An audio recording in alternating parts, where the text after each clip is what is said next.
Hi, welcome back guys. This is your friend, the D and WhatIf, with another fanfiction. This is the movie of what if Deku's secret surgical knights collided with heroism. All credits for this video go to their respective authors, so please support the real author. Check out the link in the description for more details. Please give this video a like and subscribe to the channel if you want more videos like this. Now let's get into the fanfic.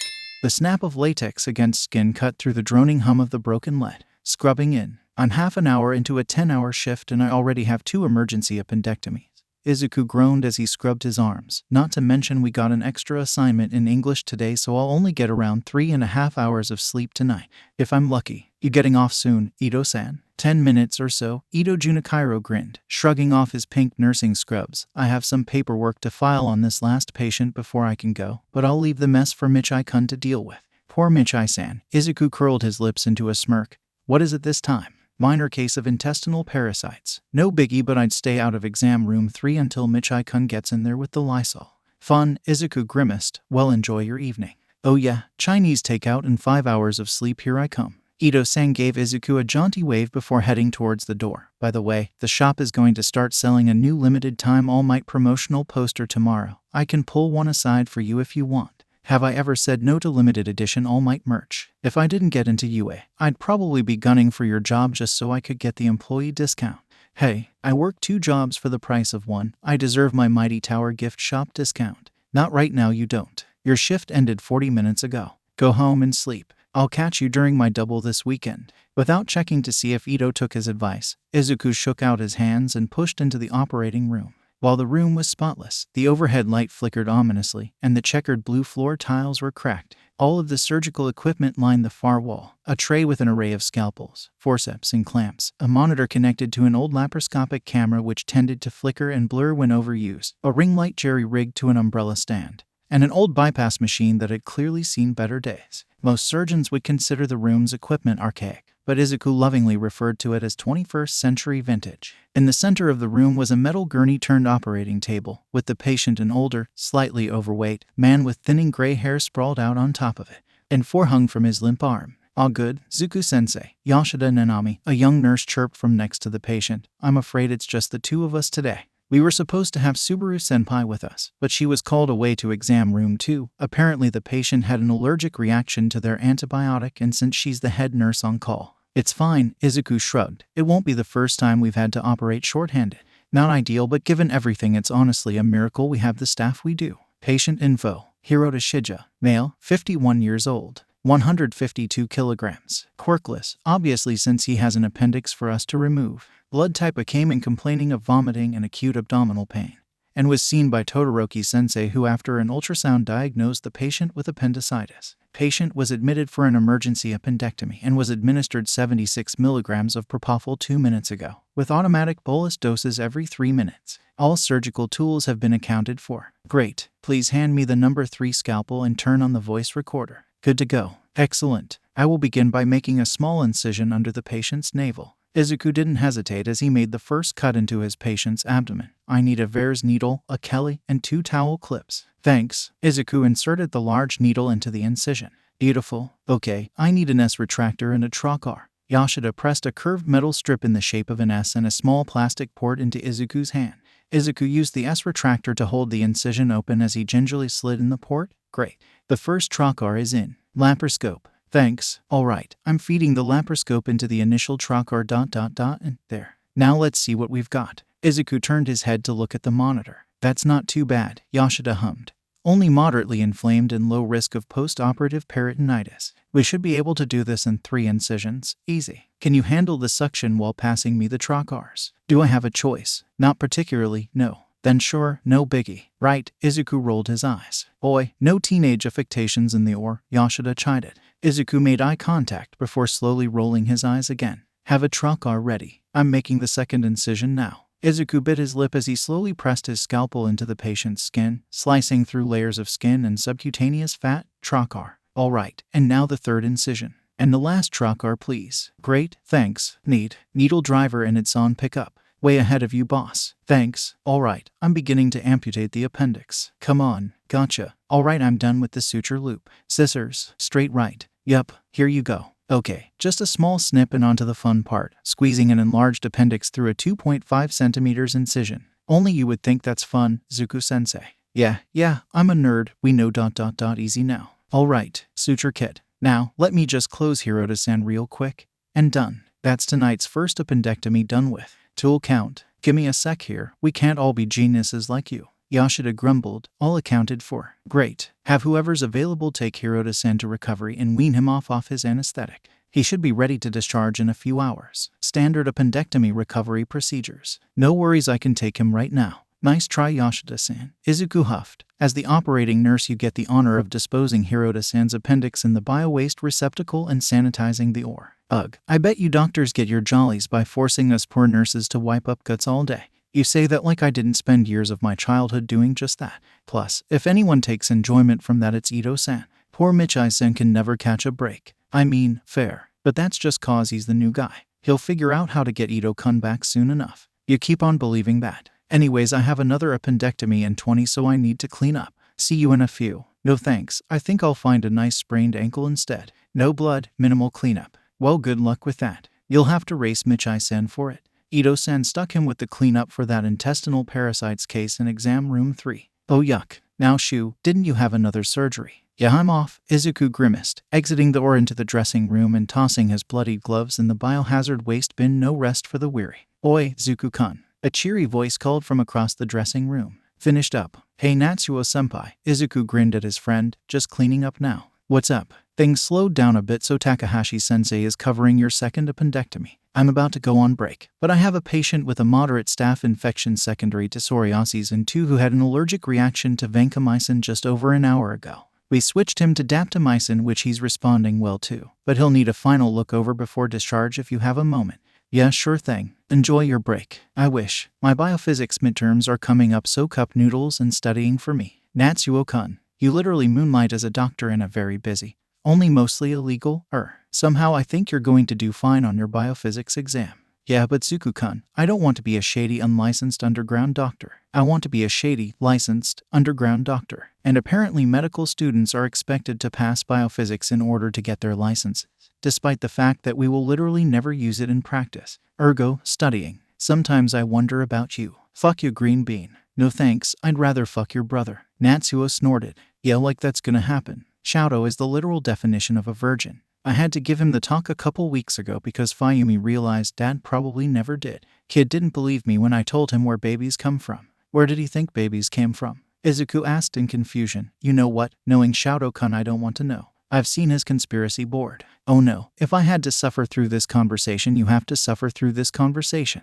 Apparently Shouto thought that the term delivery meant that children were ordered online from hospitals and then shipped to their parents. Wait, what? But he knows about genetics and stuff. I know because he's talked about your parents' quirk marriage. You know those DNA testing companies that send you those kits to test your saliva. You're kidding. Please tell me you're joking. Nope, he had this whole bullshit process outlined and everything. Maybe I should leave an anonymous note for Aizawa-sensei suggesting that UA does some basic sex ed. I mean, I know Shouto-kun is unusually sheltered, but better safe than sorry, especially since we all live with each other now. I mean, I'm all for comprehensive sex ed in school. Of course, that means you have to sit through it too, and what do you want to bet that Midnight volunteers to teach it? You know what, you were right earlier, fuck me. Well, I'll leave you with that horrifying thought. Tsutomu-kun has the paperwork you need. Great, thanks. Best of luck with your studying. Izuku quickly finished changing and washing his hands before heading out to grab his new patient's chart. Yo, Tsutomu-kun, heard you got a patient for me. Sure do, Zuzu Bean, and he's a real cutie too. Matsumura Tsutomi had a large personality. If asked, Izuku would describe him as flamboyant. Natsuo would probably use the words flaming gay. He stood at over 6 feet tall with bulking muscles and a shaved head. His hand tie-dyed scrubs served as a bright contrast to his dark skin, and he was liberal with his application of makeup in various luminescent shades. Tsutomi-kun served as the night shift administrator, meaning he handled the front desk and patient intake. He was a natural with the patients, but his supernatural ability to get the doctors to turn their paperwork in on time was his most impressive skill. If Izuku didn't know better, he'd say it was his quirk. Yeah, because a facial staph infection is real cute. Izuku snorted, peering at the file handed to him. Izuku froze, eyes widening. Something wrong, hun? Let's just say I have a history with this patient. It would be a conflict of interest for me to treat him. Really, you strike me as the type who would treat your enemies on the battlefield. Well, luckily you're not going to treat him. You're just going through his discharge paperwork with him. You're right. I swore when I took this job I'd take care of all who walk through our doors equally no matter who they are. And I meant that. It's his reaction I'm worried about. Maybe if I wear a disguise. No, that's weird. What about a surgical mask and cap? I could pretend to have a cold. Zuzu bean her mumbling again. Oh, sorry. Don't worry about it. I think I figured it out. Just leave it to me. Yeah. All right, hun, if you're sure. In that case, I bestow upon you this most important quest. Hearken, for I, Matsumura Tsutomi, do charge you to wield this mighty weapon known as paperwork and discharge the patient.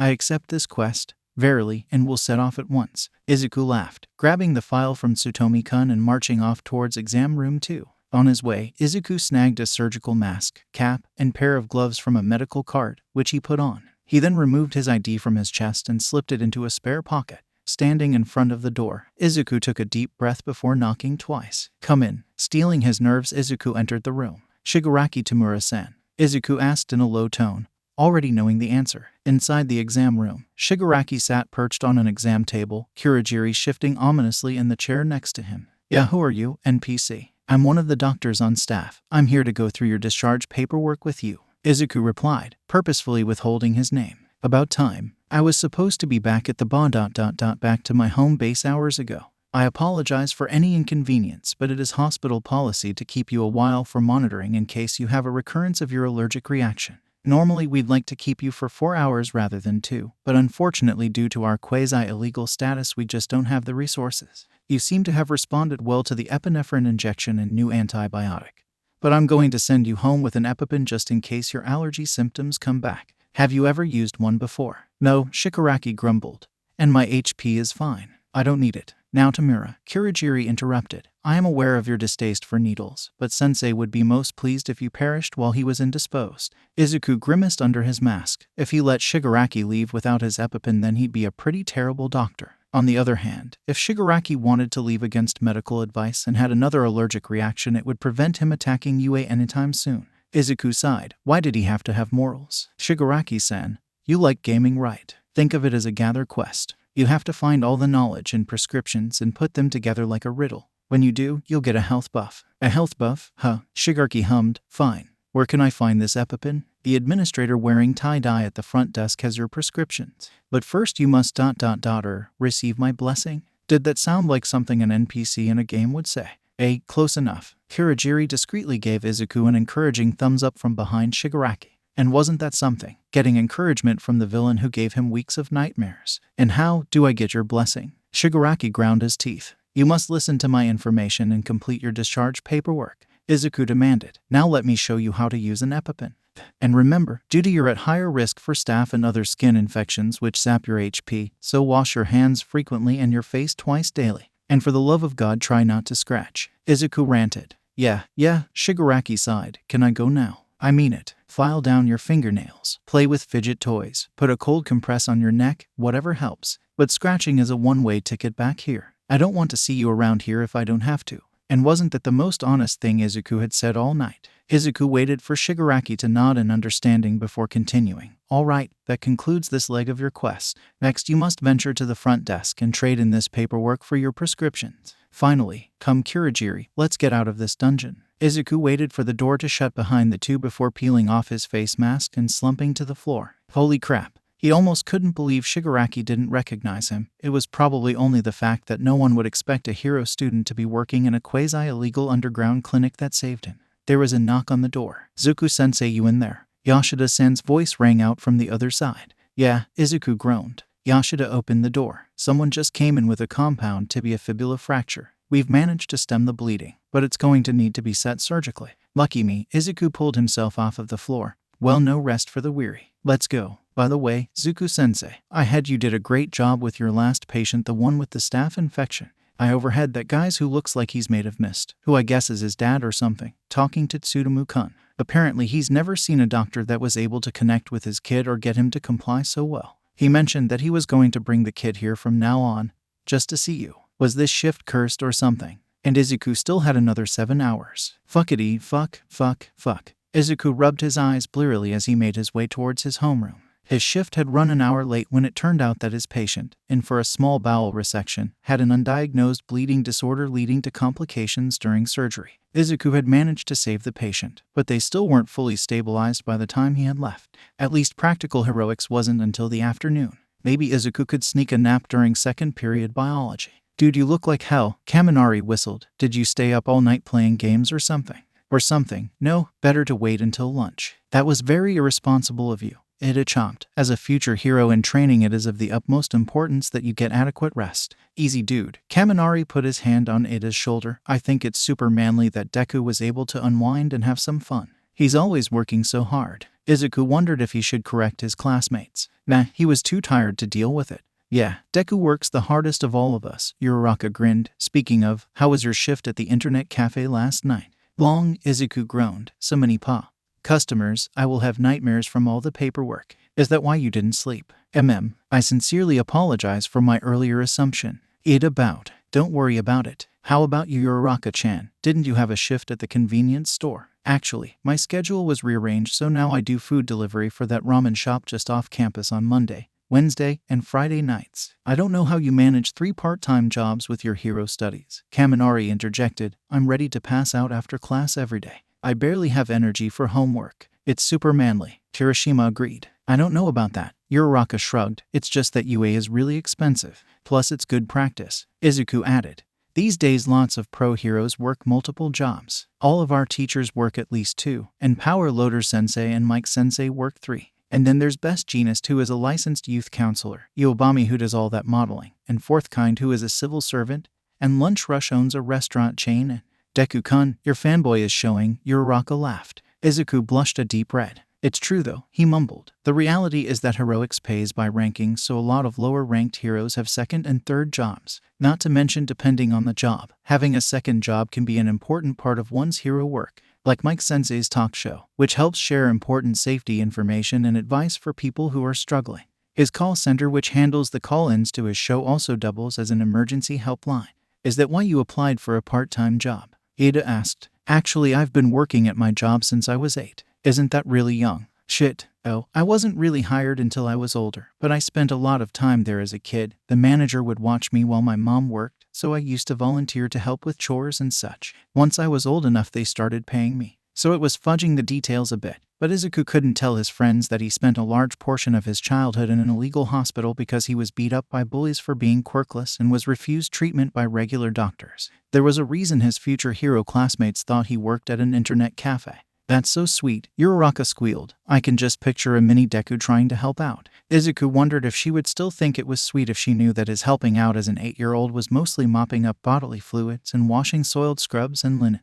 It wasn't until he was 10 that he was trained in and allowed to perform basic first aid on patients. And he didn't start his medical training in earnest until he was 12. Enough talking. It's time for homeroom. Aizawa interrupted. Just as a reminder, you will have a special heroics practical class this afternoon. Remember to bring your costumes. You will not be allowed to go back to the dorms if you forget them. Now, on to other matters. Since you all just moved into the dorms, for homeroom this morning I will be checking in with each of you to make sure you're settling in and to address any problems and concerns. Koda, you're first. If anybody needs me, I will be just outside in the hallway. Aizawa then abruptly turned and headed out of the Wana classroom. Izuku promptly face-planted his desk, desperate to catch even a few moments of sleep.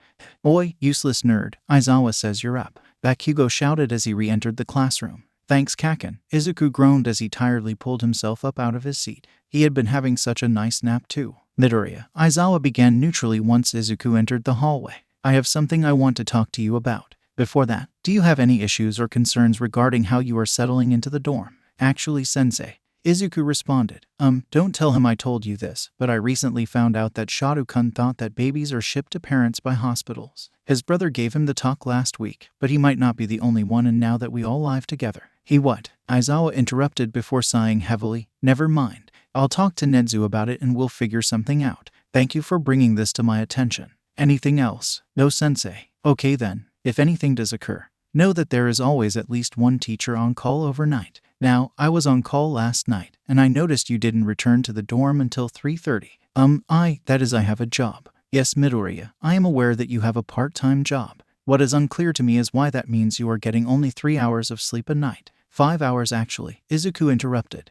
There was an incident last night and my shift ran an hour over, and I usually sleep for an hour during my break. That isn't much better. Your sleep schedule isn't healthy or safe. Normally, we would trust the students to be responsible enough to manage their own time. But by not sleeping and being overtired during class, you are putting both yourself and frankly your classmates at risk. You're one to talk, sensei. Izuku snapped back defensively. There's no way you get more than 3 hours of sleep at night. No, I don't, but I am neither growing nor in training. Plus, I only teach 3 classes, meaning that I am able to get plenty of sleep during the day. If you are going to be a hero, you need to learn to take care of your health first. It's only logical. I would be a pretty crappy doctor if I didn't already know that. Izuku snarked internally. It's just that doctors tend to be hypocrites. I'm fine, Aizawa-sensei. You don't need to worry, I know what I'm doing. Aizawa frowned lightly. Is everything okay? If it's a financial issue, I'm sure we could work something out. Nothing like that. Izuku didn't even get paid for his night work. Last night was just a bad night. That's all. I promise I get enough sleep. Aizawa gave Izuku a long look. I'll let you go for now, but I will intervene if this continues. Shit. Izuku was going to have to be much more careful when heading back to the dorms. He only lived on the 2nd floor. Maybe he could start sneaking in through his window. You won't have to, Izuku promised, because you won't catch me. Very well, Aizawa sighed. You're free to go. Could you send out Minta? Sure. Izuku headed back into the classroom. Minta-san, you're up. Oi, Deku, you were out there for too long. What is fucking going on? Bakugo snarled as Izuku took his seat. It's fine, Kaken. Izuku brushed it off. I just had some questions about going to visit Kasen over the weekend. Fine, nerd. Bakugo leaned back in his seat. Minta came back all too quickly, followed by Yaoyorozu, who was last. A few minutes later, Motojiro-sensei entered the room and started their science class. Now then, allow me to announce the theme of today's science unit. Motojiro-sensei cackled. Human anatomy up close. Izuku smiled. At least this unit would be an easy grade. He was an expert in human anatomy up close. We will start with the brain, a scientific marvel. Even happiness is just a simple signal in the brain. Can anyone tell me what the lobes of the brain are? Yaoyorozu-san. The frontal, parietal, occipital, and temporal lobes. That's wrong. Care to elaborate, Midoriya-san? Izuku froze. Had he said that out loud? He really was overtired. It's true that the brain is traditionally divided into the 4 lobes Yaoyorozu-san mentioned. Izuku began. But there's actually a 5th lobe. The insula lobe, sometimes called the insular cortex or island of Ryle. It's a part of the cerebral cortex and is buried pretty deep within the lateral sulcus and isn't very well understood, which is partly why it gets left out.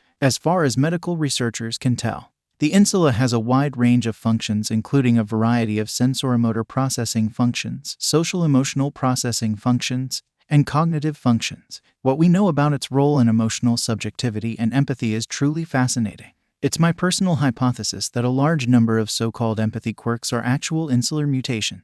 Of course, it is difficult to see on brain scans given how deep it is, so we can't actually prove it, but the fuck, nerd, Bakugo barked, cutting Izuku off. Could someone repeat that in Japanese, please? Kaminari asked. It's a very small, very lobe deep in the brain that we don't know much about, but probably does a lot of important things in our bodies, like control the way we experience emotion.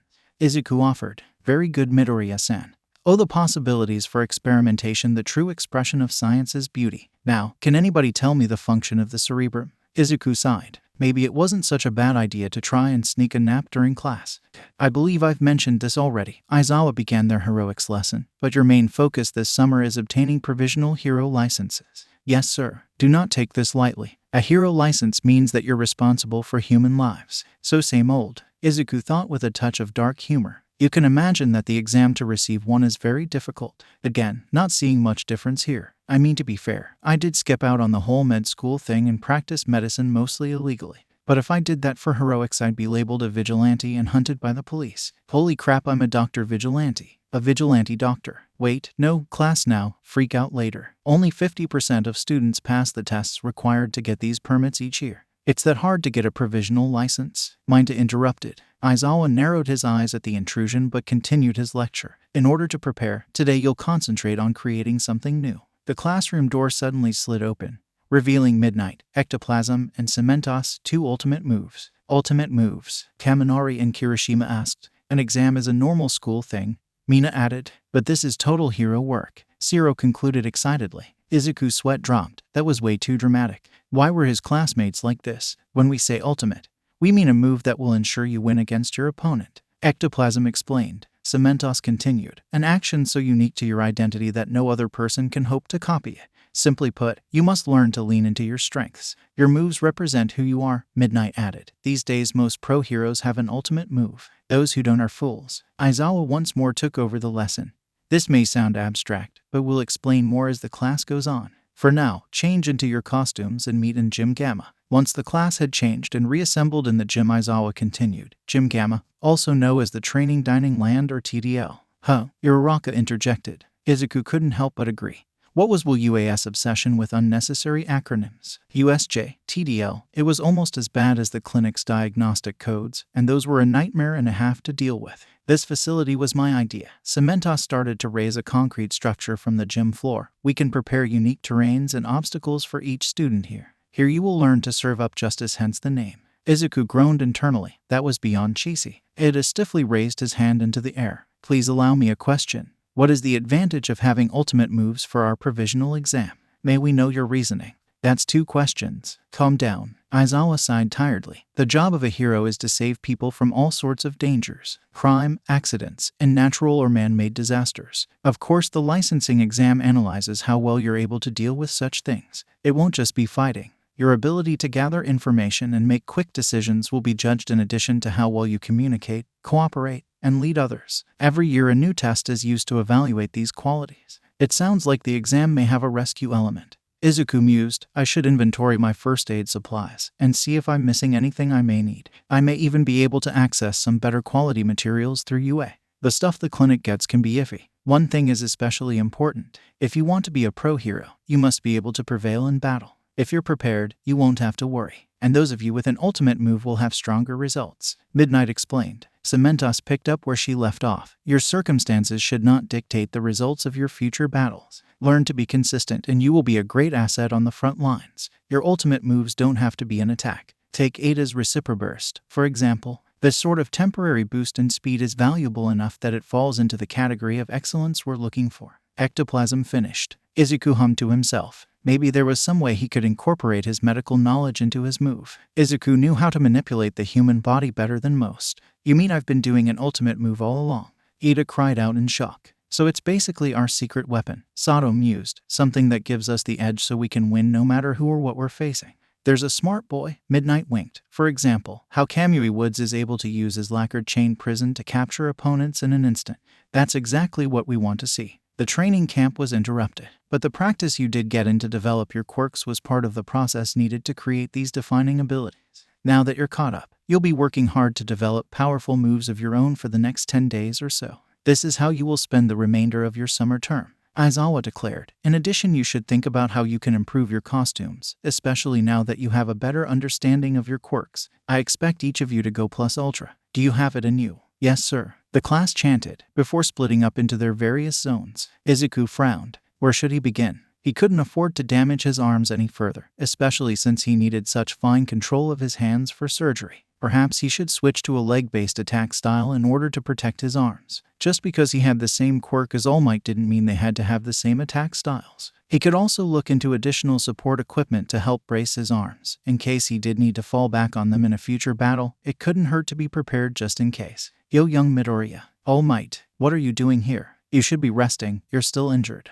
And miss this, what are you thinking about? I can't afford to injure my arms anymore, so I was considering whether it would make sense to switch to a leg-based attack style. I know it's not exactly like yours, but, my boy, don't worry about imitating me. You are your own hero. Figure out what works for you. All Might put a hand on Izuku's head before turning away.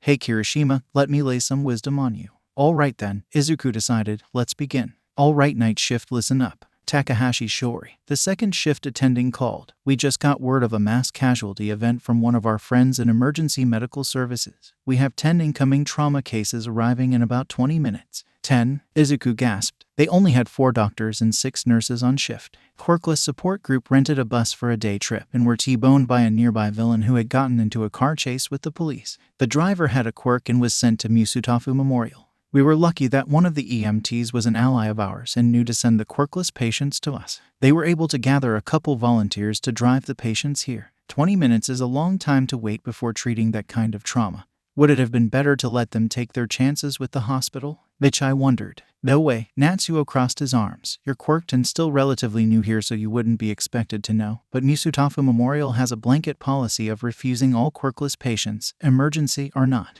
All that would have done is waste more precious time. And we don't have time to waste. Do we have any more info on what we're looking at? As of 10 minutes ago, we had 2 red tags, 5 yellow tags, and 3 green tags. Of course, that could change during transportation, so be prepared for as many as 7 red tags. As of this moment, we're putting the clinic on bypass, Takahashi ordered. Matsumura, put all of our current patients on a hold and do your best to keep them happy. Direct all incoming non-emergent cases to our sister clinic in Hasu. Incoming emergencies should be logged and tagged based on the field triage system. Aye, Captain. Matsumura saluted. You got it. As for our nurses, Harada, you're on patient intake. Yumeda, Azuma, and Iki exam bays 1, 2, and 3 respectively be prepared to move quickly when our patients arrive. We will try to direct no more than 1 red tag patient to each of your stations to avoid overwhelming you, but no guarantees. Yes, Sensei. Yumeda Subaru, Iki Michai, Harada Ido, and Azuma Mary Korust. Yoshida-san, Takahashi began. Chances are we're going to have surgical patients. Scrub into the door now. If for some reason we don't need an operating team, you will be afloat. On it, Yoshida responded determinedly. What about me? Kiwahara Hanako asked timidly. She was the youngest nurse at just 13 and specialized in pediatrics. You're on medication dispensary and lab orders. Use a triage system. We have sparse resources. Make sure that all restricted medication orders go to those who need them the most and that no supplies go missing or get wasted.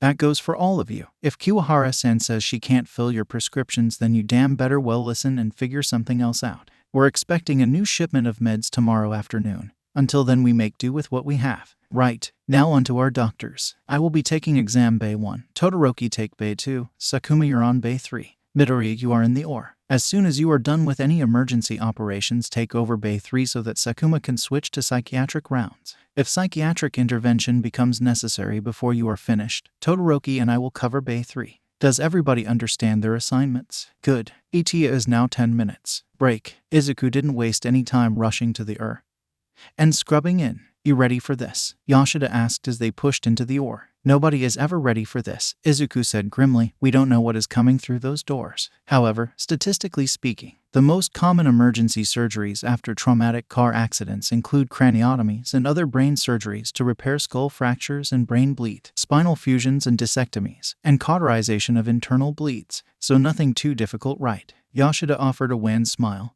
And just think, once we're all done here, we'll likely have some nice easy fractured bones to reset. There is that. Plus, I refreshed my cranial anatomy knowledge in biology class this morning.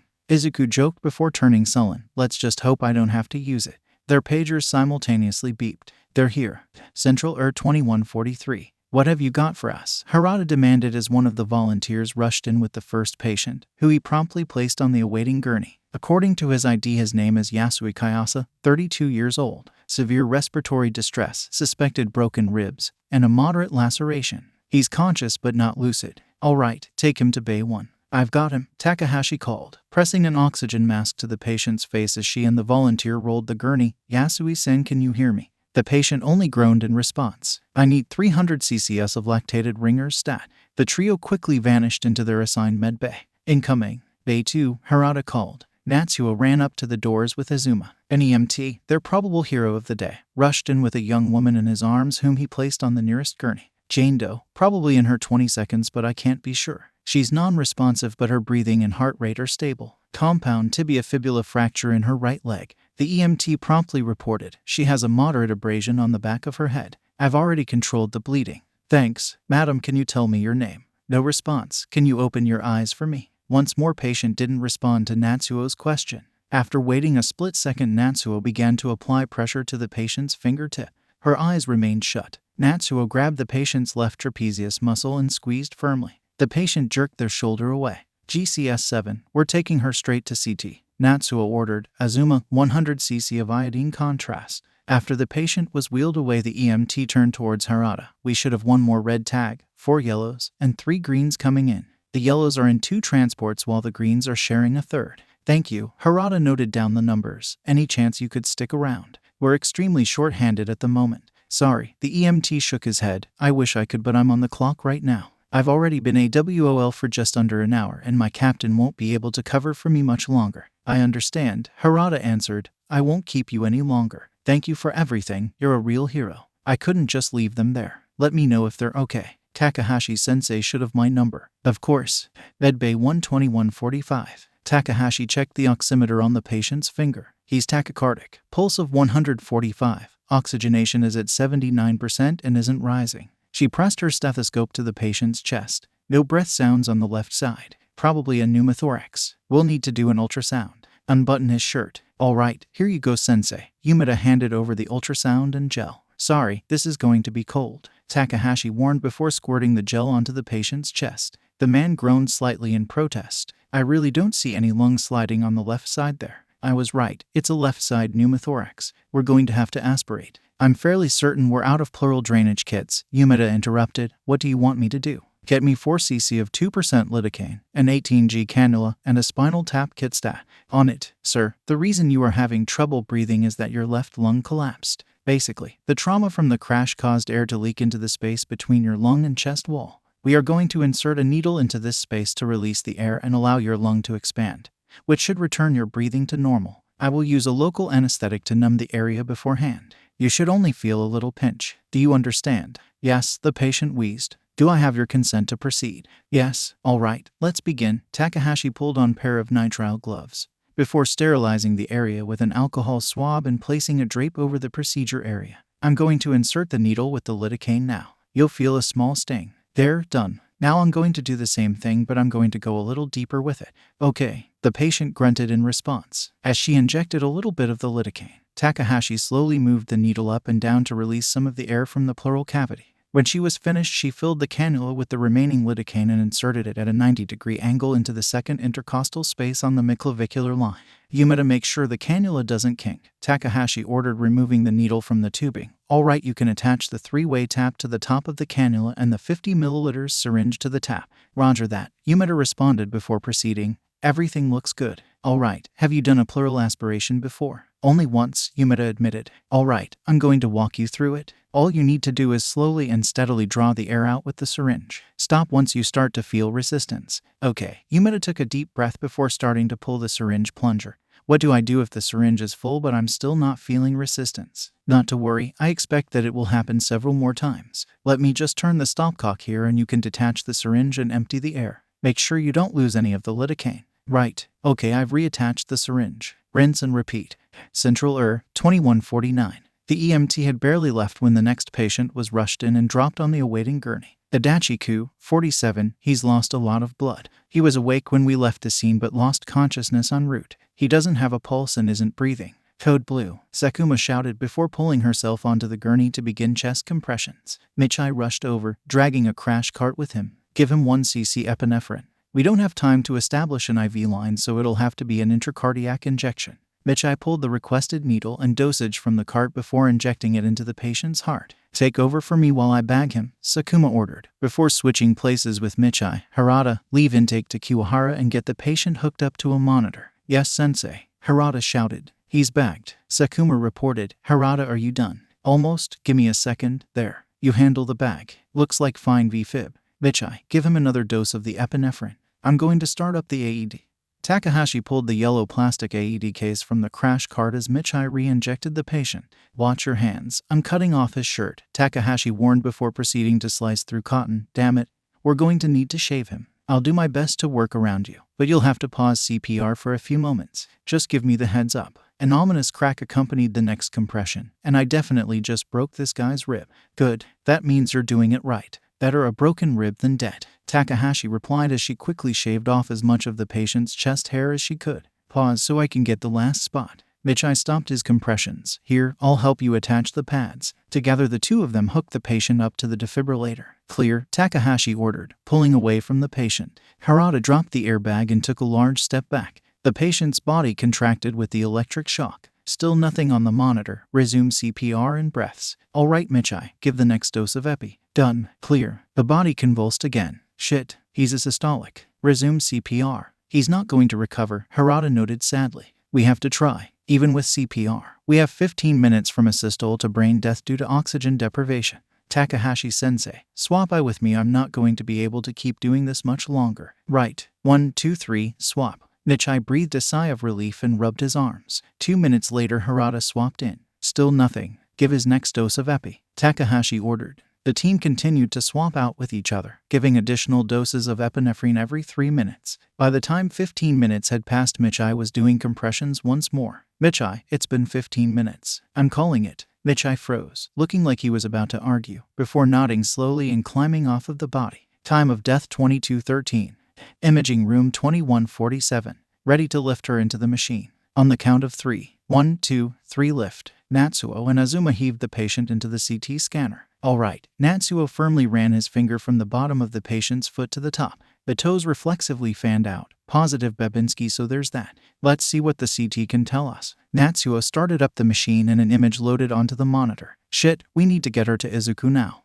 Or 21:49. Epidural hematoma. It's small, only 20 cubic centimeters and 15 centimeters thick, Yoshida announced, caused by a skull fracture tear of the middle meningeal artery. But she's GCS 7, so we need to operate. A craniotomy then, Izuku concluded. Do we know anything about the patient? Young Jane Doe, Yoshida shrugged. I'm guessing she weighs around 55 kilograms. I've given her the loading dose of propofol and hooked her up to a 330 milligrams infusion set to a 60-minute infusion rate. Okay, secure her head to prevent movement while I shave her head, Izuku ordered, selecting a razor from a surgical cart. It's a shame, Yoshida commented idly as Izuku began to shave the patient's hair. Her hair was so long and pretty. Well, if we do this right, she'll hopefully have a chance to grow it back. Izuku responded, all right, done. Hand me the marker. Here you are. Izuku took the marker from Yoshida and drew a large arch over the location of the hematoma. This is going to be a long procedure. What kind of music are you in the mood for? Yoshida pondered. Classic K-pop.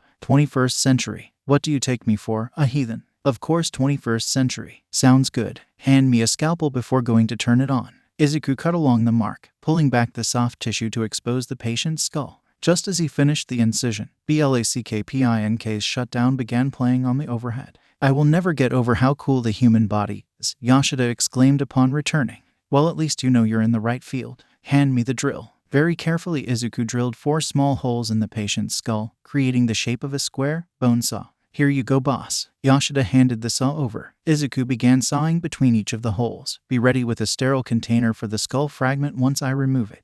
Already have one prepared, Yoshida responded. Izuku hummed an acknowledgement and continued to saw. A while after, he freed the section of bone, dropping it into the container Yoshida provided. Look at that. Wow, Yoshida whistled. Now that's nastier than it looked on the scans. It's no wonder she's a GCS 7. That clot must be putting a ton of pressure on her brain. Luckily, we can fix that. Suction. Izuku gingerly placed the suction tip against the large blood clot and began the painstaking process of removing hematoma. It took well over an hour before the clot was fully removed. Damn it, she started to bleed again. Cautery pen. Trade you. Yoshida exchanged the pen for the suction tool. Izuku gently pressed the pen to the bleed, using an electric current to seal the wound.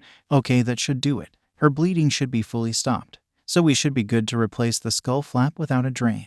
We'll just need to keep a close eye on it for a few days. All right, I'll make sure the nurses know. Thanks. Hand me the anchors and screws one at a time. Izuku put the bone fragment back in place and attached it to the rest of the skull with the metal anchors and screws. Page Natsuo to come get his patient. All that's left is to suture her up. Got it. Yoshida sighed. And then let me guess, cleanup duty? For both of us. Izuku nodded grimly. I'm sure we'll barely have time to grab a protein bar and cup of coffee before our next procedure. I bet we all could use some coffee by now. Maybe I should page Matsumura-kun about starting a pot. He's probably busy, but you can ask. Matsumura-kun, any chance for some coffee? Yoshida spoke into her pager. A minute later, her pager beeped with a reply. I gotcha, girl. Did you hear that, Tsuku-sensei? I heard, and good timing too. We're done here. Izuku stepped back from the patient. Just then there was a knock on their door. We're done, you can come in. Izuku replied. Natsuo pushed the door open. Everything go well? Yep, Izuku replied with exhausted cheer. Just keep an eye on her to make sure she doesn't start bleeding again in the next couple days. The hematoma was worse than it initially looked on the scans, so I can't say for sure what her prognosis will be. We'll take her off the anesthetic.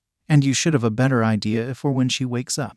Thanks, man. Natsuo smiled grimly. Giving you a heads up, it turns out that Takahashi's red tag has significant abdominal bleeding and will need surgery stat. We've already put it off for too long due to understaffing. Shit, Izuku cursed. Is anyone available to sanitize the ore? Yoshida and I need food and coffee if we aren't going to screw this one up. Azuma-san can handle it. Natsuo responded. All of our patients are stable now. Thanks. Yoshida breathed a sigh of relief. How many patients do you have? Our Jane Doe here, who was our red tag, and young woman with a closed arm fracture and a moderate concussion, and an older gentleman with some minor abrasions and a broken wrist. That's not as bad as I feared, Izuku offered. I had it easy. Sakuma's red tag was DOA. Well shit. Anyways, go change and grab your food. The will be ready for you in 15. Thanks again, Izuku smiled at Natsuo before pushing out of the Waiting room 1150. The entire waiting room was awash in the din of discontent patients by the time Izuku arrived. We've been waiting her for 4 hours, a woman cried, gently bouncing a distressed infant in her arms. Karu-chan needs to see a doctor. I'm sorry for the inconvenience. Matsumura placated the woman. As I've said before, we're currently dealing with a mass casualty event.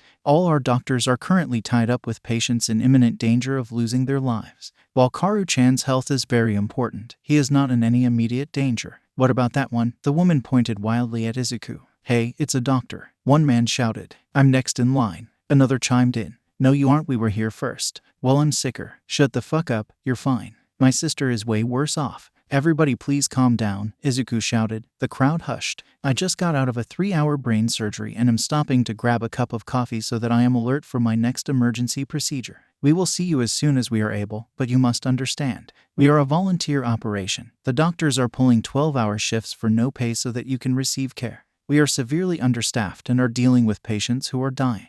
We've already lost one person tonight. So please be patient and kind to your doctors. We are struggling too. I know it is hard to wait when you and your family feel sick, but know that we are doing the absolute best we can. If you want to help speed things up, I know that we could use some volunteers to help with basic tasks like cleaning, sorting through patients' personal belongings, changing sheets, and making food. Anybody who is healthy and willing to help can come talk to me, Matsumura announced. Thanks, Zuzu Bean. Your coffee is behind the desk. We really need a designated staff room. Izuku responded tiredly. With what space? Matsumura snorted. Maybe we could work out some kind of deal with the internet cafe. It's not a bad idea. I'll bring it up with Takahashi-sensei. Izuku nodded, taking a deep sip of his coffee before heading back into the makeshift Hey Izuku.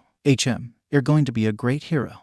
Central 12. Hey Harada-san, what's the situation? Izuku asked the weary-looking nurse. Currently we have one red tag. Your abdominal bleed in room 1. Came in with a pneumothorax which Takahashi-sensei treated.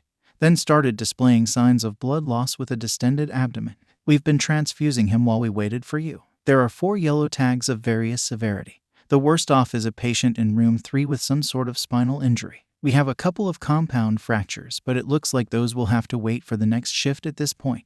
We were able to get in contact with a handful of people who agreed to come in early. They should be here in a little over an hour. We sent our 3 green tags to the waiting room. Now that the Jane Doe is out of surgery, we'll ask someone to identify her. That's great news. Speaking of the waiting room, I got Matsumura to assemble a bunch of volunteers to help out with basic housekeeping tasks. Hopefully, we'll get enough people to take the edge off. And that is why you are our resident genius. Harada sighed. That will be a huge help. Now if you're done with your coffee, go have your abdominal bleed patient sign his consent forms. Harada pressed a patient chart into Izuku's chest. Yeah, I'm going, Izuku sighed, pushing back the curtain to Bay 1.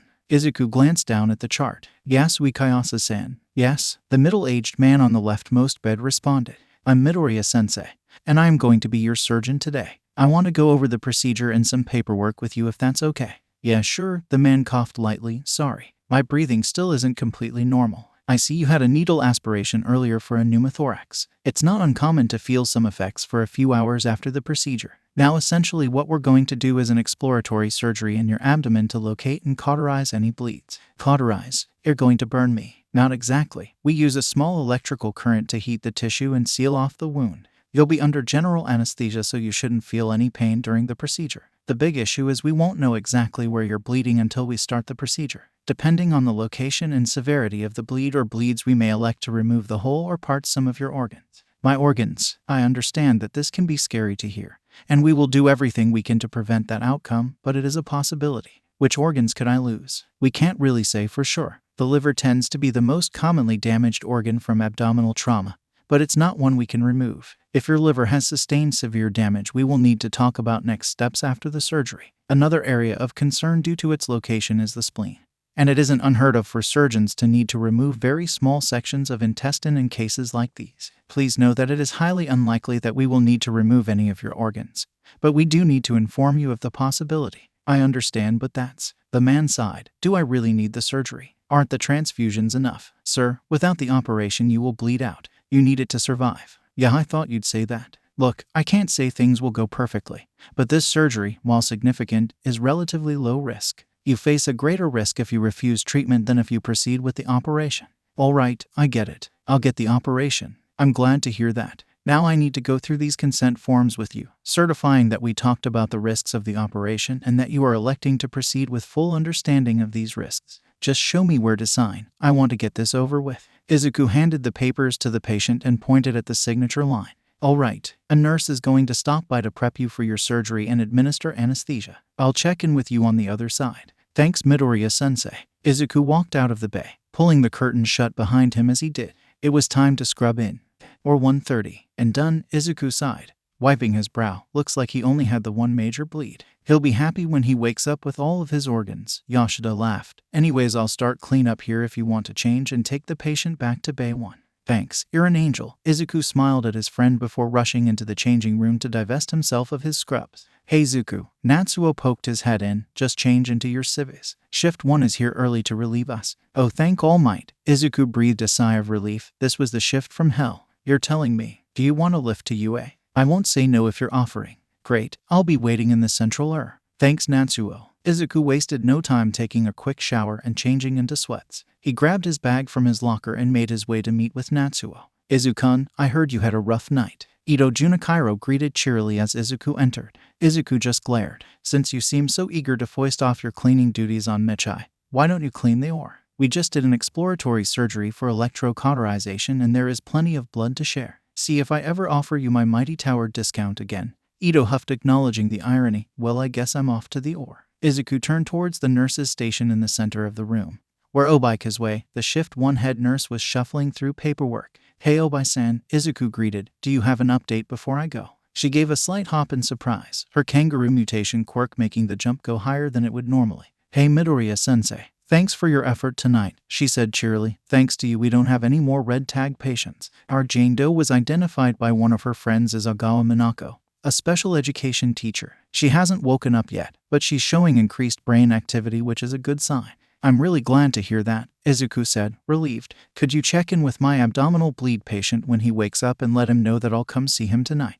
I promised I'd check in with him, but he hasn't woken up yet. No problem. And you don't need to worry about us. We've managed to treat all of our non-surgical crash patients, and the only surgeries left are a couple of compound fractures which Imura-sensei can knock out in a couple of hours. We're already starting to work on our patient backlog, and we'll be able to take the hospital off bypass in the next few hours. Thanks, Obai-san. Oi, Zuku. I'm leaving now if you still want that ride. Coming. Izuku jogged after Natsuo by Obai-san. They quickly reached the car, and Izuku slid into the front seat with practiced ease. Only a few moments later, Natsuo was pulling out of his illegal parking spot in an alley and onto the main street. Ugh, Aizawa-sensei has been getting on my case about working late, so I'm going to need to sneak back into the dorms tonight. Natsuo frowned. Are you going to be alright? Should be. Aizawa usually keeps watch in the common room. I'm wearing dark clothes, and I left my bedroom window open so it should be easy enough to climb the tree outside and slip in. You had a long night. Don't do anything stupid. I won't, Izuku promised. But you know better than anyone that I can't cut back my hours at the clinic.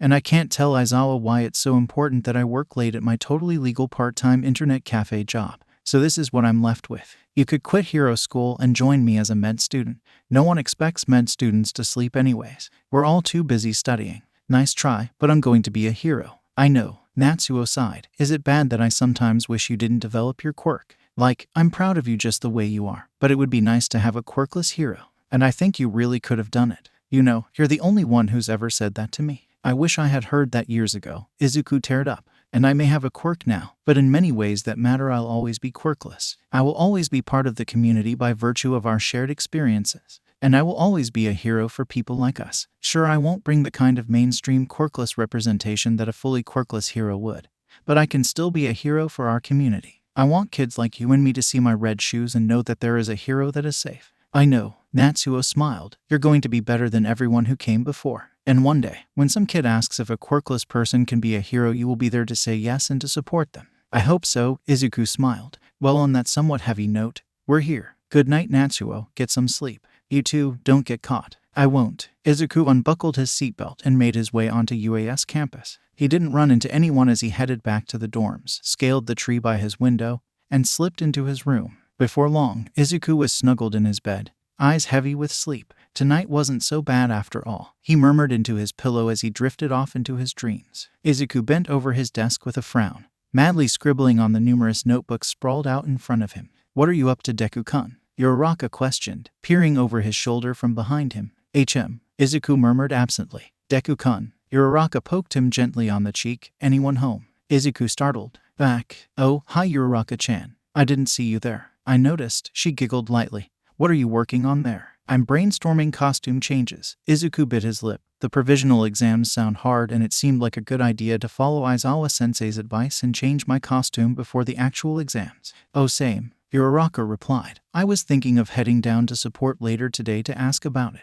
Want to go together? If I finish planning my changes in time.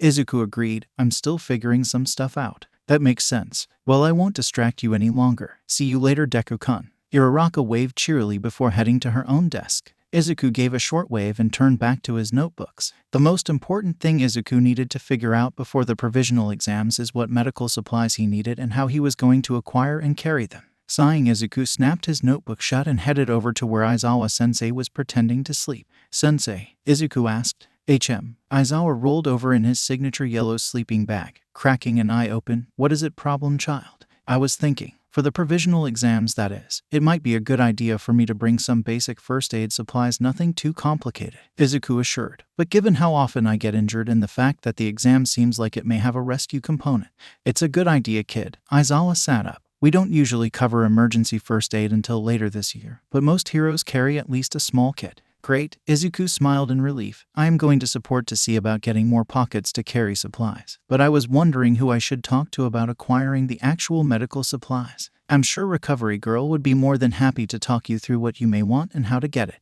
I'll write you a pass. Thank you, Aizawa-sensei. It's my job, problem child. Aizawa huffed softly, handing over a quickly scrawled hall pass. Now let me go back to sleep. Izuku grabbed the pass and practically ran to Recovery Girl's office. Recovery Girl sensei, how on earth did you manage to injure yourself? You haven't even had practical training today. Recovery Girl threw her arms up in exasperation. No, I'm completely fine. Izuku hastily waved his arms in front of him. I actually had some questions for you if that is okay.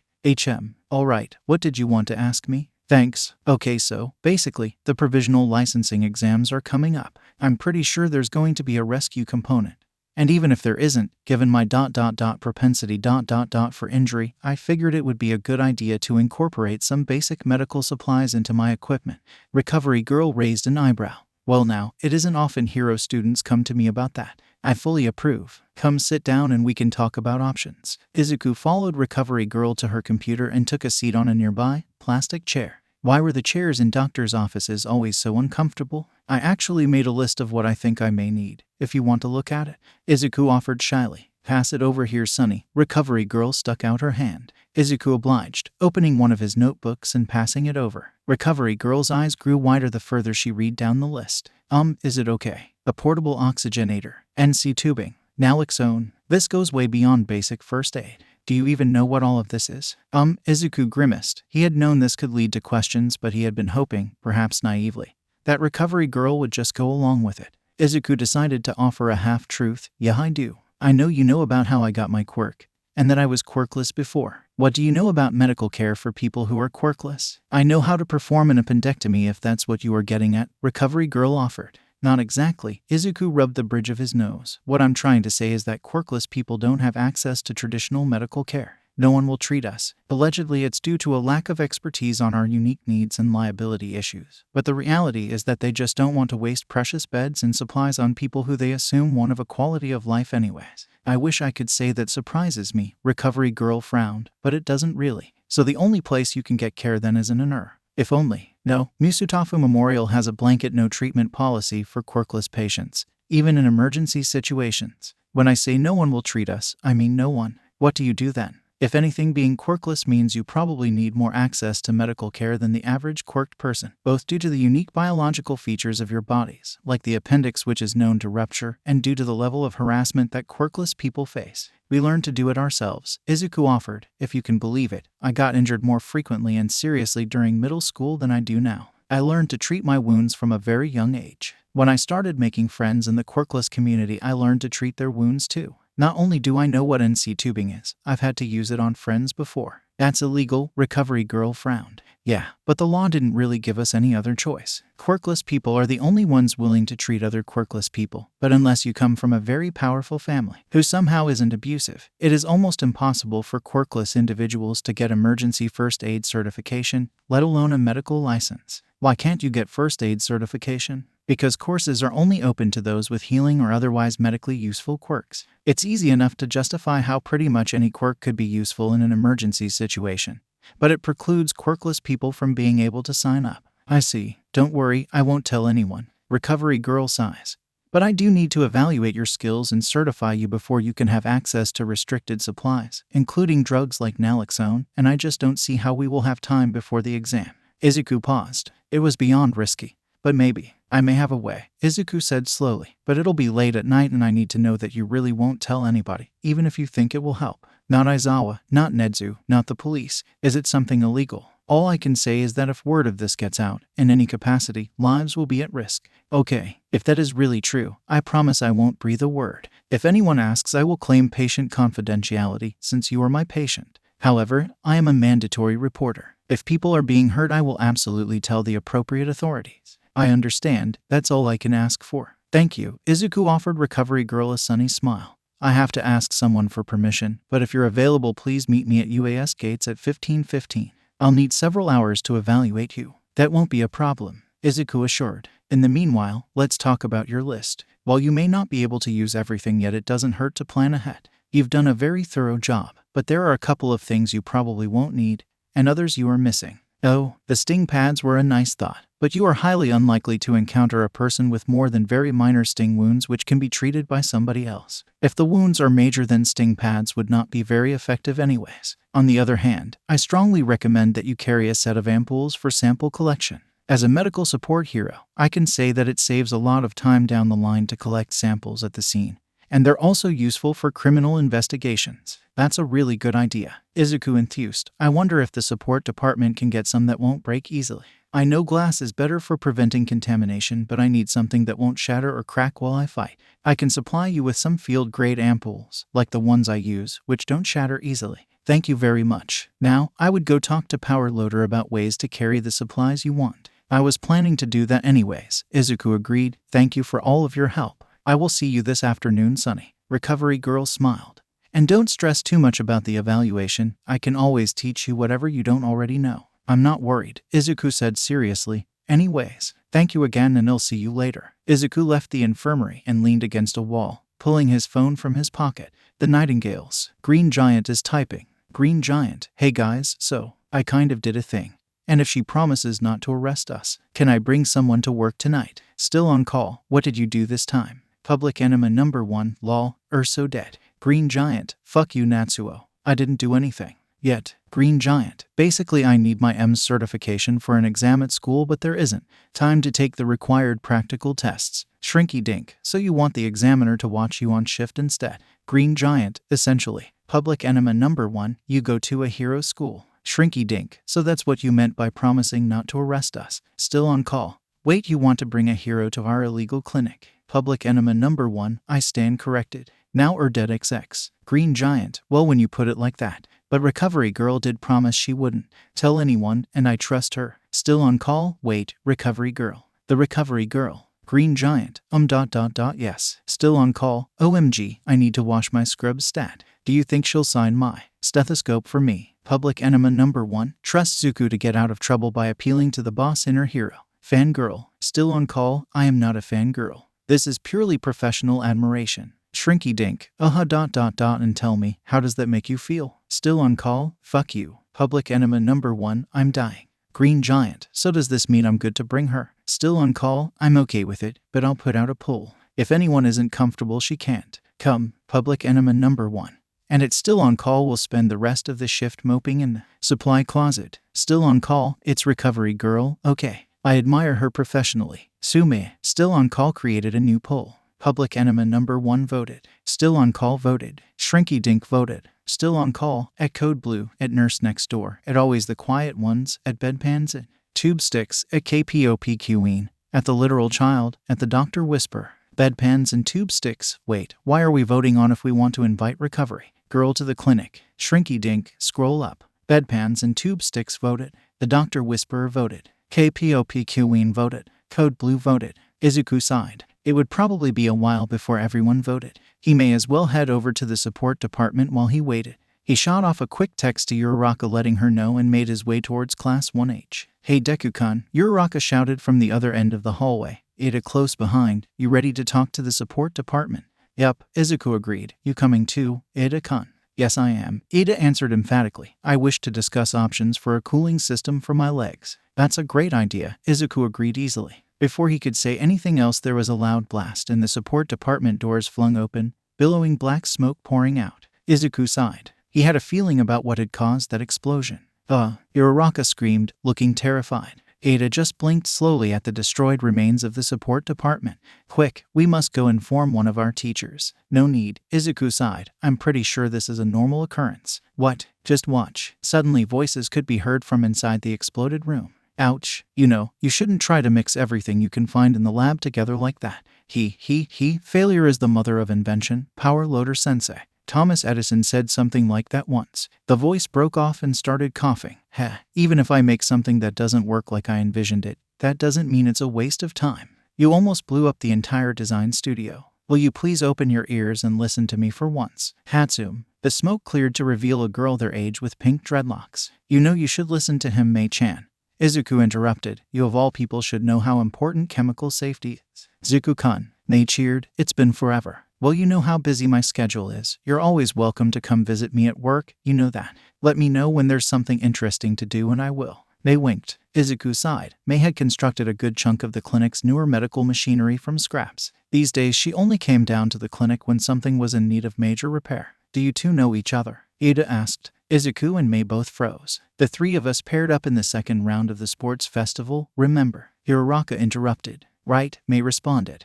That's where I know Zuku-kun from. We totally became friends at the sports festival. Izuku resisted the urge to face palm. Anyways, I actually came here looking for you, Mei-chan. I have some costume and equipment change ideas I wanted to run by you. Yes, let's make babies. Mei cheered. Mei-chan, I know you like messing with people, but Ida-kun looks like he may explode. Izuku sighed. Hey, Mei giggled. Sorry, Ida-san. Power Loader gave Izuku an unrestrained look of awe. How do you get her to listen to you? Teach me your secrets, I'm begging you. This time Izuku really did facepalm. Mei-chan, stop terrorizing your teachers. If you don't behave, I'll tattle to Matsumura-san. Mei's eyes grew wide. You wouldn't. I absolutely would. Izuku smirked. While Matsumura-san was normally an absolute teddy bear, when he got angry he was beyond terrifying. There was a reason he was so good at getting the clinic doctors to fill out their paperwork on time. Traitor, behave. Fine, Mei pouted. Now come on, let's design your babies. Everything gets approved by me first, Power Loader interrupted. Of course, Sensei. Izuku agreed at the same time. Mei asked, do we have to? If you'd rather, I can just make a quick phone call and... Yes, Sir Power Loader Sensei, sir. Mei saluted. The two headed into the support department, leaving three shocked figures in the hallway. What just happened? Uraraka asked. Ada just shrugged. Midoriya is my new favorite hero. Power Loader motioned as if wiping a stray tear off his mask.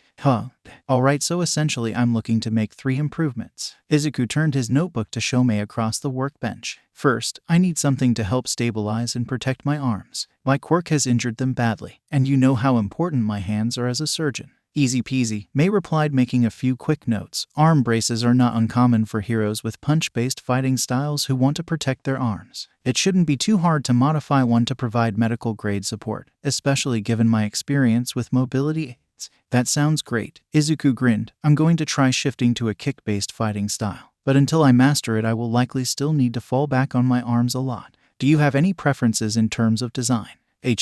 That's tricky. On one hand, I think it would be a good idea to have something bright and reflective on my costume for emergency response and rescue situations, and the arm braces would be a great way to do that. On the other hand, that will significantly impair my stealth. Good point. Have you thought about using color-changing fabrics in your costume? That's a thing. Yep, though it's not very popular among daylight heroes because the color changes mess with marketing.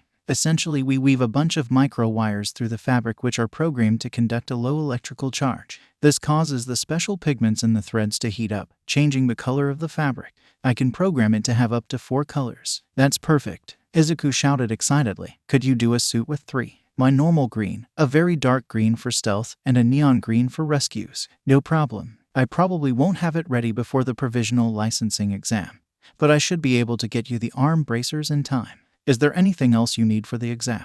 I was hoping it would be possible to get a pair of cargo pants to go over my bodysuit. I've decided it's high time that I start carrying medical supplies with me, so I'm going to need the storage to carry them. I was wondering about that when you submitted your original design. Mei grinned. Izuku without a small hospital's worth of medical supplies? The horror. I'm not that bad, Izuku protested. You absolutely are. Luckily I planned ahead and already have some designs. How does this look to you? I also added more pouches to your utility belt. Izuku looked down at the design. It's perfect. Great, you said you had one more thing. Yeah, you can tell Power Loader that Recovery Girl has already approved it, but I was wondering if you had a way to design a compact portable oxygenator. The smallest ones on the market are about the size of a lunchbox, which is too big for me to lug around everywhere. Interesting. Mei's eyes lit up. That would also be an excellent commercial product. I know it's not an easy thing to do, and I probably won't need one before the licensing exam, but the sooner I can get it, the better I'll feel. Leave it to me.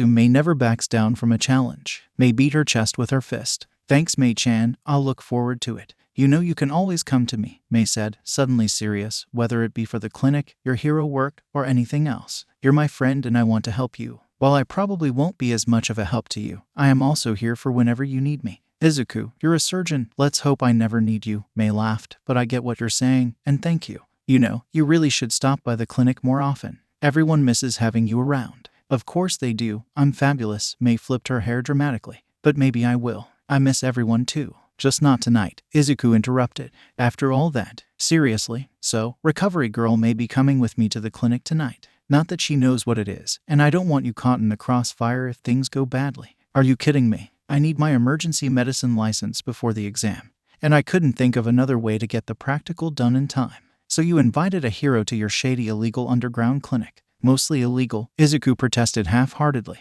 Okay, but the part you do is illegal. I mean, I can't really argue with that. But she promised not to arrest me. Izuku, I mean this in the nicest way possible, but you can really be an idiot sometimes. It's a calculated risk. Yeah, no, nothing about this is calculated. You probably just opened your mouth before your brain could stop you and now you're stuck with the situation. Yeah, okay, you can stop now. Izuku sighed. His phone buzzed in his pocket. Always the quiet ones has voted. Nurse next door has voted. The literal child has voted. Well, it looks like everyone agreed to let Recovery Girl come anyhow. Izuku clicked the power button on the side of his phone and slipped it back into his pocket. I am not paying your bail. Mei responded immediately. I'm not getting arrested. Izuku rolled his eyes. Recovery Girl promised she wouldn't arrest us as long as we weren't hurting anyone. And we're good enough at what we do to do more good than harm. Okay, but hear me out. Maybe you should take some extra babies with you to work tonight. My fusion-powered jetpack baby is great for escaping in a pinch, right? Because walking around wearing a giant nuclear jetpack isn't suspicious at all. What's suspicious? Izuku whipped his head around at the sound of Uraraka's voice. Luckily, it didn't seem like she heard much. The fact that it's been half an hour since Mei-chan exploded anything. Izuku responded dryly. Mei just cackled madly in response. Right, well, Ida-kun and I are done talking with Power Loader Sensei if you want to run your stuff by him. It's almost 15, so I'm going to head to the dorms and grab my uniform for work. Okay, thanks Uraraka-chan.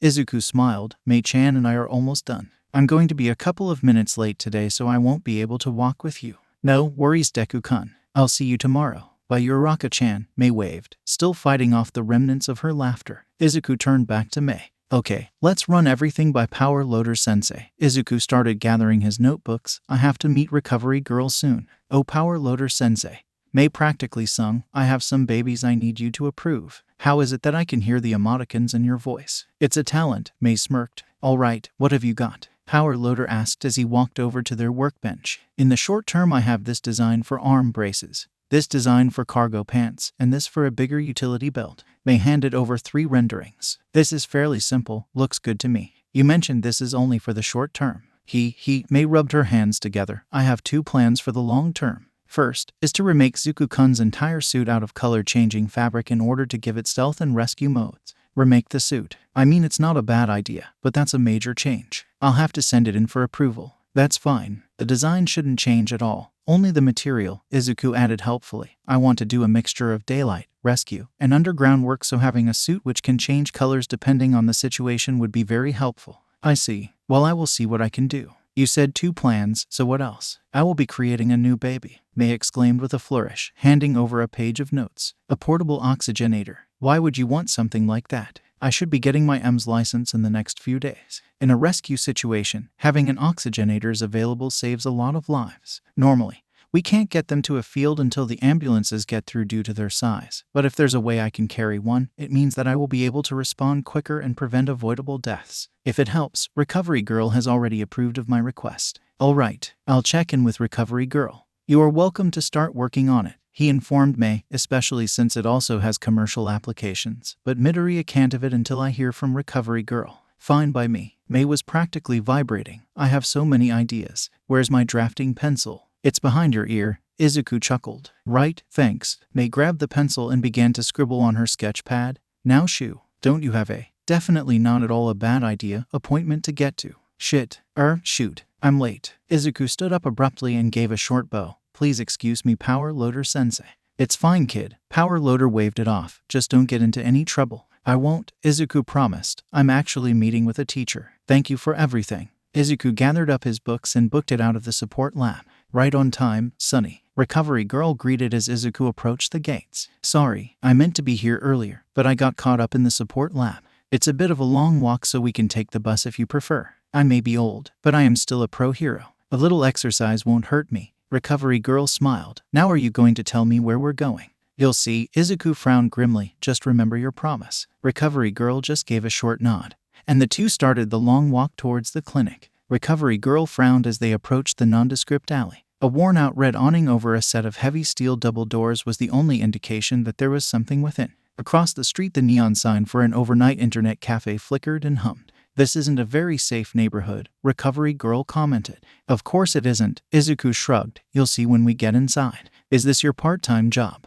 I thought you worked at an internet cafe. Well, I can't tell anyone what I actually do for my part-time job.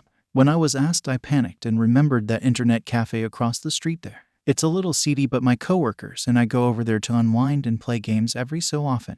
They make a mean cup noodle. So what is it that you actually do? Izuku let a wide grin spread over his face. Follow me and I'll show you. Izuku turned to the door, which despite its appearances was unlocked, and pulled it open. Oh good, you're here. Izuku was immediately bombarded by his Shift 1 counterpart, Yumura Asahi-sensei. I'm late for my date tonight. Let him in the door, Yumura-sensei. Sakuma-sensei interrupted. We have a guest. Huh? Yumura looked confused before noticing Recovery Girl. No way. Is that? I am so terribly sorry, Recovery Girl Sensei. Please pardon my rudeness and welcome to our humble clinic. Clinic, Recovery Girl hummed, stepping into the bright lights of the central You still haven't told her. Sakuma raised a disapproving eyebrow. Yeah, well, it's not like it's easy to go. Oh hey, by the way, I work at a semi-illegal underground clinic. Please don't arrest me. You just did. Yumura stifled a laugh. Izuku froze. That is. Don't worry, Sonny. Recovery Girl gave a rare smile. I figured it would be something of the sort from the context. I may be old, but I'm not an imbecile. You were dropping enough hints that All Might could have put it together. Izuku blushed beet red. Hey, now that's uncalled for. He pouted. Anyways, despite the illegality of the whole thing, I think it's wonderful that you found a way to help your friends in a supervised setting. I half feared you were doing medical procedures on your own. Now that I know you're a nurse at a clinic with professionals to watch over you, I feel much better. Nurse? Yumura mouthed at Sakuma. She just shrugged. Right. Should Izuku try to correct her? Not only was Izuku not a nurse, his supervisors weren't exactly what the general population would call professionals. Well, she would figure it out eventually. If he was going to spill his deepest, darkest secrets, he might as well have fun doing it. I should probably scrub up. Go ahead. Oh, and the patient from last night, the one with the abdominal bleed, he's been asking for you, Sakuma added. He was very pleased to know that all of his organs survived surgery. Izuku smiled. I'm glad to hear it. I'll make sure to check on him first thing. Is he still in recovery? Curtain number 2, Sakuma confirmed. Awesome. While I get changed, could someone fill Recovery Girl Sensei in on what we do here? Coward, Sakuma snorted. Izuku shrugged unrepentantly. Me. Takahashi Sensei ran into the room. Something about Recovery Girl. I volunteer. Izuku almost choked at the 180 from her usual serious countenance. Sakuma just sighed. She's right over there, you doofus. Sakuma gestured at a bemused-looking Recovery Girl. Takahashi bowed lower than Izuku had ever seen her bow before. Recovery Girl Sensei, it is an absolute honor. I am your biggest fan. She began. My name is Takahashi Shori Sensei, and I am the attending on shift. Please sign my stethoscope. Izuku face-palmed. It's very nice to meet you, dear. I'd be happy to. Takahashi Sensei. Izuku interrupted. I'm going to get changed. Would you mind telling Recovery Girl about the clinic while I'm gone? It would be my pleasure. Takahashi enthused. Now the first thing to know is that even though we call ourselves a clinic, we function as something between a community health center and Leaving them to it, Izuku left for the staff locker room. Hey Zuku, Natsuo greeted, half changed. As Izuku entered the room, seems like you had an eventful day. Shut up, Izuku groaned. I just witnessed an energetic Takahashi Sensei and my whole worldview is shattered. Natsuo just laughed. By the way, did you get caught sneaking into your dorm last night? Nope, Izuku grinned. The whole thing went smoothly. Then I had to run my mouth and now Recovery Girl is going to spend the whole night scrutinizing me. And if I mess up I could be arrested. Sucks to be you. Natsuo ruffled Izuku's hair. Oh, and get this. She somehow is under the impression that I'm a nurse. Wait, what? And you didn't correct her? Oh, this is going to be good. I can't wait for your first surgery tonight. Izuku smirked. What's the point of sharing a deep secret if you can't do a dramatic reveal? He joked. I can believe I thought you were a sweet little green bean when I first met you. Turns out you're a massive troll. Natsuo rolled his eyes. Guilty as charged. Anyways, I've got a patient in 3 who needs a strep test. Catch you later. Natsuo gave a lazy wave as he exited the locker room. See you. Izuku quickly changed into his scrubs before heading back out to Recovery Girl. Took you long enough, she clicked her tongue. Sorry, Sensei. I met a friend in the locker room. I'm guessing Takahashi Sensei had to go take care of a patient. Izuku asked, noticing that Recovery Girl was alone. Yes, nice girl. Something about a coma patient waking up. For real? That's great. Izuku let out a laugh. I'll have to check in on her later. Anyways, I have a patient I need to talk to and then I should be good to do some intakes. Is there anything in particular you need to test me on? How long is your shift? 10 hours. You don't have to stay the entire time, of course. Izuku rushed to explain. Then you just take care of your patients as normal, Sonny. And if there's anything we still need to test by the end of your shift, I can come back tomorrow. Sounds like a plan, Izuku agreed. Follow me. The patient is in the recovery room. What happened? Traumatic car accident. The patient suffered significant abdominal bleeding and needed exploratory surgery. Everything went well. He just needs to rest and let his body heal itself now. He was really nervous before the surgery and he hadn't woken up before the end of my last shift. I see. Recovery Girl made a note on a clipboard which she seemingly pulled from thin air. Where? An old woman is entitled to her secrets. Recovery Girl smirked. Anyways, here we are. Izuku led Recovery Girl to the post-opus room and pulled back the second curtain. Hey Yasui-san, how are you holding up? Hey, the man waved back tiredly but with good cheer. Much better now thanks to you. I even have all of my organs still. I'm aware, Izuku smiled, grabbing the patient's chart from the foot of the bed. And I'm glad to hear you're feeling better. I'm sorry I wasn't able to check in with you before the end of my shift last night like I promised. No worries, Yasui chuckled. You must have been exhausted trying to take care of all of us. Obai-san told me what happened and Ito-san kept me plenty of company. That boy's a hoot. He is rather known for his sense of humor around these parts. Izuku smiled wryly. Well, according to your chart, you're healing up nicely. We may even be able to start you on some solid foods tomorrow. Seriously? Yasui cheered. That is the best news I've heard all day. Now I'm sure you have plenty of patience. No need to waste time on an old man like me. I'll be just fine. I'll come back and check on you in a few hours. I'm sure you already know, but don't hesitate to page a nurse if you need anything.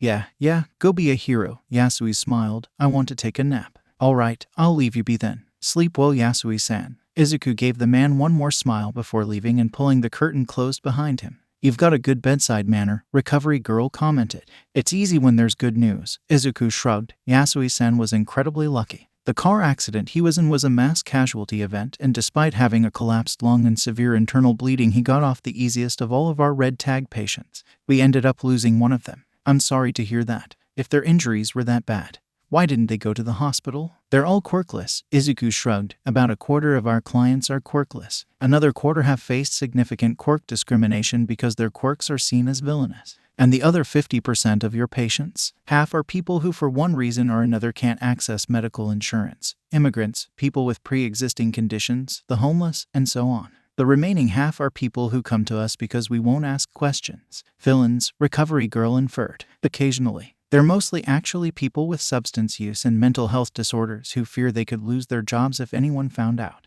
We offer full service and discreet psychiatric care. Sakuma, who you met earlier, is one of our psychiatrists. Sometimes we also get vigilantes or the odd kid who did something stupid and doesn't want their parents to know. But you have treated villains, recovery girl pushed. I have, Izuku agreed. And after everything that's happened this year at UA, that doesn't bother you? Of course it bothers me, Izuku responded. But I'll always treat them anyways because they are people in need of care. Good. Recovery girl made another note on her clipboard. That was part of the test. Takahashi-sensei already explained all of that to me. I wanted to know what your take on it was. I'm glad to see you have your head screwed on straight. Of course she did, Izuku groaned. Well, I'm glad you approve. At least it saves me the worry that some recognizable villain was going to walk in while you were here. Does that happen often? I thought usually the big-name villain groups have their own medical care. That's true, Izuku hummed. But since All for One was arrested, I've somehow ended up as Shigaraki's primary care provider. I'm still not sure how that one happened.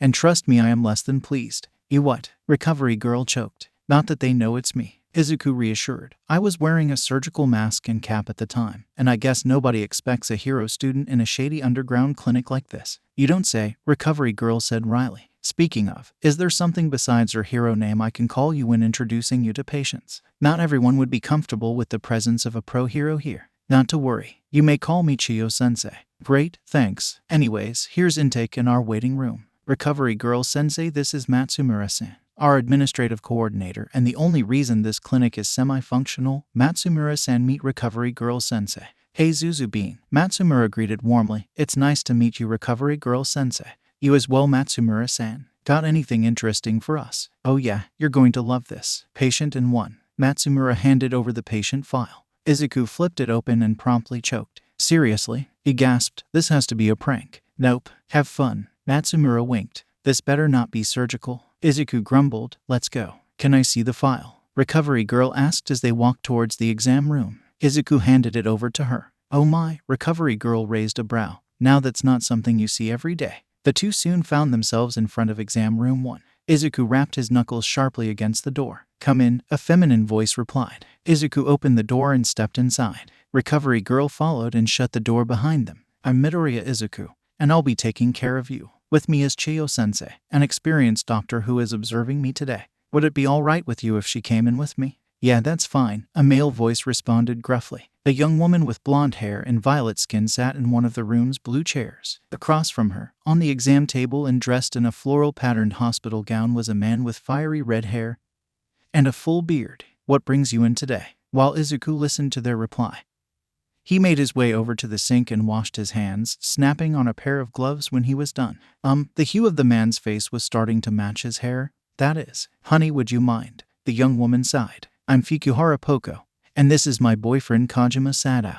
We were, experimenting in the bedroom and lost our candle. You didn't have to tell them that part, Poko-chan, Kajima hissed. Couldn't you tell them I fell on it or something? Please, because they totally would have bought that. Fukuhara rolled her eyes. Face it, they were going to know. No need to feel too embarrassed. You'd be surprised by what we see here on a daily basis. The candle is hardly the worst impromptu sex toy we've dealt with around these parts. Is it safe for me to assume that by lost it you mean in Kajima-san's rectum? Yeah, Kajima deflated like a balloon. What kind of candle are we talking about? Izuku asked, making a note on the patient chart and heading over to the patient. Like one of those big round ones? Kajima tried to answer. They're called pillar candles, Fukuhara sighed. It was probably 8 centimeters across and 16 centimeters tall. Izuku paused. Oh my, Recovery girl murmured softly. That was significantly larger than either of them had been expecting. Right, okay. And how long ago did you lose the candle? Last night. Kajima folded his arms. Because someone was too embarrassed to go to the emergency room until it started hurting. Fukuhara huffed. Izuku paused. It hurts. How bad would you say the pain is on a scale of 1 to 10? Maybe a 4. Okay. Well, according to your chart, your heart rate, BP, and breathing all look good. The first step in any case of a rectal foreign body is a basic digital exam. If we're lucky, that's all I'll need to be able to remove it. Now I understand that this can cause you to feel embarrassed and vulnerable. If you would like, I can have everybody but us leave the room. However, if you are willing, I would like Chiyo-sensei to observe. Digital exam. Kajima questioned. He's going to stick his fingers up your bum, you dummy, Fukuhara responded before Izuku could. What? Please calm down. Izuku interrupted patiently. I know it sounds embarrassing, but it is a very common procedure. It's just like a prostate exam. Oh, that makes sense. The man let out a relieved sigh. Now, before I proceed, I just want to feel your abdomen for any signs of infection, especially since you are reporting pain. Is that okay with you? Sure, the man agreed. Okay, please lie down. I apologize if my hands are cold. Izuku gently pressed his hands against the patient's abdomen and started to apply pressure. Let me know if anything hurts. Oh, the patient winced as Izuku pressed over what seemed to be a mass in the abdomen. Izuku quickly removed his hands from the patient. On a scale of 1 to 10, how much pain was that? Probably a 6. And how would you describe your pain? Kind of sharp. No, more like a really bad cramp. Okay, Izuku responded. Well, aside from the clear presence of a mass in your abdomen, which is most likely the candle, your abdomen seems to be fairly normal. I didn't notice any unusual tenderness or rigidity. Given that you don't have any abnormal vital signs, I think it's safe to rule out peritonitis. Peritonitis. It's an acute infection which can occur due to abdominal perforation and requires emergency surgery. Luckily for you, it doesn't look like the candle has broken through the wall of your GI tract. Oh, that's good, the patient responded, somewhat dazed. Now, I'm going to proceed with the digital exam. Would you like anyone to leave the room? Poko-chan, would you mind? No worries, I get it. I wouldn't want you watching my CPAP either. I'll be in the waiting room right outside if you need me. Fukuhara gave the patient a light kiss on the cheek before exiting the exam room. All right, could you please turn over for me? Thank you. So basically, what is going to happen is I'm going to insert a lubricated finger into your rectum in order to feel for the candle. You may feel a little bit of discomfort or pressure, but there shouldn't be any pain. I know it's hard, but just do the best you can to relax. All right. Kajima made a noticeable effort to unscrew his face. Izuku wasted no time in beginning the procedure. A few minutes later, it was all over. Okay, so I couldn't feel the candle at all, which means it's wedged in fairly deeply. I won't be able to pull it out with my hands. What does that mean for me? Well, first things first, I think it would be a good idea to get an X-ray of your abdomen. After that, I'll have a better idea about next steps. Okay, great. I'll call in one of our nurses, Azuma Mary-san, to take you to imaging. She's got a magic touch for the cameras. Izuku joked. I'll come back and check on you once we have the results. Thank you, the patient replied. No worries. In the meantime, if you need anything, just press this button over here and one of the nurses will come check on you. If you'd like, we can also send you girlfriend back in here. That would be great, thanks. Izuku shot the patient one last smile. Before leaving the room, recovery girl in tow. You're not going to do the imaging yourself? Recovery girl asked as soon as they left the room. It's not usually my area in cases like this. Izuku shrugged. Like I said, Mary-san has a real gift for the X-ray machine. Of course, CT scans and MRIs are a different story. Recovery girl sent Izuku an odd look. The two entered the patient waiting room. Fukuhara-san, you're welcome to go see your boyfriend now. He's in the same exam room. Thank you. The violet-skinned woman jumped up and rushed back towards the exam rooms. Izuku nodded as she passed, and then turned to where Matsumura-san was flipping through a fashion magazine. Slow night, compared to yesterday, sure. Matsumura responded without looking up. Top file. Patients complaining of a headache. Bay 3. Thanks, Matsumura-san. Page me when the X-rays for the patient and one get back. Sure thing, kiddo. Matsumura flipped the page. Izuku led recovery girl back into the central ER, which was much busier than it had been earlier in the shift. Izuku noticed recovery girl staring at a group of nurses hanging out at the central desk. What? Izuku asked, nodding at the nurses. There's nothing about wearing pink to be embarrassed about. Recovery girl motioned at the nurses' pink scrubs. I'm aware, Izuku responded, smirking. So she still hadn't realized he was a doctor yet. Before he could say anything else, Natsuo interrupted. Yo, Zuku, heard you had a fun one. He teased. What did they claim happened? Fall naked onto it. Sat on it by accident. Izuku rolled his eyes. Shut up, Natsuo. They were perfectly upfront about the situation. And you shouldn't take so much joy out of our patient's embarrassment. Oh, come on, take all my fun, why don't you? Natsuo whined. We have to laugh at these types of cases or we'd go mad on nights like last night. Did you hear our coma patient woke up? I did, glad to hear it. Izuku agreed. Now introduce yourself. You're being rude to our guest. Ah yes, you must be the lovely recovery girl. I've heard lots about you from my little bro. You have a brother, Midoriya. Recovery girl raised a brow. You jerk, Izuku hissed at Natsuo. Who's the troll now? Stop trying to confuse her. No, I'm an only child. This idiot here is Todoroki Natsuo. Todoroki, recovery girl repeated in surprise. Like you're one to talk, Zuko. Natsuo shot back, and yes, at your service. I'm the pediatrics specialist on shift. Though we all also practice general emergency medicine. Natsuo tugged at his lab coat lapels proudly. It's nice to meet you. Recovery girl responded. I have to say, I'm surprised to see you here. I gather your father doesn't know. Natsuo's face darkened. No, and I'd like to keep it that way if you don't mind. That bastard has no right to dictate any part of my life. Recovery girl frowned but gave a curt nod. Of course, I already promised Midoriya that I would keep anything I see here confidential. Good. Anyways, I have a colicky infant in room 2 that needs my attention. Have fun with your rectal foreign body case. Izuku made sure to give Natsuo the middle finger as he walked off. Takabana Ko-san, he asked, as he pushed back the curtain to Bay 3. My name is Midoriya Izuku and I'll be taking care of you today. That was a beautiful needle stick. Recovery girl complimented Izuku as they made their way back towards exam room 1. Thanks, I've had a fair amount of practice, Izuku offered dryly. Anyways, let's see what this X-ray has to tell us. Izuku knocked on the door for the second time that night before entering. Hey, Kajima greeted as the two walked in. Is that my X-ray? It is indeed, Izuku replied, clipping the X-ray to an available backlight and turning it on. The X-ray illuminated, showing the silhouette of what was presumably a large candle pressed slightly past the rectum into the colon. Kajima paled significantly. That's inside me. He squeaked. It's actually not too bad. Barring any other complications, I should be able to remove this non-surgically. Great, Kajima sighed in relief. Essentially what I'm going to do is insert a tool called an endoscope into your rectum. The endoscope is like a long tube with a camera on one end that should allow me to see the candle. It has a lasso attached to it, so all I need to do is hook the candle and pull it out. It can be painful, so I'm going to give you an epidural which will take care of the pain and help your muscles to relax. An epidural? Isn't that for pregnant women? Fukuhara-sen asked. An epidural is an analgesic inserted into the lower spine. It is commonly used for women in labor, but it is also used for plenty of other procedures. Izuku explained. That makes sense, Kajima hummed. Do you have any other questions or concerns about the procedure? None at all, just go ahead and do it. I want this out of me as soon as possible. I understand, Izuku agreed. I will be right back with the tools I need. As he left the exam room, Izuku grabbed Yumida-sen, who was walking by.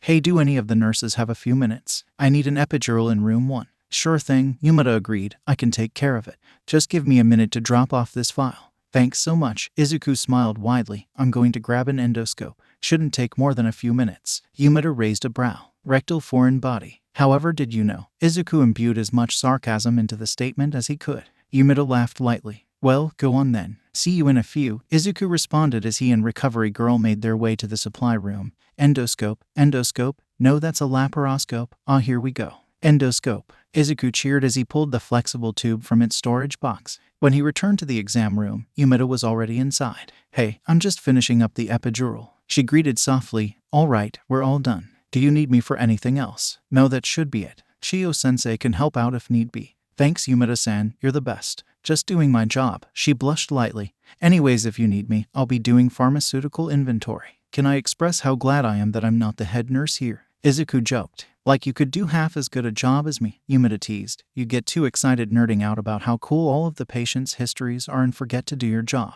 Yeah, that's probably fair. Izuku rubbed the back of his head sheepishly. Anyways, have fun with your inventory. I'm sure it will be more fun than your endoscopy, Yumida shot back as she exited the room. Well, are you ready, Kajima-san? Izuku asked, turning back towards the patient. I'll leave the room again, Fukuhara-san offered, standing up to leave. No, it's okay. Kajima grabbed her hand. I want you here. Maybe just don't watch me during the procedure. Sure, I can distract you by talking about our date plans for next weekend.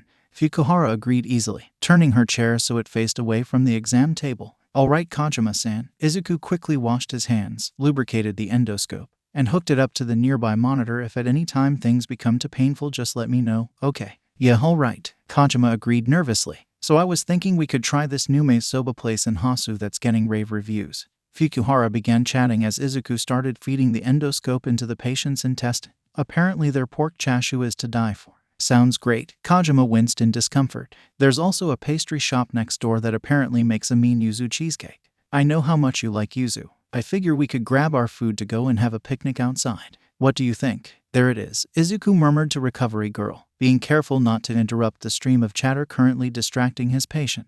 Izuku pressed a button on the handle of the endoscope, releasing a thin wire lasso. It only took him 3 attempts to get the loop around the base of the candle. However, as Izuku pulled, the lasso sliced cleanly through what was now obviously soft wax. "Oh, that's not good," Recovery Girl hummed. "Shit," Izuku cursed. "This isn't going to work." His body temperature must have caused the wax to soften into a semi-melted state. "The only way we're going to be able to get this out is surgically." Izuku sighed, unhooked the endoscope, and removed it from the patient. "Is it over already?" Kojima asked, interrupting his girlfriend who had started to talk about a local fireworks festival they were going to visit.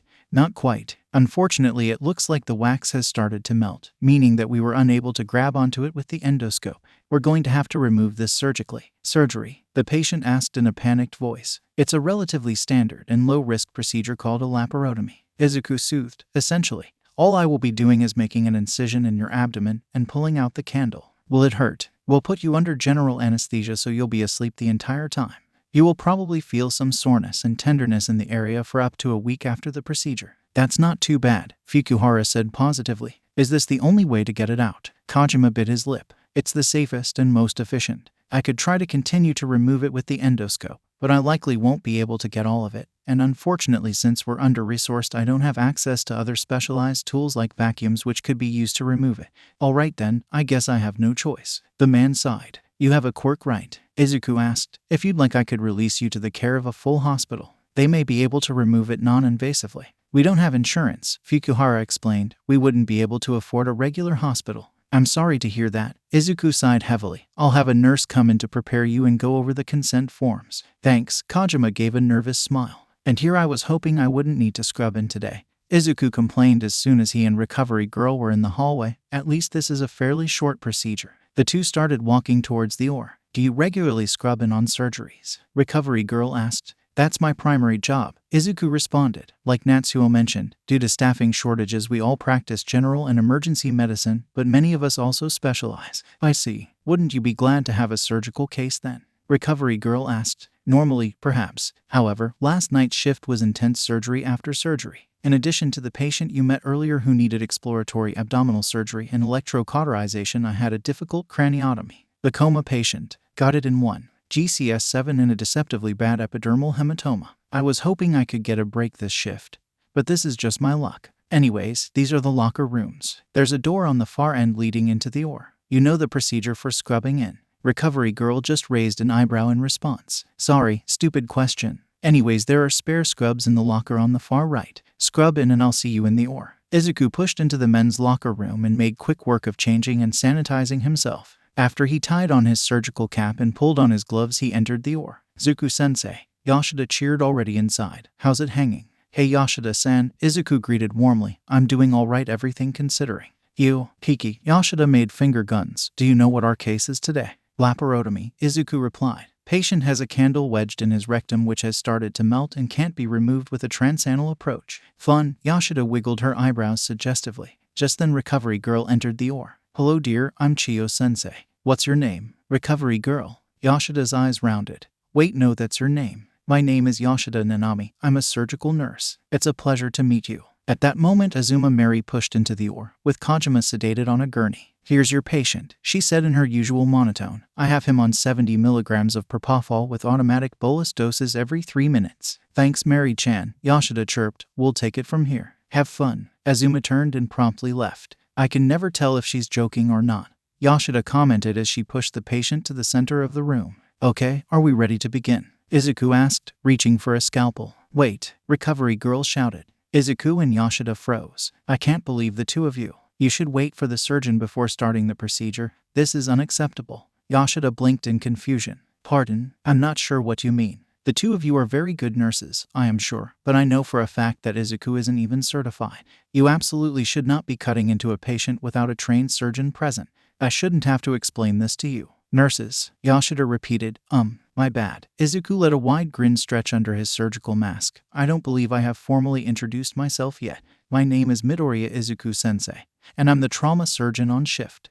Original plans. Clinic floor plan. A blueprint of a clinic floor plan. Izuku's new hero costume. A sketch of Izuku wearing his regular hero costume and a set of green cargo pants filled with medical supplies including band-aids, eye wash, alcohol wipes, iodine wipes, antibiotic ointment, gauze pads, ABD pads, sting pads, cold compress, roll gauze, roll bandages, roll cloth tape, blood stop spray, burn spray, glucose, and an EpiPen. Character designs.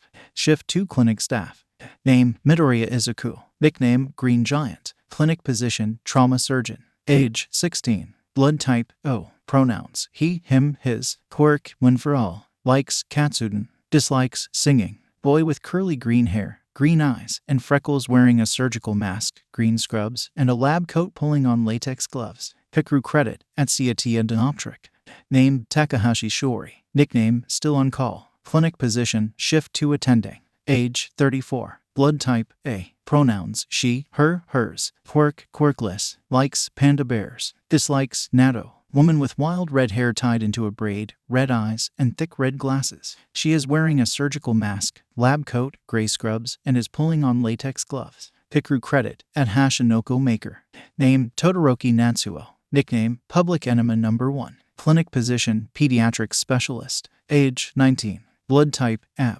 Pronouns: he, him, his. Quirk: quirkless. Likes: sashimi. Dislikes: Christmas. A young man in front of a blue background with white hair, blue eyes, and pale skin. He is wearing a surgical mask pulled under his chin, a lab coat, and blue scrubs. Hikaru credit: at Nace Nikyu. A young man, cartoon style, with white hair and blue eyes. He is wearing a lab coat, a blue button-up shirt, a white tie, gray slacks, and red shoes. He is holding a book and showing his middle finger. Hikaru credit: at Extra Gigiobjil Mirigan Makio.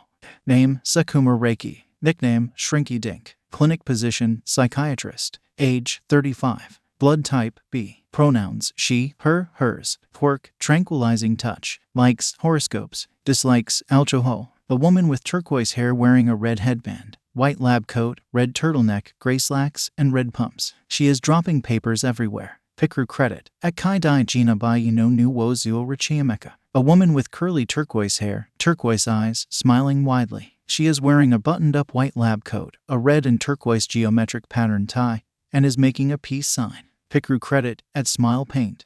Name: Yamada Subaru. Nickname: Nurse Next Door. Clinic position: head nurse. Age: 20. Blood type: O. Pronouns: she, her, hers. Quirk: quirkless. Likes: tennis. Dislikes: perfume. A young cartoon-style woman in front of a curtain in hospital bed. She has long black hair, tied into a ponytail, brown eyes, and is wearing a surgical mask which is pulled down in pink scrubs. Hikaru credit: at Ryotsudaru Zai Mecha.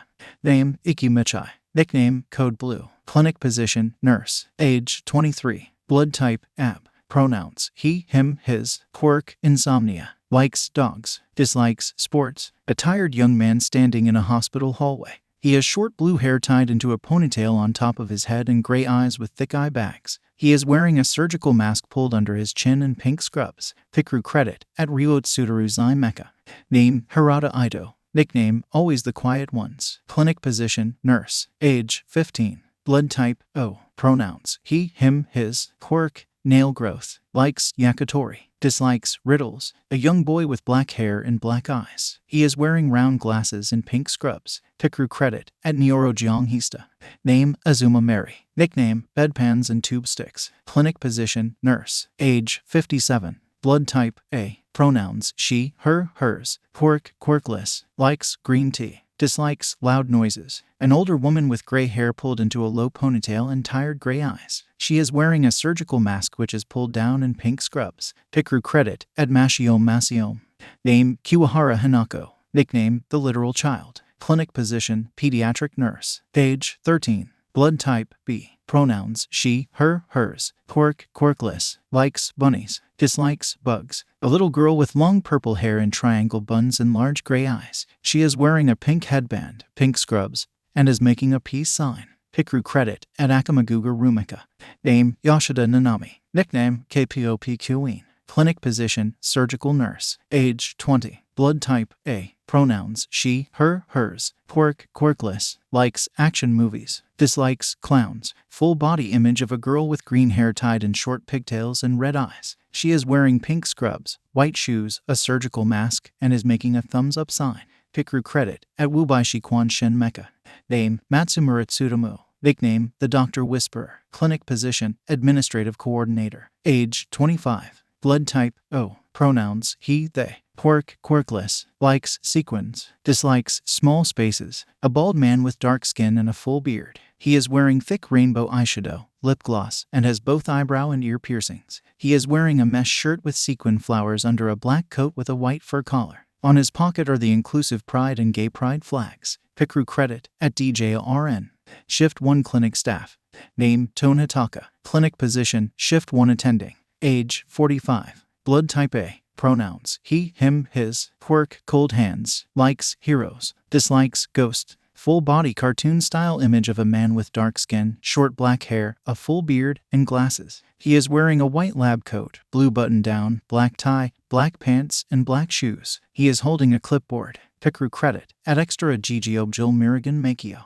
Name, Yumura Sahi. Clinic position, trauma surgeon. Age, 18. Blood type, B. Pronouns, he, him, his. Quirkless. Likes, hugs. Dislikes, spiders. Young man with short red hair and brown eyes. He is wearing green scrubs, a lab coat, and has a surgical mask pulled down over his chin. Hikaru credit, @Nace Nikyu.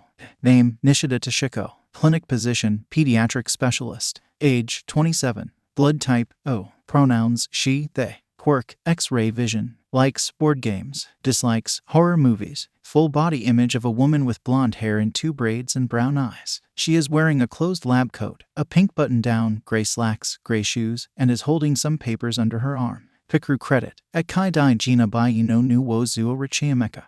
Name, Kiabu Genta. Clinic position, psychiatrist. Age, 31. Blood type, B. Pronouns, he, him, his. Quirkless. Likes snakes. Dislikes birthdays. Man with navy blue hair and violet eyes. He is wearing a gray button-down, white lab coat, and has a face mask pulled under his chin. Hikaru credit, @Nace Nikyu.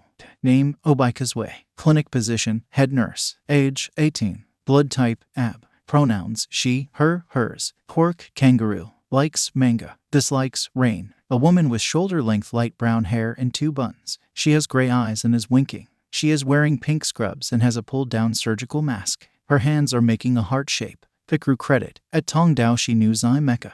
Name, Ito Junakairo. Clinic position, nurse. Age, 22. Blood type, AB. Pronouns, he, him, his. Quirkless. Likes pranks. Dislikes ice. A cartoon-style man with spiky orange hair and gray eyes. He is wearing a surgical mask and pink scrubs and is stroking his chin in thought. Hikaru credit, @Mashiom. Name, Miyazaki AI. Clinic position, nurse. Age, 30. Blood type, B. Pronouns, she, her, hers. Quirk, staring contest. Likes punk rock. Dislikes crowds. Cartoon-style woman with black hair tied into a ponytail and a side bang covering one eye. She is wearing pink scrubs, a pulled-down surgical mask, and is making an OK sign with her hands. Hikaru credit, @Machimachi-ka. Name, Fukuhara Miko. Clinic position, nurse. Age, 26. Blood type, A. Pronouns, she, her, hers. Quirk, hypersonic hearing. Likes electric guitar. Dislikes perverts. Woman with dark skin, shoulder-length black hair and buns, and pink eyes. She has an eyebrow piercing and is wearing pink scrubs and a pulled-down surgical mask. Hikaru credit, @Street Fashion Girl Maker.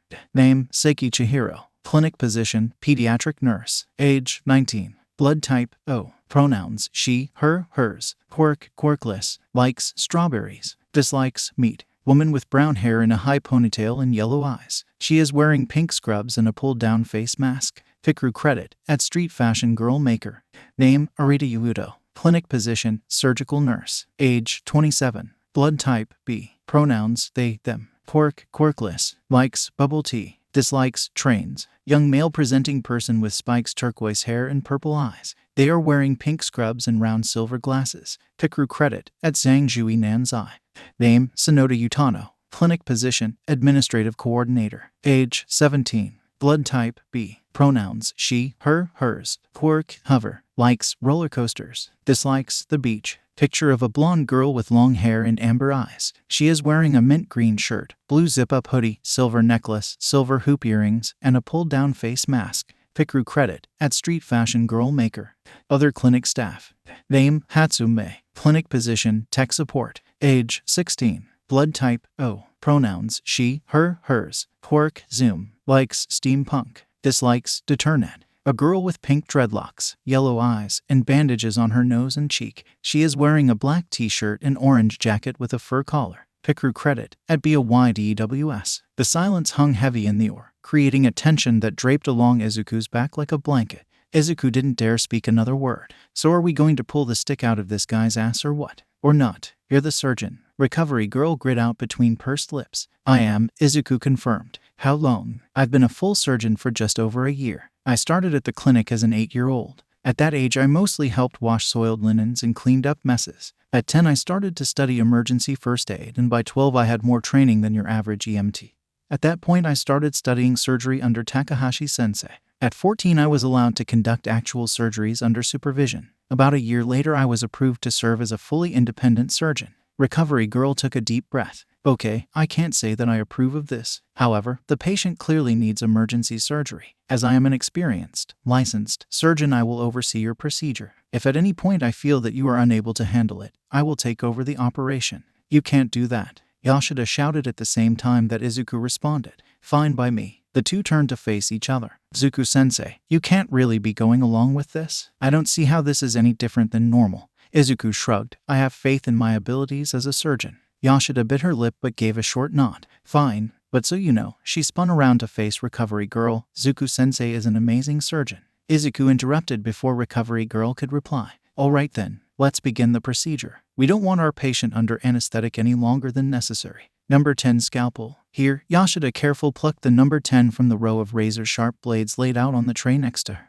Thanks. I will begin with the initial incision. Just as Izuku was about to press the blade to the patient's abdomen, Recovery Girl stopped him. What type of incision should you make and why? So that was how she was going to handle it? Well, Izuku had played that game before. I will make a fan and steel incision, about 5 centimeters superior to the pubis symphysis in a curved transverse fashion.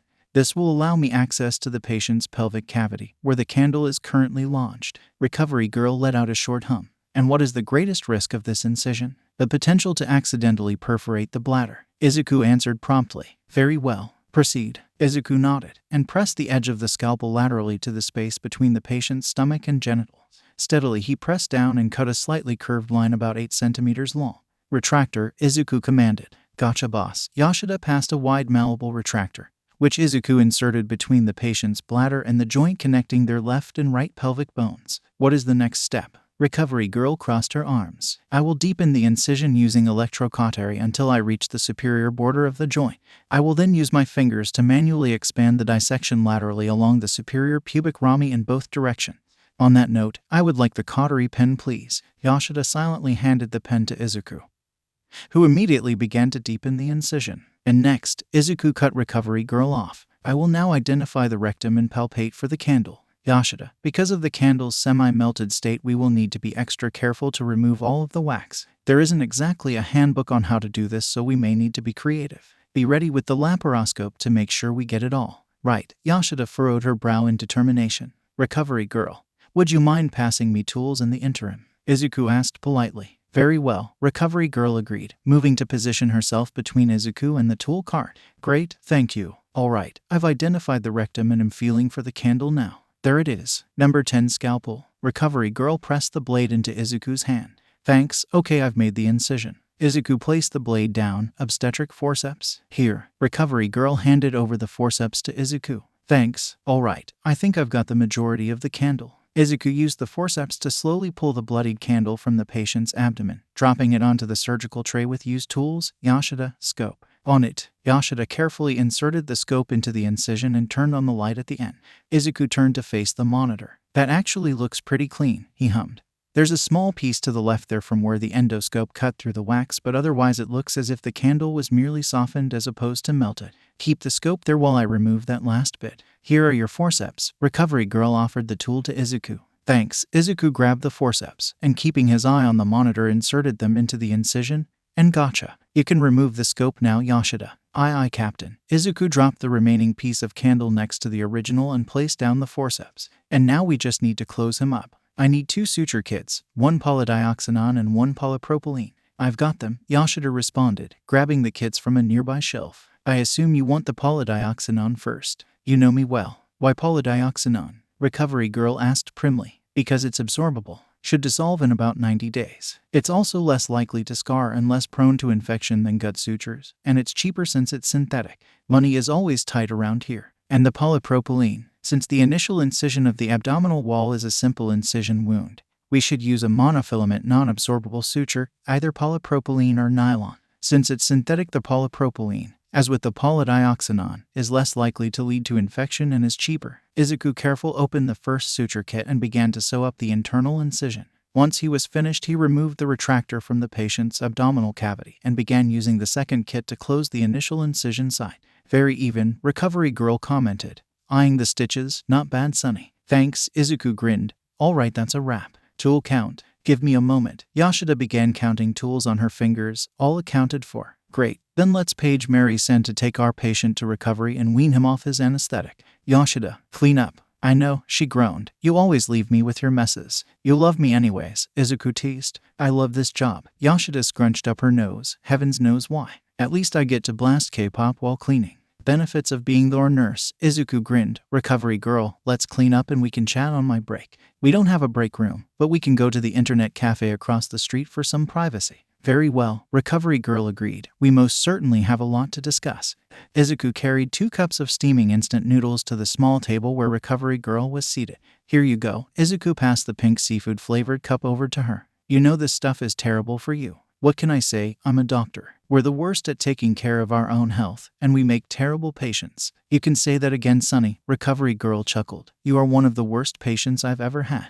I'll take that as a compliment. Izuku smirked, taking a large slurp of his spicy chicken ramen. You should. You may be a pain in my neck, but you're a good doctor. Recovery Girl said softly. Don't get me wrong. I do not approve of an unlicensed child. And don't interrupt me, you are a child, conducting unsupervised surgeries. If it wasn't for the fact that there seems to be literally nobody else able or willing to do the work, I'd remove you immediately. However, you were competent and careful. And I suppose it's better that it's you as opposed to some random kid I'm not able to teach or keep an eye on.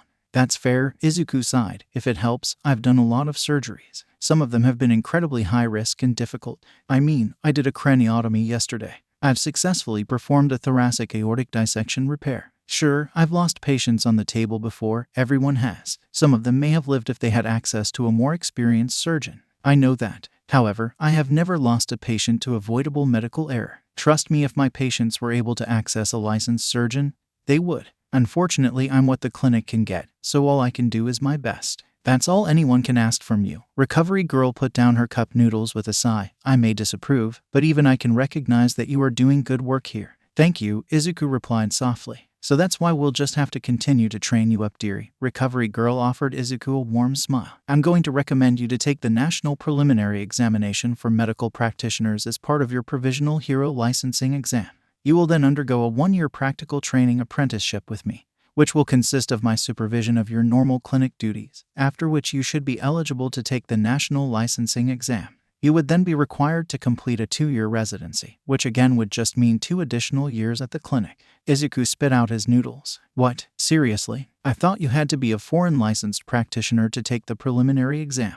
There's a little-known clause that lets certain medical practitioners, those who have received the necessary qualifications from the Japanese Ministry of Education to be allowed to take apprentices, recommend their apprentices for the preliminary exam. I happen to have these qualifications. You wouldn't be the first apprentice I sent through the exam.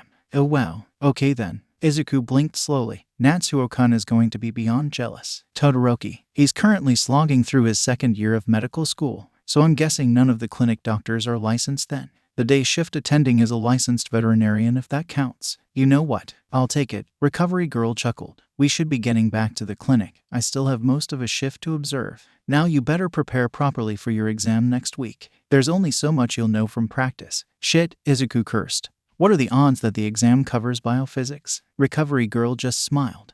The next morning saw Izuku bent over his desk in 1A, scribbling frantically into a study guide which Recovery Girl had printed for him. A pile of Natsuo's biophysics books were balanced precariously beside him. Oh man, Natsuo had laughed uproariously upon Izuku's explanation. Good luck with that. Let me know if you need a tutor, Kohai-kun. Izuku finished his current question and moved on to the next one. 5. Your brain consumes about 22 W of power, and avocados have been shown to promote brain health. If each avocado contains 310 cal, and your brain was powered entirely by the energy from the avocados, how many must you eat each day? This is stupid, Izuku moaned, slamming his head against the desk. Who powers their brain entirely by avocados? It wouldn't even work. Were we talking about avocados? Avocado sushi is my favorite. Do you think Lunch Rush would make some for me today? Uraraka's cheerful voice interrupted Izuku's griping. Right, Izuku lifted his head just enough to see his friend. It wouldn't be my choice right now. Anyways, we have ultimate move training today. You should eat something with adequate protein. It attacked on sternly. Oh yeah, I guess that's true. Uraraka placed a finger on her chin, but avocado sushi is so yummy. Maybe if I order tuna with it. That was right. Izuku still had to come up with 2 special moves in addition to studying for both his heroics and medical provisional exams. Have you guys come up with any move ideas yet? Aside from your reciproburst, of course, Ada-kun. Izuku asked. I'm not sure, Ada replied. My family has a move passed down through generations which I'm hoping to replicate. But I haven't quite figured out if I'm physically ready for it yet. That's fair, Uraraka commented. I've been experimenting with combining the martial arts skills I learned on my internship with my quirk. How about you, Deku-kun? Well, I've decided to switch to a kick-based fight style to protect my hands. But I wouldn't really call it a special move. Maybe something which has long-distance attack power. I'm not really sure yet. That's okay, Uraraka grinned. We just have to keep playing around with it until something clicks. We still have some time to figure it out. That's true, Izuku hummed in agreement. I should probably take a break from studying for the written exam anyways and head over to the TDL for some practical training. You guys interested in coming? Thank you very much for your offer. Ada bowed stiffly. However, I have a prior engagement concerning my costume in the support department. No worries, Uraraka. I'm going to grab some lunch first, but I'll see you there after. I think most of our classmates are already there anyways. Okay, have a nice lunch. Izuku packed up his books and headed to the locker room near the gym to change into his gym uniform. Right, Izuku mumbled to himself as he made his way to his individual training area. Just play around until something clicks. The sounds of battle noises and training reverberated through the gym. Midoriya, back for more practical training. Aizawa greeted him with his usual deadpan stare. I needed a break from studying from the written exam. Izuku shrugged. I'm really not sure how to proceed here though. I'll spar with you, hand to hand. Perhaps you will think of something while we fight. Aizawa offered, settling into a guard stance. Yes, sensei. Izuku bowed quickly before positioning himself to match his sensei. Begin. The two immediately clashed blows before jumping apart, Aizawa expertly blocking Izuku's sidekick. Aizawa was quick and good at anticipating Izuku's movements. Izuku could hardly get more than a glancing blow off of him. Then again, he was a pro hero for a reason. Izuku would have to fight smart against an opponent like Aizawa, not just hard. Ouch, Izuku hissed as he caught a particularly nasty blow with his shoulder. You're going to have to do better than that if you want to beat me. Izuku just grimaced. Aizawa wasn't using his capture scarf, but his fighting style focused on reach, meaning he was relying primarily on his arms for defense and his legs for attack. That meant that Izuku was most easily able to touch Aizawa's arms when attacking. The ulnar and radial nerves ran through the upper and lower inner forearms, and were good points for Izuku to target. There was also a pressure point between the thumb and index finger which became vulnerable when making a fist. If Izuku could put pressure on any of these vulnerable spots, Izuku dodged a kick aimed at his head and launched his own in return. Aizawa ducked underneath it. Damn it, if I could only hit you. Izuku groaned. Aizawa was too fast for Izuku to be able to grab onto his pressure points with any real strength.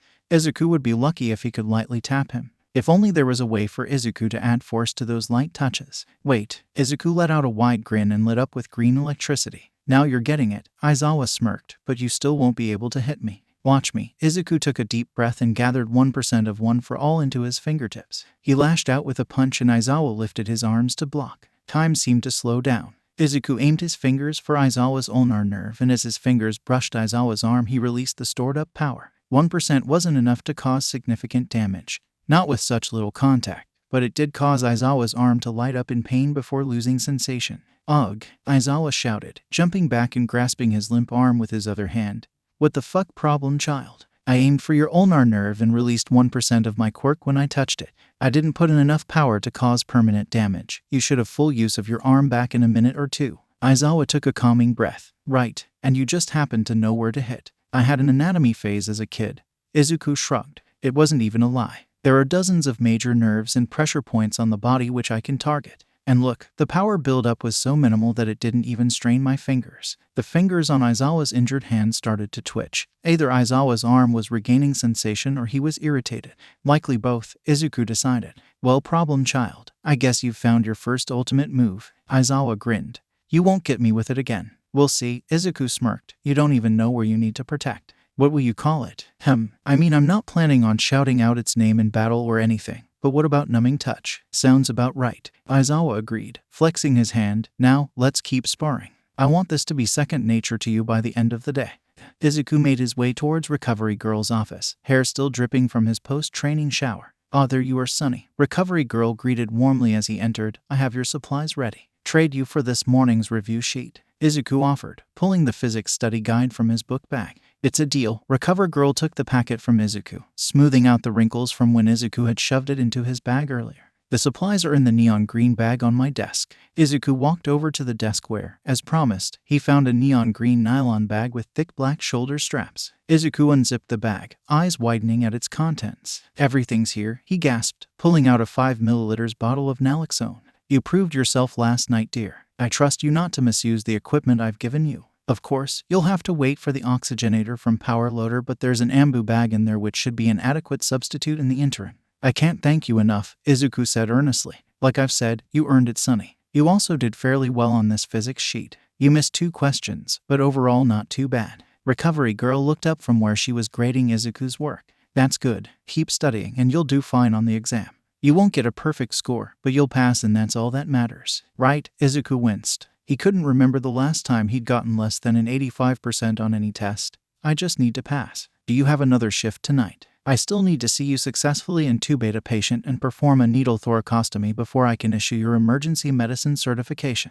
I have a shift every night except Sunday. I pull a double on Saturday. Okay then. Well, let your attending know you need these procedures and see if you can't get them done in the next few shifts. Have someone at the clinic take a video and send it to me. The intubation will be no problem. It's a common procedure. I'll see what I can do about the thoracostomy. It's not something we see too often. Worst case scenario, I put in the request to have you show me on a cadaver at Musutafu Medical College, but I'd prefer if I didn't have to. The dean is a rather unpleasant fellow. I've heard complaints from Natsuo-kun.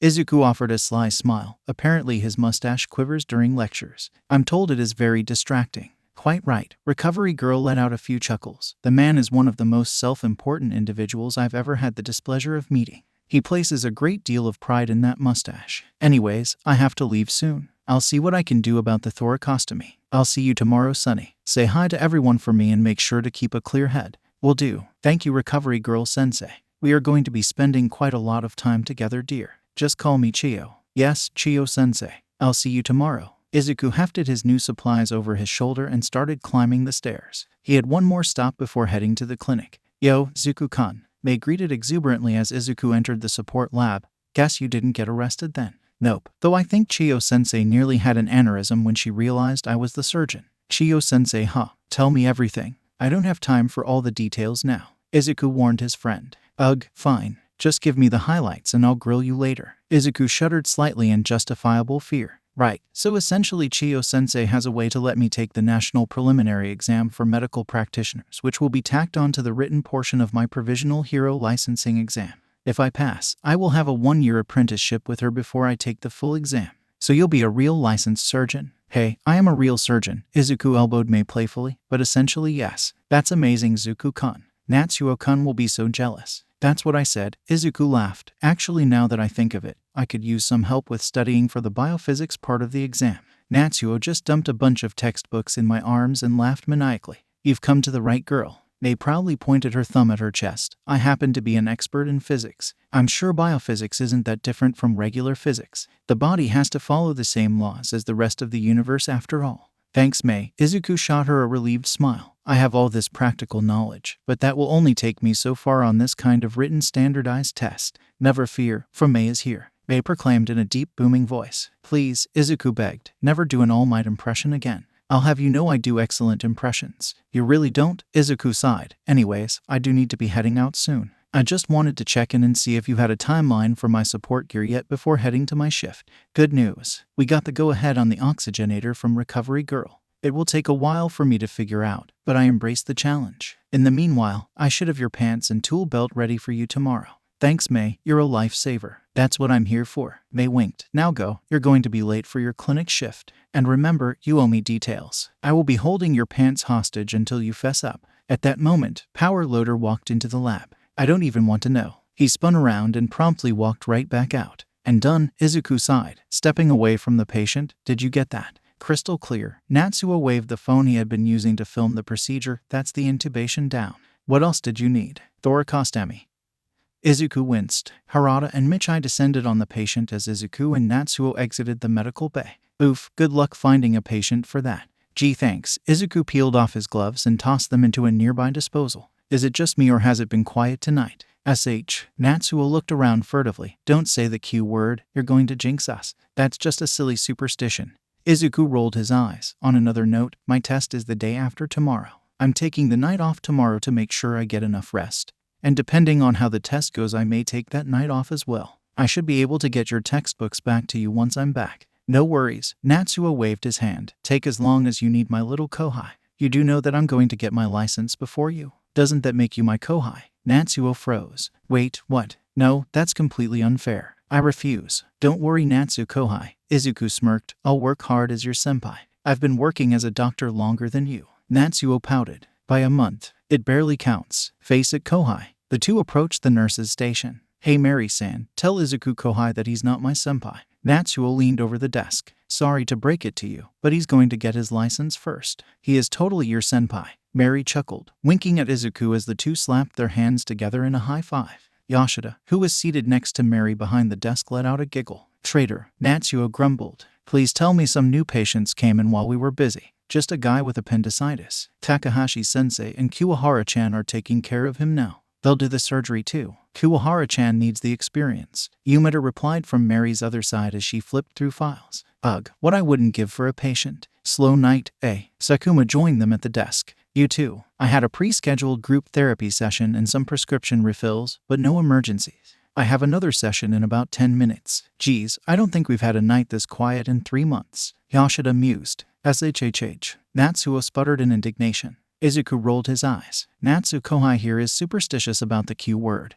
Izuku made air quoted with his fingers. Q word? Yoshida asked, her finger on her cheek and a mischievous glint in her eyes. Oh, you mean quiet? La, can't hear you. Natsuo covered his ears in protest. Everyone else cracked up. You really are a complete dork. Yumeda wiped a tear from the corner of her eye, but that's why we love you. Well, that and my dashing good looks, Natsuo preened jokingly. Oh, of course, Izuku deadpanned. Oh, Natsuo-kun, you are the hottest man I've ever met. Your white hair glistens like ice in the moonlight. Swoon, Mary snorted. Did you just say swoon? You're just as much of a dork as he is. I take that as a compliment and will wear it as a badge of pride. Izuku grinned cheekily. Anyways, since we have nothing to do. Before Izuku could finish his sentence, the desk phone rang shrilly. Nurse's station, this is Yumeda. Yumeda held the phone to her ear. There was a brief pause. All right, I'll send Izuku-kun out. I think he might be bored. She whispered the last part conspiratorially. Patient? Izuku asked hopefully. No, fair. I want a patient. Natsuo pouted.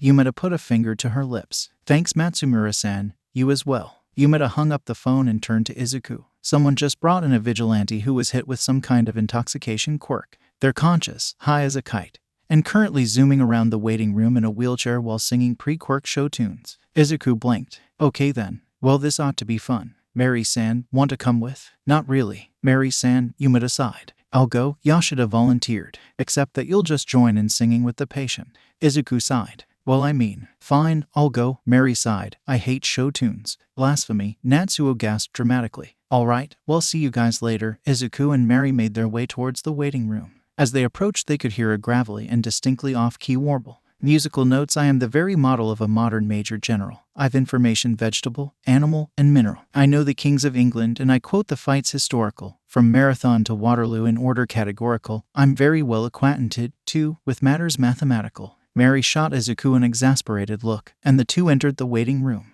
Izuku could clearly see the backside of a figure dancing in a wheelchair. Clearly they were the patient. Musical notes. I understand equations both to simple and quadratical. About binomial theorem I am teeming with a lot of news, with many cheerful facts about the square of the hypotenuse. The patient switched from singing to humming loudly. Yo, Zuzubin, over here. Izuku turned away from the patient and headed over to Matsumura at the front desk. A nervous-looking man with stringy gray hair was fidgeting nearby. This is Yamagata Masaru-san. He found the patient and brought them in. Great, it's nice to meet you. Thank you very much for bringing in the patient. I'm Midoriya-sensei and this is Azuma-san, one of our nurses. What can you tell me about the circumstances you found the patient in? Any information would be of great help. Well, I was walking home. I'm quirkless and I don't exactly live in the nicest part of town, and this guy starts shaking me down. I think he had some sort of mutation quirk. His skin was this shiny khaki green color and he had these clusters of warts along his jaw. I was about to hand over my briefcase when this person jumps from the sky and gets in between us. Musical notes: I'm very good at integral and differential calculus. I know the scientific names of beings and animalculus. In short, in matters vegetable, animal, and mineral, I am the very model of a modern major general.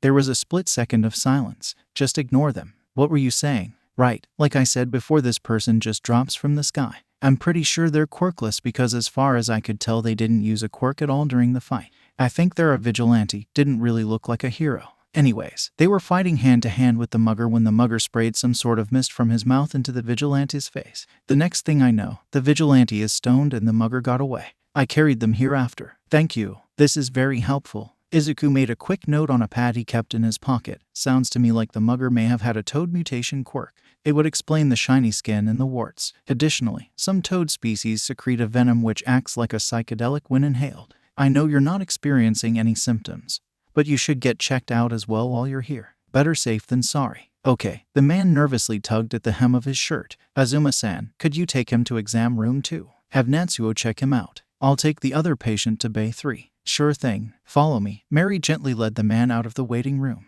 Now for our music man. Izuku sighed, heading towards his new patient. Excuse me. I'm Midoriya-sensei and I will be your doctor today. The patient frantically spun around in their wheelchair. Izuku blue-screened. No, Aizawa mumbled. No problem, children after school. Only cats.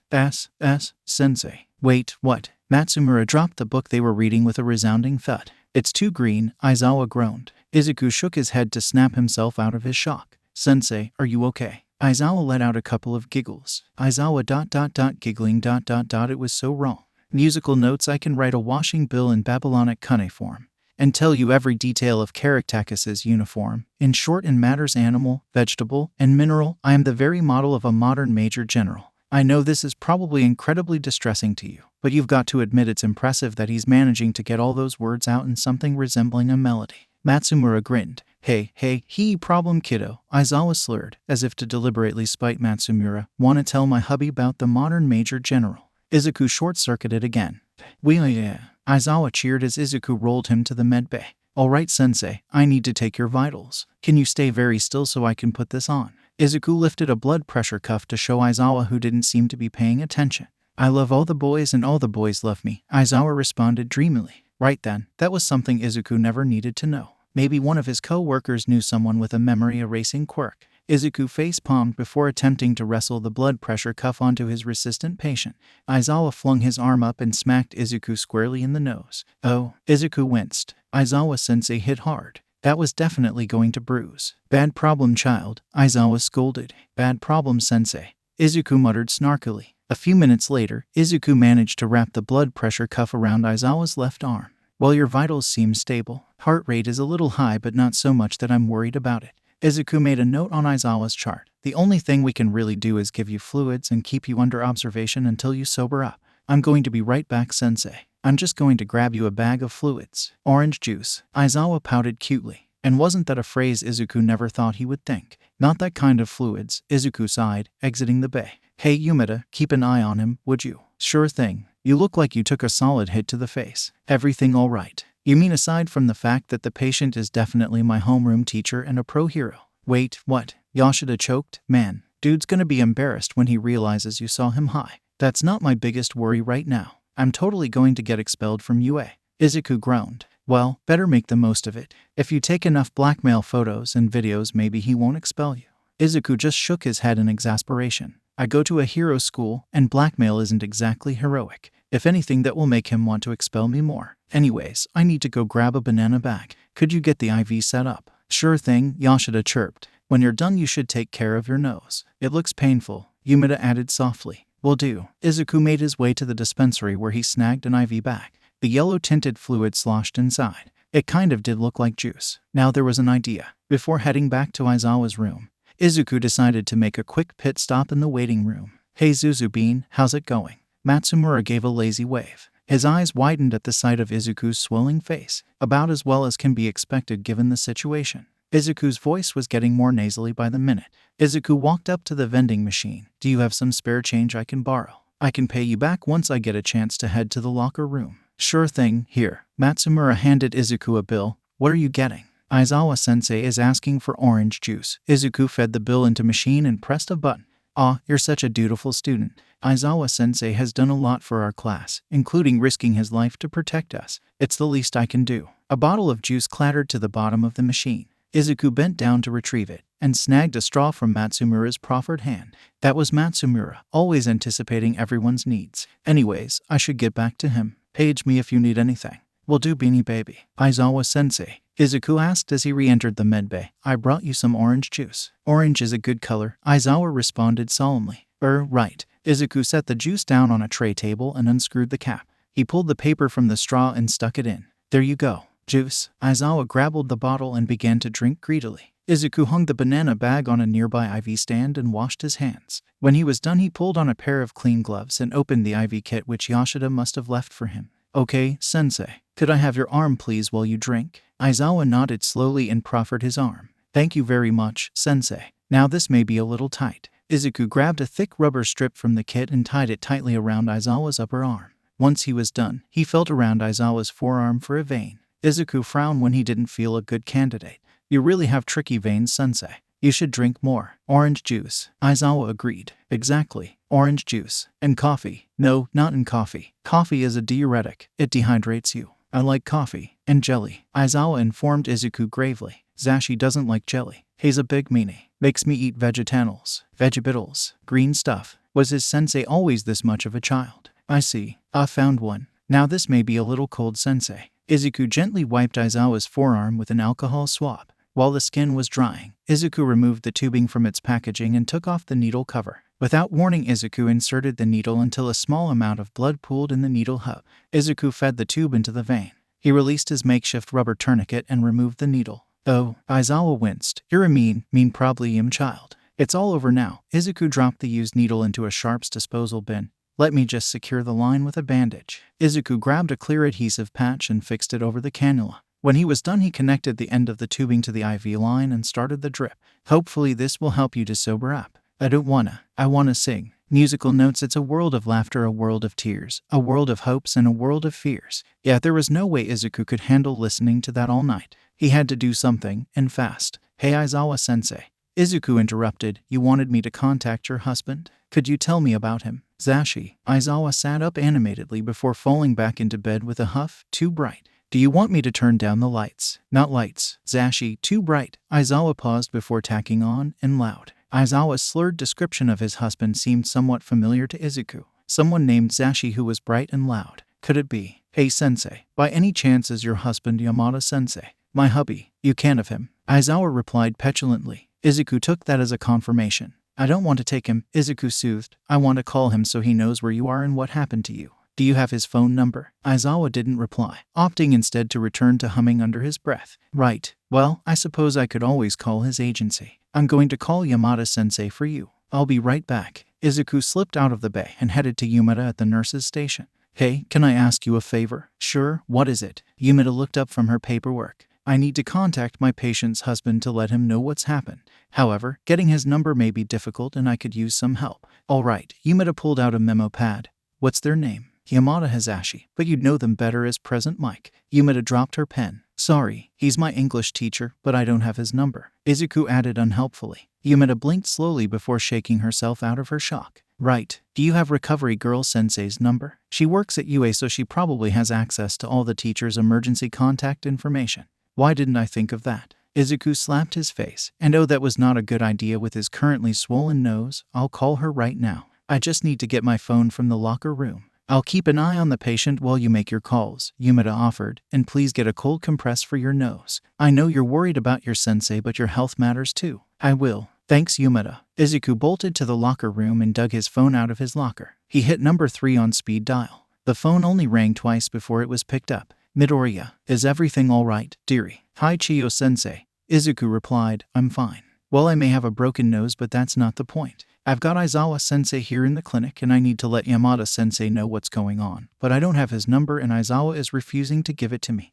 He is. That's quite unlike him, especially since he evidently told you about his marriage in the first place. Aizawa-sensei is currently high. Like really, really high. Singing pre-quirk show tunes high. And can I just say I could have happily lived my whole life without hearing that. He inhaled a psychedelic from a mugger with a toad mutation. So far the most lucid statement I've been able to get out of him is Zashi too bright. And don't even get me started on some of the other things he's been spewing. You wouldn't happen to know anyone with a memory erasing quirk, would you? Oh my, recovery girl was clearly trying to stifle her laughter. And failing, I'll text Tazashi's number to you, Sonny. In exchange, I want the rest of the dirty details tomorrow. I am Shouta's primary care physician after all. Anyone who thinks you're just a harmless, sweet little old lady has clearly never met you. Izuku huffed in amusement. Deal. And thanks. No worries, Sonny. I just sent you the phone number. The line disconnected. Izuku quickly jotted down the number recovery girl gave him and made his way back to the nurse's station. Izuku picked up the desk phone and dialed quickly. After the fourth ring, someone picked up. Hello, could I speak to Yamada Hazashi? Izuku asked. Who is this? Yamada replied warily. Izuku was a little surprised his sensei didn't recognize his voice. But then again, his swollen nose did make him sound different. Well, if his sensei didn't figure it out on his own, Izuku wasn't going to tell him. I'm calling from the Musutafu Community Health Center. We currently have an Aizawa Shouta in our urgent care center, and he informed us that you are his emergency contact. Cho, is he okay? Izuku winced and pulled the phone away from his ear. Apparently his sensei's quirk did work over phone lines. He's fine. He inhaled a psychedelic substance while on patrol and is currently intoxicated. A witness brought him in. I'm sorry, what? In other words, your husband is currently stoned. I was not expecting that. Yeah, me neither, Izuku grumbled in his head. You said he'll be alright. He will be just fine. He is currently stable and receiving IV fluids. We would like to keep him under observation until the effects of the drug wear off, just in case, but it is unlikely that there will be any complications. Yamada breathed a sigh of relief. That's good to hear. In that case, I'll be over in a couple of hours if that's alright. I'm supposed to record my live radio show in about half an hour. Sho would be pissed if I skipped out on work when he's not in any real danger, even though I'd really rather be with him right now. No worries, Izuku reassured. We'll take good care of him in the interim. Does this number accept text messages? It does. Great. In that case, I will text you the clinic address and phone number. If you have any questions or concerns before you get here, please feel free to call us. I will. Thank you very much for taking care of my husband. You're very welcome. We are happy to help. Izuku pulled the phone from his ear and hung up. He quickly shot off the promised texts. Hey Zuku Kohai. Natsuo walked up from behind Izuku. How's it going with the singing patient? Izuku rolled his eyes. You mean you haven't heard Natsu Kohai? Our patient is none other than Aizawa Shouta, pro hero Eraserhead. Wait, I know that name. Where do I know that name from? Izuku just gave him a deadpan stare. Seriously? He's your brother's homeroom teacher. And mine, the one who almost died protecting us in the USJ. Heck, your brother fought him for his final exam. Oh right. Natsuo tapped his chin before freezing with wide eyes. Oh. Yeah, oh. I have seen things tonight that no child should ever have to see. I mean, to be fair, you see a lot of things that children probably shouldn't look at. How old were you that time when you had to pull maggots out of that one guy? 10. Thank you. I absolutely needed that reminder. Izuku groaned. Anyways, I need to get a cold compress for my nose. Yeah, that looks nasty. What happened? Aizawa-sensei hit me while I was trying to take his blood pressure. Natsuo started laughing. Only you would get slugged in the face by your stone teacher. I don't even want to justify that with a response. How was the guy who brought sensei in? Fine. We just finished checking him over and he's gone home. That's good. Izuku-sensei. Yumada called from Aizawa's med bay. Yes? Izuku rushed over. I'm sorry, but he started crying and I don't know what to do. Aizawa crying. Could this night get any weirder? Right, I can take it from here. The answer was yes, yes it can. Izuku was immediately bombarded by his sensei's tearful proclamations upon entering the room. He didn't see Yumada smirk and pull out her phone behind him. My problem child is just so cute, Aizawa sobbed. The cutest problem child. He's all green and fluffy and he has these little freckles on his nose. Aizawa paused to blow his nose harshly into a tissue. Izuku flushed bright red. Sensei. And he looks so squishy and I just want to cuddle him and keep him safe and warm and pile cats on him. Aizawa sniffled. Sensei. Izuku stuttered out, somehow managing to turn even redder. I'm right here. My cute problem child. I have the cutest students, it's not fair. Aizawa blew his nose again. The tears slowed. I know. I must kidnap my problem child and give him cats. Aizawa suddenly tried to get out of bed. Sensei, wait. Izuku rushed to hold his sensei down. I'm right here. You don't need to get out of bed. Need more cats. And there was the crying again. You already gave me cats? I did. Aizawa looked at Izuku tearfully. You did. Izuku lied. That's good. Aizawa blinked tiredly before promptly rolling over and falling asleep. Izuku froze for a moment in shock as Aizawa's soft snores filled the room. Oh man, that was priceless. Natsuo wheezed, doubling over in laughter. Izuku spun around in shock. In the doorway, Yoshida was leaning against Natsuo, trying to stay upright and giggling uncontrollably. To their left, Yumeta and Mary stood. Yumeta was holding her phone out like she was filming him. Did you film that? Izuku shouted, turning an even deeper shade of red. Sorry, it was too good to pass up. Yumeta shrugged sheepishly, the corners of her mouth betraying her by twitching into a smile.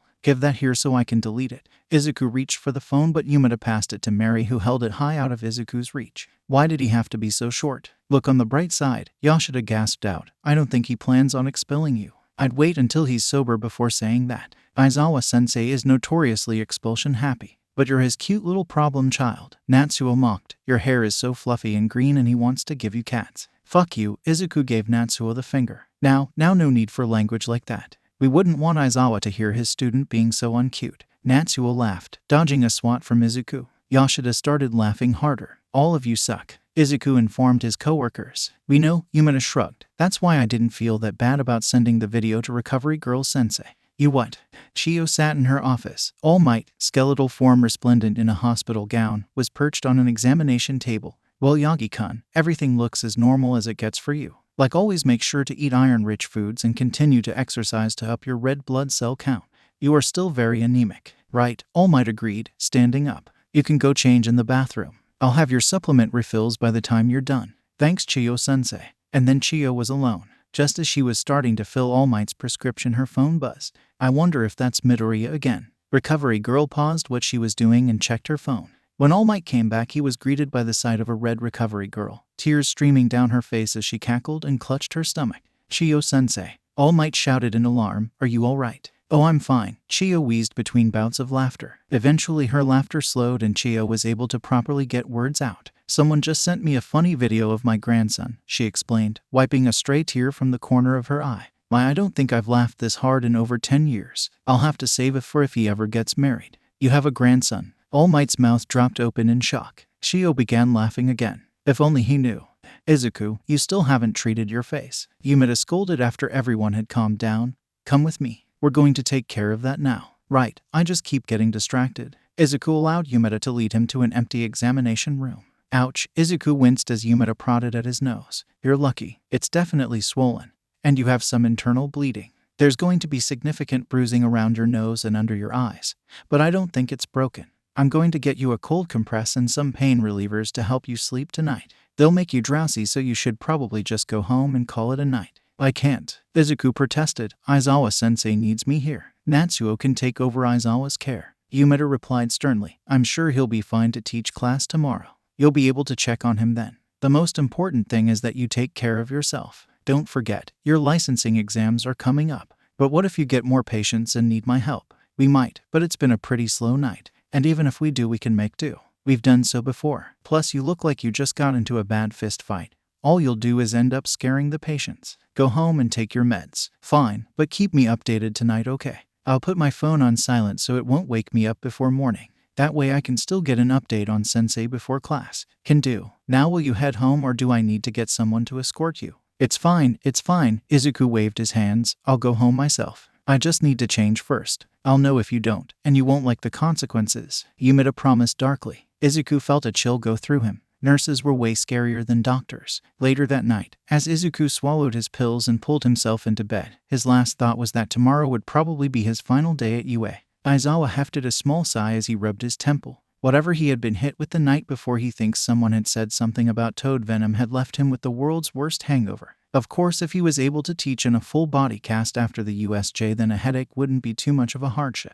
So here he was, wrapped in his sleeping bag on the floor of classroom 1A. Tinted goggles pulled over his eyes to block out the sun. Groaning, Aizawa pulled himself up from the floor. Sensei, are you feeling okay? You seem a little off today. Yaoyorozu asked worriedly upon seeing her sensei's pinched face. You do seem even paler than usual. Uraraka tapped her chin. Aizawa-sensei, you must take care of your health. It is of the utmost importance for a hero. Ada chomped. Aizawa's lips tugged down. Usually his problem child would have added something to the conversation. Instead, Midoriya looked almost despondent in his chair as he pointedly didn't look at his sensei. A flash of green passed behind Aizawa's eyes. I brought you some orange juice. But that hadn't been his problem child, but the green-haired doctor at the clinic. Problem child? Aizawa sat up with a gasp. Sho, I'm so glad you're awake. His husband had responded with joy. Where's Midoriya? What are you talking about? The problem child was here. Oh, you must mean the doctor. A kind-looking nurse with cropped brown hair and kangaroo legs entered the room. It's after shift change, so he's already gone home.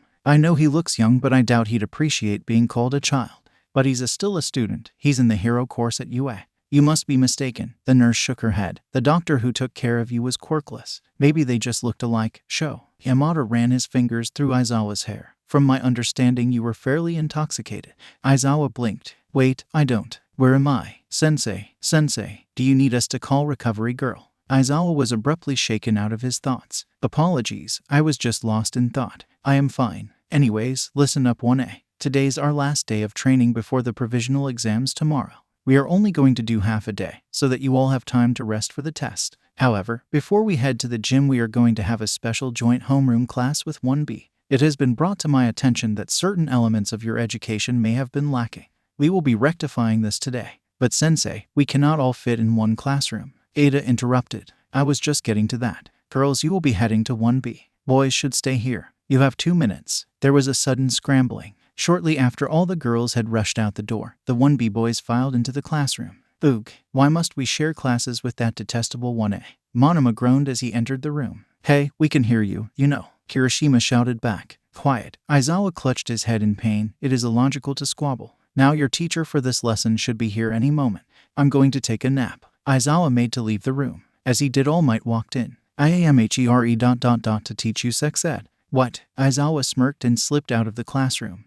Sho, Yamada greeted, looking up from his grating as Aizawa entered the staff room. How are you feeling? I'm fine. Just going to take a nap. Aizawa answered, lying down on the sofa with his head in his husband's lap. Good idea, Yamada agreed, resting his hand on Aizawa's head and idly running his fingers through his husband's tangled hair. Aizawa hummed contentedly as he drifted off to sleep. You're at the Musutafu Community Health Center. My name is Obaikazue and I'm the head nurse on shift. It seems as if you had a nasty run-in with a toad venom quirk while on patrol last night. Aizawa took a minute to look around at his surroundings. It did look like a hospital room, but this place seems run down for a health center. Cho, Yamada scolded. It's all right. Obai-sen smiled. It is run down, but it can't be helped. You see, this health center treats those who cannot access treatment elsewhere. As a result, we don't have much in the way of funding. The person who brought you in assumed that you were quirkless from your fight and so brought you to us. I don't understand. Aizawa frowned. Don't you? You're an underground hero, right? I'm surprised you don't already know.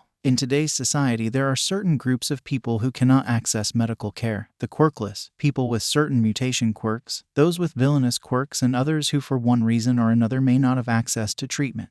The purpose of this clinic is to treat these people. I say clinic, but we actually function more like a hospital. But why can't they go to an actual hospital? Did you know that Musutafu General has a blanket policy of refusing treatment to quirkless patients, even in emergency situations? They what? Aizawa growled. They claim it's because they don't have the training to handle quirkless bodies, and so it's a liability issue. But the reality is they just don't want to waste precious resources on people who they consider to have no value or future. That's horrible, Yamada cried. That's life, Obai replied primly. It's also why this clinic exists. We treat every patient equally, no matter who they may be or where they come from. We are a safe place for them to go when they are weak and vulnerable. As such, I ask that you do not tell others of this clinic, even other heroes, especially other heroes. We treat and serve as a safe haven for anyone who asks. The people who come here have had hard lives and many are not looked favorably upon by the law. You treat villains, Aizawa said darkly. We treat people, Obai countered. Medical care is a basic human right, no matter who you are or what you may have done.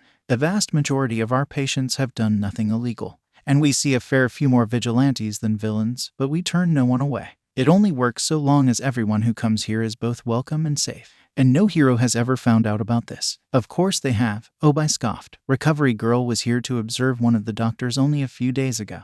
They simply have kept that knowledge to themselves because they know that we do more good than harm. Wait, Chiyo-sensei was. Yamada blinked. Feel free to ask her yourself. Anyways, I need to do a physical if you ever want to be discharged. Can you touch your nose with your finger for me? Sho, wake up. Aizawa blinked sleepily. Homeroom is more than halfway over, and you mentioned you wanted to stop by Chiyo-sensei's office before going to the TDL. Right, thanks Zashi. Aizawa pulled himself up. I wonder how the brats are handling their surprise lesson. A better question may be how Yagi-san is handling it. Aizawa's sweat dropped. You may be right about that one.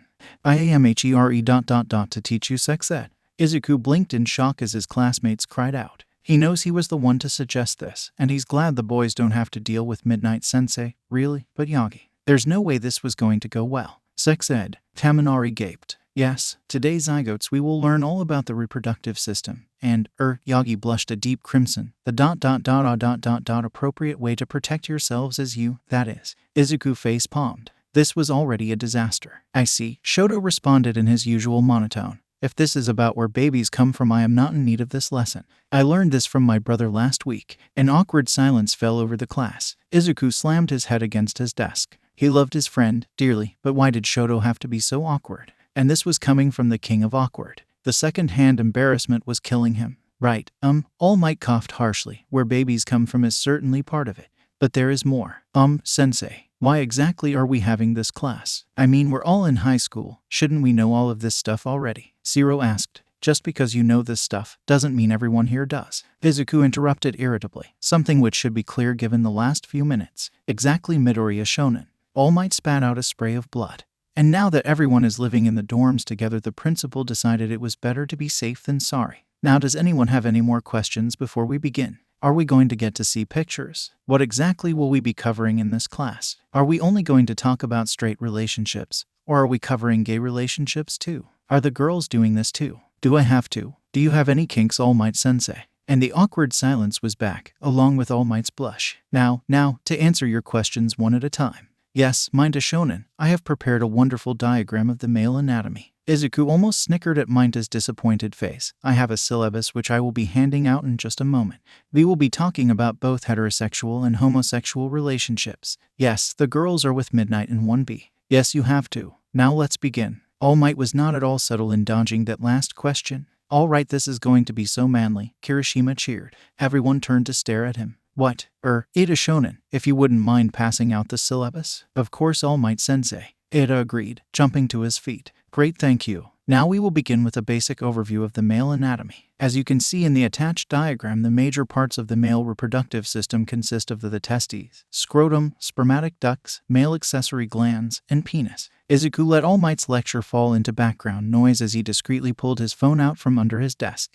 The Nightingales. Green Giant is typing. Green Giant. Guys, All Might is trying to teach sex ed. RN loudly crying face, loudly crying face, loudly crying face. Public enema number 1, law face with tears of joy. Public enema number 1, you brought this upon yourself, my dude. Code Blue, could be worse. At least it's not Midnight. Green Giant. Honestly, Midnight may have been better. All Might is so awkward. I am going to die from second-hand embarrassment. Shrinky Dink. Lol, Hound Dog may find he has some new patients. I'm so glad that's not my job. Green Giant. No, you get to deal with me, smiling face with halo. Shrinky Dink. So mean, tired face. The literal child. What's sex ed? Public enema number 1. Shit. Public enema number 1. Can I get an F in the chat? Shrinky Dink. F. Code Blue. F. Green Giant. F. The literal child. JK. Lol, I can't believe you guys fell for that. I'm a nurse. Of course I know what sex is. Code Blue. Or a demon is what you are. The literal child. Smiling face with horns. Midoriya Shonen. Izuku's head shot up.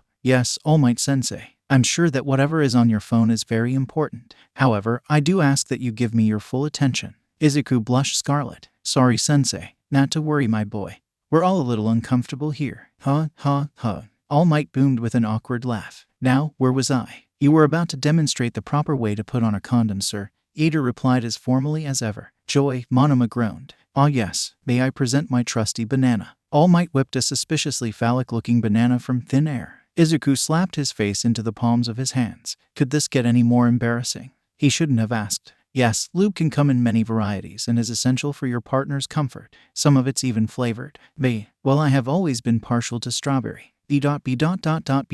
DSM. Perhaps that topic is a little advanced for today's lesson. Well, if you insist, I did have this friend in the US who, while many find it, pleasurable, I must caution you all about quirk use in the bedroom. Why, once when I was around your age or maybe just a little bit older, the Nightingales, Green Giant, I have heard things that can never be unheard. Flushed face, Shrinky Dink, spill the tea. Green Giant, strawberry has been ruined for me forever. Public enema number 1, but you are a strawberry. Green Giant, oh god, nauseated face. Green Giant, guys, he's handing out condoms and bananas. Green Giant is typing. The literal child, law sucks to be you. Shrinky dink, so cliche. Public enema number 1. Bets on how many kids are secretly making condom balloons. Shrinky dink, my psychiatrist's senses are tingling. Code blue, this should be good. Shrinky dink, based on how you're currently projecting onto Green Giant's classmates, it's fair to say you made a fair few condom balloons yourself in your youth. The way you phrased it implies that you consider condom balloons to be an agitator of authority. This leads me to believe that as a child, you regularly played with condoms in an attempt to gain your father's attention by making him angry. Public enema number 1, low blow.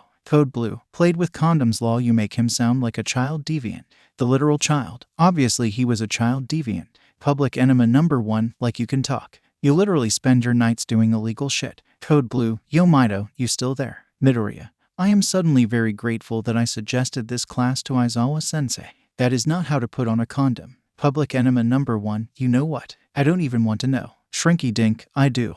I hear you had a rather interesting shift last night. Recovery girl greeted as Aizawa slunk into her office. Pardon, the clinic staff did inform you that I am in the know, right? Recovery girl spun around on her chair. It was such a wonderful surprise to get that video from Yumina-chan. Video, you just say the darndest things under the influence of drugs. Aizawa paled. It really was thoughtful of that girl. Now I have the perfect tool to make you rest when you're injured or ill. That's blackmail. Pish posh. It's merely a mild disincentive. And people forget you and the rat are friends. Do they? I can't imagine why. Nedzu-san is a delightful partner for tea. You would say that. Anyways, it would be illogical to continue this conversation. I have to return to my class shortly. What can I do for you then? What's the deal with this clinic? Is it legit? I assume they gave you the spiel. Aizawa nodded shortly. Right, well I suppose that depends on what you mean by legit as you say. Are they legal? Not really, no. Most of them are not licensed to practice medicine. The recovery girl held up her hand, silencing Aizawa's interruption. However, they do good, ethical work. I've personally supervised a shift there and am training one of their trauma surgeons in my spare time. They give better medical care than most hospitals and with less than half of the resources. I don't understand, Aizawa growled. They treat villains. That's what you're caught up on. Recovery girl scoffed. Medical care is a human right. I'm sure they told you the same thing. They'd be piss-poor doctors if they didn't care for anyone and everyone who walks through their doors. Even if I were to accept your premise that they are somehow perpetrating harm by treating villains. For every villain they treat 100 more innocent people. People who, I may remind you, are completely unable to access traditional medical care. Still, Shouta, imagine you're on patrol and you find a bleeding quirkless child in the street. Let's say he has an open fracture. His injuries are far too severe for you to treat yourself. What do? Take him to a hospital. Aizawa replied immediately before pausing. Oh, yes, oh. Without the clinic that child has no chance. Nor does the shop clerk with the scary mutation quirk. Or the illegal immigrant couple with a sick newborn. They even have a pay-what-you-can system in place for those who can't get health insurance. The only reason the clinic is illegal is because we made it so they had to be. Do I wish they were all actually licensed doctors and nurses? Of course I do. But I also recognize that they are in an impossible situation. And have managed to create something incredible, something that saves lives. To stop them would be by far the greater evil. I understand, Aizawa sighed. If their medical practice is as good as you say, even though they're not licensed, I'll let it go. I'll keep their secret. I'll make sure Hisashi does too. Thank you, Shouta. Recovery girl smiled warmly. Now here, have some gummies for the hangover I'm sure you're nursing. Thanks, Chiyo-sensei. Aizawa gratefully accepted the handful of sweets. Even without the hangover he would never turn down Chiyo-sensei's gummies. Though none of his students would ever guess it, Aizawa had a massive sweet tooth. Of course, dearie, recovery girl turned back around. Now off with you. I don't want to see you hanging around in my infirmary any more than absolutely necessary. Yeah, Aizawa stuffed his hands into his pockets and slunk out of the room. He had brats to wrangle. Idly, he wondered how traumatized his students would be when he saw them next. After all might and sex ed were perhaps the two most awkward things Aizawa had witnessed in his life. And he had once been a middle schooler. It really was the perfect opportunity to torture both his students and most annoying co-worker. Aizawa giggled, oblivious to 3 nearby students staring at him in abject terror. Maybe today wasn't so bad after all. Meanwhile, with the girls in classroom 1B. All right, girls, Midnight cracked her whip. Listen up. Yes, sensei. Don't have sex, because you will get pregnant. Midnight paused dramatically and die. Sensei, don't have sex in the missionary position. Don't have sex standing up. Just don't do it. Promise. Okay, now everybody take some rubbers. Now at your age you're going to be having a lot of urges. You're going to want to take off your clothes and touch each other. But if you do touch each other ... you will get chlamydia. and die. Is Sensei just quoting pre-quirk era movies? Yes, she is. Izuku had no idea why Aizawa-sensei hadn't expelled him yet, or even confronted him, but he wasn't about to look a gift horse in the mouth. It was the morning of both exams. If Izuku could just pass his preliminary medical licensing exam, maybe he'd be able to stay in UA. Izuku shivered slightly in the early morning breeze. Yellow backpack slung over his back and a case with his hero costume in his left hand. Good, you're on time. Izuku spun around to face Recovery Girl. Shio-sensei. He bowed lowly. Thank you very much for volunteering to drive me to the test site early. It's my pleasure, dearie. Recovery Girl smiled. Do you have your schedule? Yeah, my medical exam starts at 6 and my hero exam should start 9:30. I should have a half hour between them, and I brought snacks. That's good. It's important to keep your energy up during long tests. And these couldn't hurt either. Recovery Girl passed Izuku a small pouch of her signature gummies with a wink. Thank you. Izuku gratefully accepted the candies and stuffed them into his backpack. Now we should be on our way. We wouldn't want you to be late. My car is parked in the faculty garage across the street. Recovery Girl started walking. Right, Izuku rushed to catch up with her. Speaking of, has Aizawa-sensei said anything about expelling me? Why ever would he? Because he found out I've been illegally moonlighting at a clinic where I treat villains. Did he? What? Did he find out? Yeah. I was his doctor, remember. But does he? What do you mean? Correct me if I am wrong, but wasn't he drugged to the gills at the time? And you weren't there when he woke up. All your co-workers would need to do if he remembered is say he must have been mistaken and confused you with the green-haired quirkless doctor who works night shift.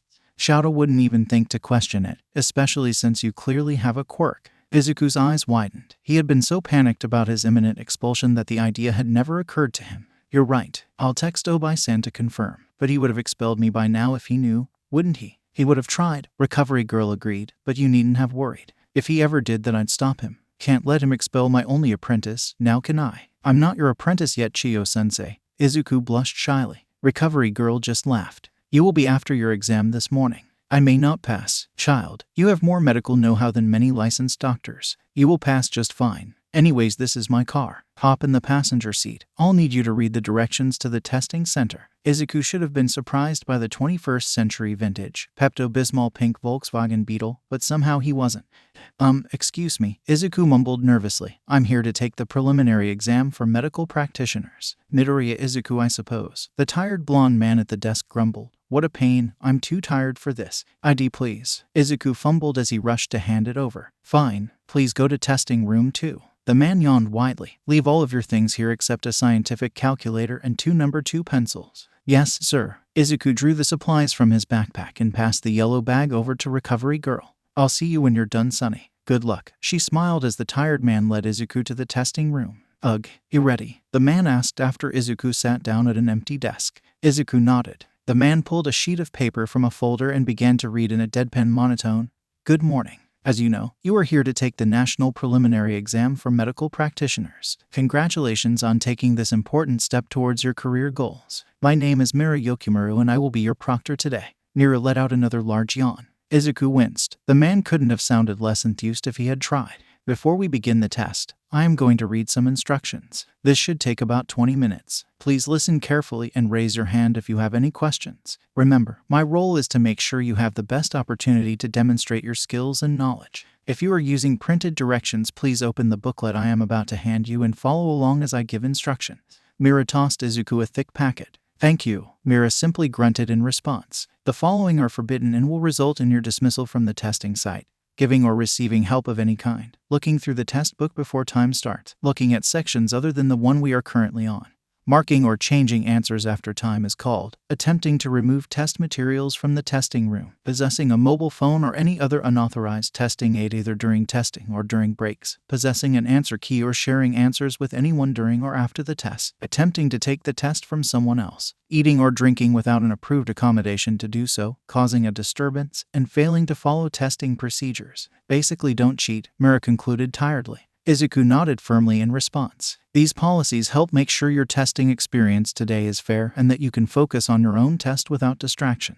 By this time you should have turned in all phones and any other electronic devices. If you still have an electronic device of any kind, including a smartwatch or fitness tracker, please disable any alarms, power it off, and turn it into me now. It will be returned to you at the end of the test. I don't have anything. Izuku bared his wrists for the proctor. Right. From this point on, I will dismiss you if I see a phone, smartwatch, or other electronic device. Thank you for paying attention to these instructions. I will take a moment now to make sure you are using an acceptable calculator. You may not share or exchange calculators at any time. Here, Izuku handed his calculator over to the proctor. I am way too tired for this. I haven't slept in a week. Mira complained. This is fine. Here is the answer sheet you will be using on the test. Thank you. Your answer sheet should have a label or printed and bubbled information on it. Please check that you have the correct answer sheet by making sure it shows your correct legal name and date of birth. Raise your hand if you have the wrong answer sheet or if you find any errors on the label. It's correct, Mira-san.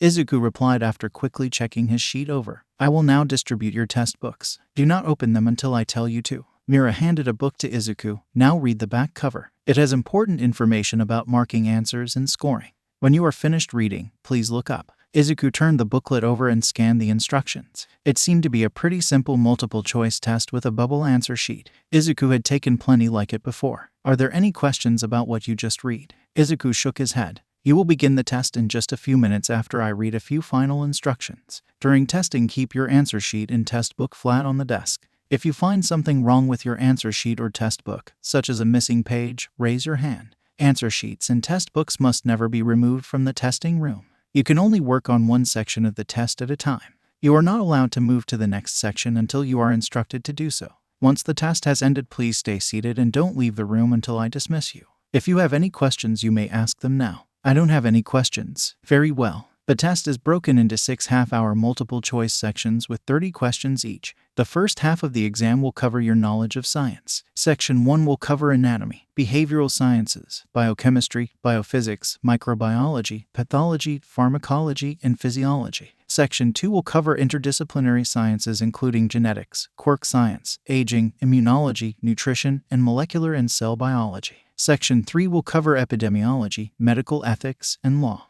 The second half of the exam will test your clinical knowledge. Content areas may include internal medicine, obstetrics and gynecology, pediatrics, preventative medicine, psychiatry, surgery, and other areas relevant to provision of care under supervision. Do you have any questions? No, sir, Izuku responded. Great. I'm going to take a quick nap. Don't cheat. I'll know even if I'm sleeping. You may begin. Izuku hurriedly flipped over his exam book. A 28-year-old man with a minor telekinesis quirk comes to the office because of a 1-year history of pain with urination that has increased in severity during the past month. He also has had episodes of blood in his urine during the past 5 years. He lived in sub-Saharan Africa until he came to Japan 6 months ago for graduate school. Temperature is 38.0 degrees Celsius. Pulse is 80 divided by min. Respirations are 16 divided by min.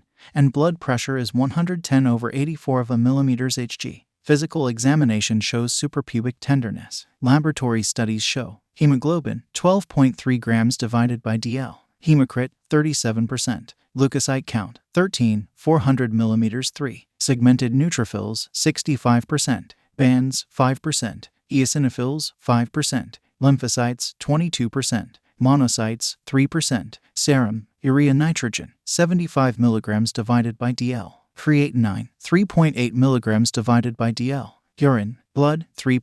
RBC 200 divided by HPF. WBC 100 divided by HPF. RBC casts absent. WBC casts absent. Imaging studies show bilateral hydrator and hydronephrosis and foci of calcification in the region of the bladder. A biopsy specimen of the bladder shows marked chronic inflammation with fibrosis and scattered granulomas. Which of the following best explains the biopsy findings? Exposure to a chemical toxin, interstitial cystitis, melocoplakia, schistosomiasis, vesicoureteral reflux. The patient definitely had an infection. The white blood cell count was off the charts. The hemoglobin and hematocrit was low, but not alarmingly so. The creatinine was scarily high, indicating kidney failure. The patient also had a fever. The fever suggested that a chemical toxin was unlikely. Interstitial cystitis, a chronic bladder condition, likewise didn't usually cause a fever and is more common in women. Additionally, it couldn't explain the creatinine levels, and the patient hadn't reported frequent urination.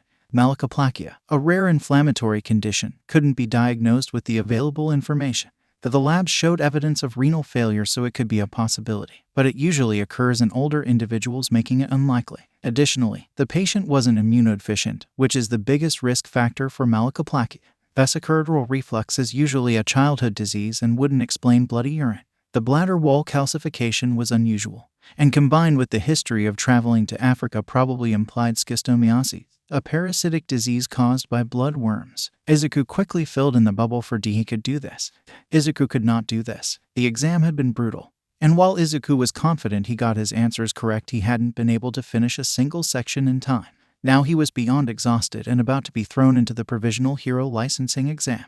How did it go? Recovery girl asked, sitting on a bench outside the exam hall, handing Izuku half a sandwich and a sports drink. My brain is melting out my ears, Izuku complained, and I wasn't able to finish a single section in the allotted time. So you passed. Probably, Izuku sighed, pausing to scarf down his food. The real challenge is passing the hero licensing exam given how tired and brain dead I am. Drink and have some of your gummies, Recovery girl commanded. Izuku complied and took a long sip. You still have half an hour before your next exam, and your classmates won't be here for another 15 minutes. You even have time for a quick cat nap. That sounds good, Izuku agreed tiredly, positioning his backpack to serve as a makeshift pillow. Wake me up when it's time. Of course, dearie. Izuku was barely able to fall into a light sleep when he was woken by a raucous noise. All right, I can't wait to be a heroic chicken. What? Let's call out the usual, guys. On my mark. Plus, ultra. Wait, Izuku didn't know that voice. You know, it's pretty rude to barge into other people's huddles like that in a set. Pardon me. I am, extremely sorry. Izuku groaned and cracked open one eye. Wah, hush dearie, everything's fine, Recovery girl soothed.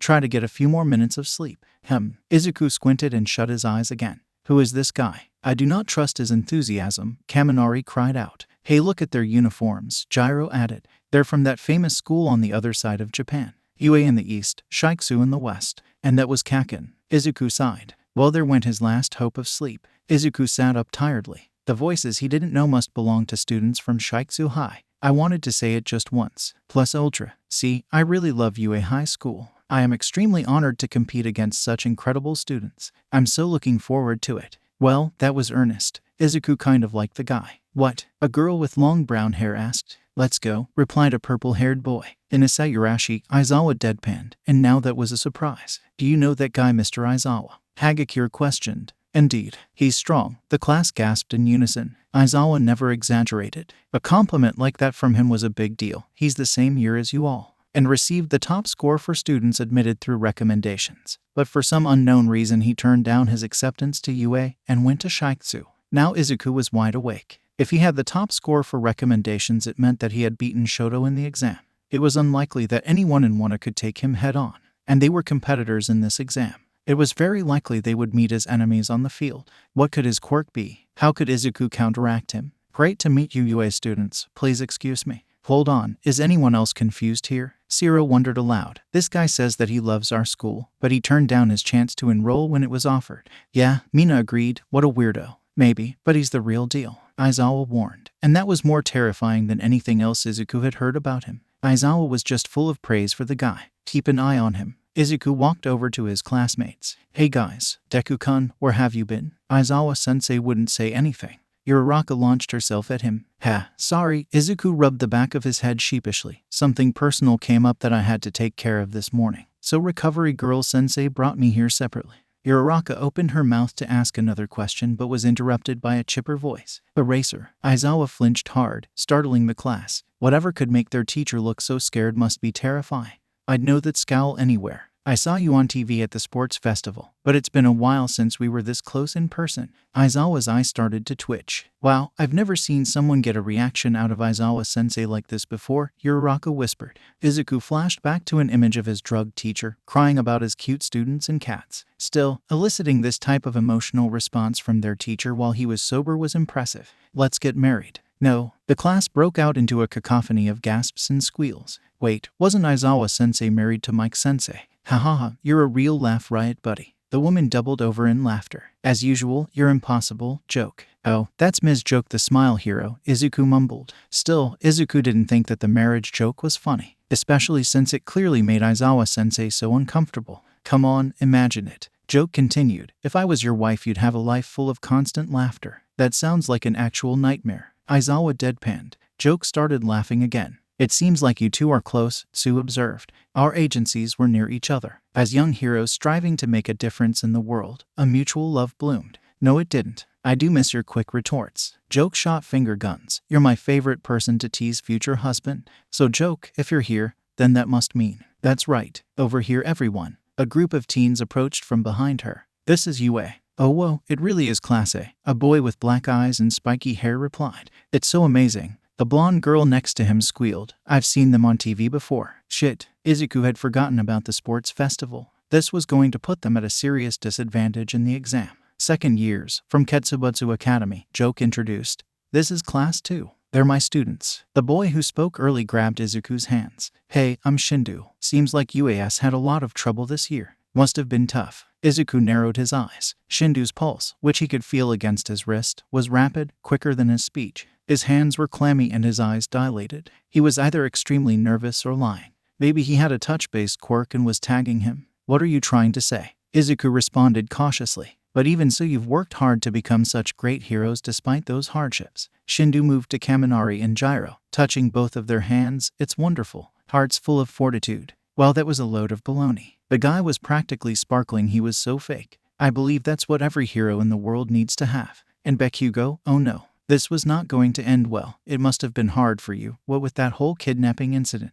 Huh, you have an especially strong will, don't you? Today I'm gonna do my best to learn from you. I really hope you don't mind. Bakugo slapped Shindu's hand away. Stop pretending. What you say doesn't match the look in your eyes. Hey man, don't be so rude. Sorry, he's just like that. Kirishima shouted. Izuku sighed, so Bakugo saw it too, but it looked like the rest of Wano was swept up by Shindu's act. It's fine. It proves how tough his heart is. To CH. Hey, Todoroki. The blonde girl called. Can I have your autograph? You were so cool at the sports festival. Ooh, seriously? A boy with long dark hair replied. Stop fangirling. Hey, get your costumes and head to orientation. There's no time to waste. Aizawa commanded. Yes, sir. The class responded. Izuku rushed back over to Recovery Girl. Thanks for everything, Chiyo-sensei. Izuku bowed. I'm happy to help, dear. Now make sure you take a couple gummies before the start of your exam. You need the energy. Yes, ma'am. I'll be off then, Sonny. Good luck. Don't do anything too reckless. No promises. Izuku grinned cheekily and joined the rest of his class. The grin quickly slid off of his face. His classmates seemed to have inflated heads after the praise from the other two academies. Guys, there's no room for your egos in this exam. Izuku scolded. It doesn't matter if you're famous or not. Those other classes will be our enemies during the exam. Stay on guard. You are not better than second years because you were on TV once. Harsh dude, Kirishima whistled. Yeah, way to rain on our parade. Kaminari complained. Let us enjoy it for once. The nerd's right, Bakugo scoffed. It'll be your funeral. Let's go, guys. We're going to be late. Yaoyorozu called out. The class soon found themselves in a packed auditorium. There were way more examinees than Izuku had been anticipating. This was going to be tough. Mira was hunched over on the stage, looking even more tired than he had been that morning. Ugh. Okay then, let's do this exam thing. I'm from, the Hero Public Safety Commission. Name's Mira. My circadian rhythm is so screwed up. Izuku chuckled quietly. Looks like Mira had unsuccessfully tried to nap too. Oh man, I've been swamped lately and I haven't gotten any rest. Mira let out a large yawn. We're too short-staffed. I'm so tired. Is he okay? Uraraka asked softly. He's just like that. Izuku smiled wryly. He could probably use a few days of vacation, but what can you do? You know him. Huh? Oh yeah, we've met before. With that confession, Mira slapped his face. I'll begin orientation. So about the content of this license thing. Basically 1,540 examinees compete in a free-for-all exercise or whatever we're calling it this year. Seriously, that's not a lot of info. Zero complained. Just give him a minute, Bakugo growled. See, we've got a lot of pros around. And since Stain was arrested, many people have expressed doubts about the status of heroes in society. But when you really think about it, getting paid makes sense. If you're going to risk your life to save someone, why shouldn't you ask for a reward? Huh, that's just the way the world works. Well, that wasn't wrong, but it was certainly an uncomfortable way of putting it. Thought I could use a coffee. Anyway, whether they're in it for compensation or are of a sense of duty, we've got too many heroes working together in the streets these days to keep villains at bay. Honestly, the time between when an incident begins and when it's resolved is ridiculously short. You are all here trying to receive your provisional licenses, so you'll be swept up in this tiresome mess yourselves pretty soon. Those of you who don't have the speed, frankly, just won't cut it. Which is why that's what you'll be tested on. A large number 100 appeared on the screen behind Mira. The first 100 students to fulfill the requirements will pass today. There are over 15 people taking this test. Yaoyorozu exclaimed. Although they said that about half of us would be passing. This means it's actually less than 10% who will get a license, Sue added. Oh man, I'm getting way more nervous. Well, the world can be pretty crappy. Mira interrupted the murmurs of the crowd. I suppose I should say something about luck. So, anyway, here are the basic rules. The examinee will put 3 of these targets. Mira held up a circular disc on his or her body. They can go anywhere you want as long as it's an exposed area. So no soles of the feet or armpits. Each of you will also have 6 of these balls. The targets are programmed to light up whenever they've been touched by the ball. If all 3 targets light up, you're out. Oh, and the person who lights up your 3rd target will get credit for your defeat. You get through this round by taking down 2 people. Got it. Good. Izuku frowned. This was going to be difficult. They were given exactly enough balls to pass. Examinees would probably need to steal balls and kills from each other. Speed would be key. He could place one of the targets on his neck protector. It's an area that he would reflexively defend. Similarly, Izuku could place one on his forehead, and the final target on his chest, which he could easily guard with his arms while fighting with kicks. Better to not have any targets on his back. What else? I guess we will start passing out the targets in balls. Then you'll have a few minutes to get situated after we open. The walls and ceiling of the auditorium suddenly pulled apart to reveal a large arena with a mock city and various terrains. It was more excessive than anything at UA, which was saying quite a lot. I'm sure each of you has various terrains that you like or want to avoid. Use your quirks well and do your best. Or not. Whatever. The arena was large, but there were too many examinees. Stealth would be difficult. This is so unnecessary. Yes, I know. Makes for a great reveal, doesn't it? And for what? Mira slapped his face again. So much sleep loss for this. Hopefully some of these kids are fast and we can get this over with. Until then, I'm gonna rest my eyes. Class 1 started running into the arena. There was no doubt in Izuku's mind that this was quickly going to become a group fight, class against class. Everyone, stay close together. We'll fight them as a group. Izuku shouted. Yeah, got it. Yeah, right, Bakugo sneered, walking away. This isn't a field trip. Idiot. Wait up. Kirishima rushed after him. Kaken, Izuku shouted. Kirishima, I'm going on my own too, Todoroki declared. It's hard for me to use my powers safely when a big group's around. Todoroki, there's no time, let's go. Right, I don't think it's a good idea for them to go off on their own though. Think about it. Everyone already knows our quirks. They did research. Uraraka asked. I see, Ada replied. The sports festival? The other schools have probably figured out the same way to win that I have. This is going to end up being a battle between schools. With that in mind, first it's likely they'll gang up against quirks they know. Does that mean? Don't tell me. An alarm suddenly blared out. The first test will now begin. Out of nowhere, a dozen people suddenly sprung out to attack 1A. Shit, I knew it, Izuku cursed. I saw you on TV, Shindu smirked. That power of yours also destroys your body. Can't say I'm above taking advantage of that. The balls suddenly started flying. Izuku dodged as he ran closer. As he approached, he launched into a kick, shooting out a ball while blowing those coming towards him in a gust of wind. The battle had begun in earnest. The only word to describe the first exam was chaos, as Izuku suspected the other schools ganged up together to attempt to crush UA. Class 1A, however, had somehow managed to survive by the skin of their teeth. Even those who had recklessly split from the rest of the group had managed to squeeze past the finish line. Now the 100 examinees who passed were corralled together into a waiting room. You okay, Deku-kun? Uraraka asked worriedly, noticing Izuku staring out into space. Yeah, I'm fine, Izuku sighed. There's just something about that Kami girl that's bothering me. You mean like how she went full-on psychotic and scratched you? I mean, yes, but it's more than that. She just felt wrong. Did we ever find out how her transformation quirk worked? No idea, Uraraka shrugged. I'm starting to wonder if it may have been blood-based. Hence why she scratched me. And that worries me. What do you mean? She retreated immediately after drawing blood. It doesn't make sense. If she was using some kind of blood-based quirk in the exam, that should have given her the advantage. But she didn't attack. It worries me that she may want and have my blood for some other purpose. She's a hero student. I doubt she's up to anything nefarious. Uraraka laughed. Maybe you're right. Izuku smiled sheepishly. But he couldn't shake the heavy pit in his stomach. That marks the end of the first exam. Mira's voice boomed from an overhead loudspeaker. For those of you who passed the test, please turn your attention to the screen. Izuku swirled around and noticed a large projector screen descending from the ceiling. Oh, it's a test arena, Mira mocked dryly. What's gonna happen next? Why? Zero pondered. Wait, does that mean? Tenya added. There's only one more round of the exam.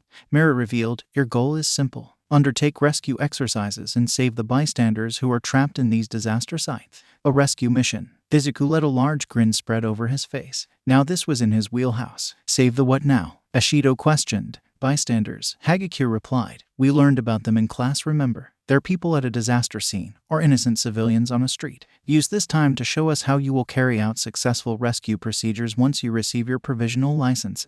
Treat this as it were the real thing. Rescuing. A series of images depicting civilians appeared on the screen. Mira let out a sarcastic gasp. Little kids and old people. Izuku immediately recognized the figures. These were actors for Help Us Co. In addition to serving as fake bystanders for hero rescue scenarios, they helped train medical professionals in simulation. The clinic had never hired them, given their dubious legal status, but Natsuo had worked with them at medical school and had plenty of stories to share. Apparently, the actors had a wicked sense of humor and liked to prank trainees. That's so dangerous, Minta protested. Why are they here? These specialists are trained professionals. Let me introduce you to the Help Us company, Mira drawled. The HUC bystanders have dressed up like injured victims and will be located throughout the disaster site. We'll be judging you on how well you keep them safe. Oh, by the way, we'll be scoring you on a point-based system. If you have more points than the benchmark at the time the exam ends, then you pass. We'll start in 10 minutes. Take care of any necessary preparations now. Like before, the walls suddenly collapsed, revealing a cityscape disaster site not unlike that of Kamino Ward. All right, Izuku shouted. We should use this time to plan ahead. Unfortunately for Izuku, none of his classmates seemed to be listening. Minta, Shiro, and Kaminari were giggling perversely in a corner and sending weird looks Izuku's way. Bakugo, Kirishima, and weirdly Todoroki seemed to be arguing with a kid from Shigatsu. Uraraka was trembling nervously while Ashido and Hagakure tried to console her. I don't think anyone heard you, Kiro, Tsu mused. Izuku sighed heavily and gave a sharp whistle. The entire test area quieted. Oi, he shouted after getting everyone's attention. We need to use this time to prepare wisely. This isn't like the last test. We aren't competing against each other anymore. We need to work together to launch an effective rescue of this scale. Who made you boss? The kid from Shigatsu. Izuku thought his name was Mora, sneered. Yeah, you UA kids think you're so tough. Someone in the crowd shouted. I can't force you all to cooperate. Izuku agreed easily, but we shouldn't be thinking of this as a simulation.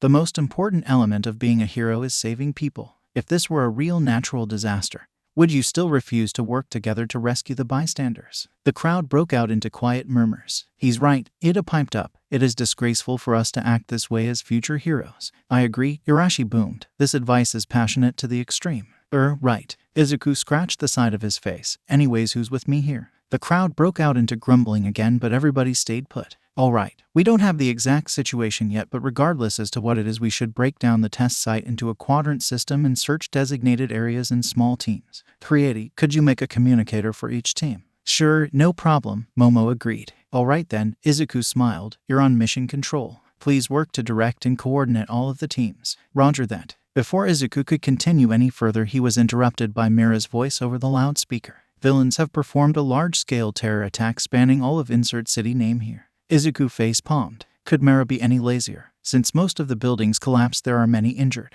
Due to heavily damaged roads, the first responders have unfortunately been delayed for the time being. Shit, Izuku cursed. He'd need to give a quick crash course in field medicine and triage to his classmates. Until emergency services arrive, the heroes in the area will lead rescue efforts. Your task is to save as many people as you can and help the injured. And with that, begin. All right, everyone, Izuku shouted again before anyone could start talking. Who here is trained in field medicine? About 12 second and third years from various schools raised their hands. Okay, 2 of you need to come with me in Creati to set up a designated medical treatment and mission control area. Everyone else, form 10 teams, make sure each team has 1 medic. Creati, could you hand out the communicators? I'd also appreciate it if you could give each team a set of triage tags. Right, Momo agreed. I'll also make a drone so we can get an aerial view of the disaster site. Nice thinking. Izuku shot her a smile. All right, everyone. This is a mass casualty event, so we will be using a basic triage system. If someone is able to walk on their own, please give them a green tag and direct them to the medical treatment area. If they are too injured to walk but not so injured that they are likely to die, please give them a yellow tag and bring them to the treatment area yourselves. If they are so severely injured that they are untreatable or unmovable, give them a red tag and leave them where they are.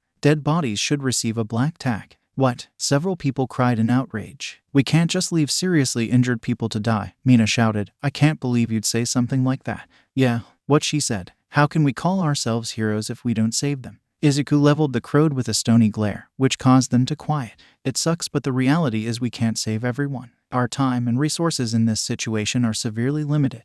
By wasting them on lost causes, we are condemning people who we actually had the ability to save. This is the professional standard used by first responders and emergency room doctors. We don't have time to quibble over ethics right now. Everybody on a team, spread out and start searching. This will be mission command in the medical treatment area. With a few last grumbles, the crowd dispersed. Here, Momo handed Izuku a communicator. You should have one of these too. Thanks. I just hope they listen to my warning. Izuku sighed, fixing the device to his ear. Now we need to set up. How are you on your fat stores, Yaoyorozu-san? I have protein bars which I can use to replenish if I need to.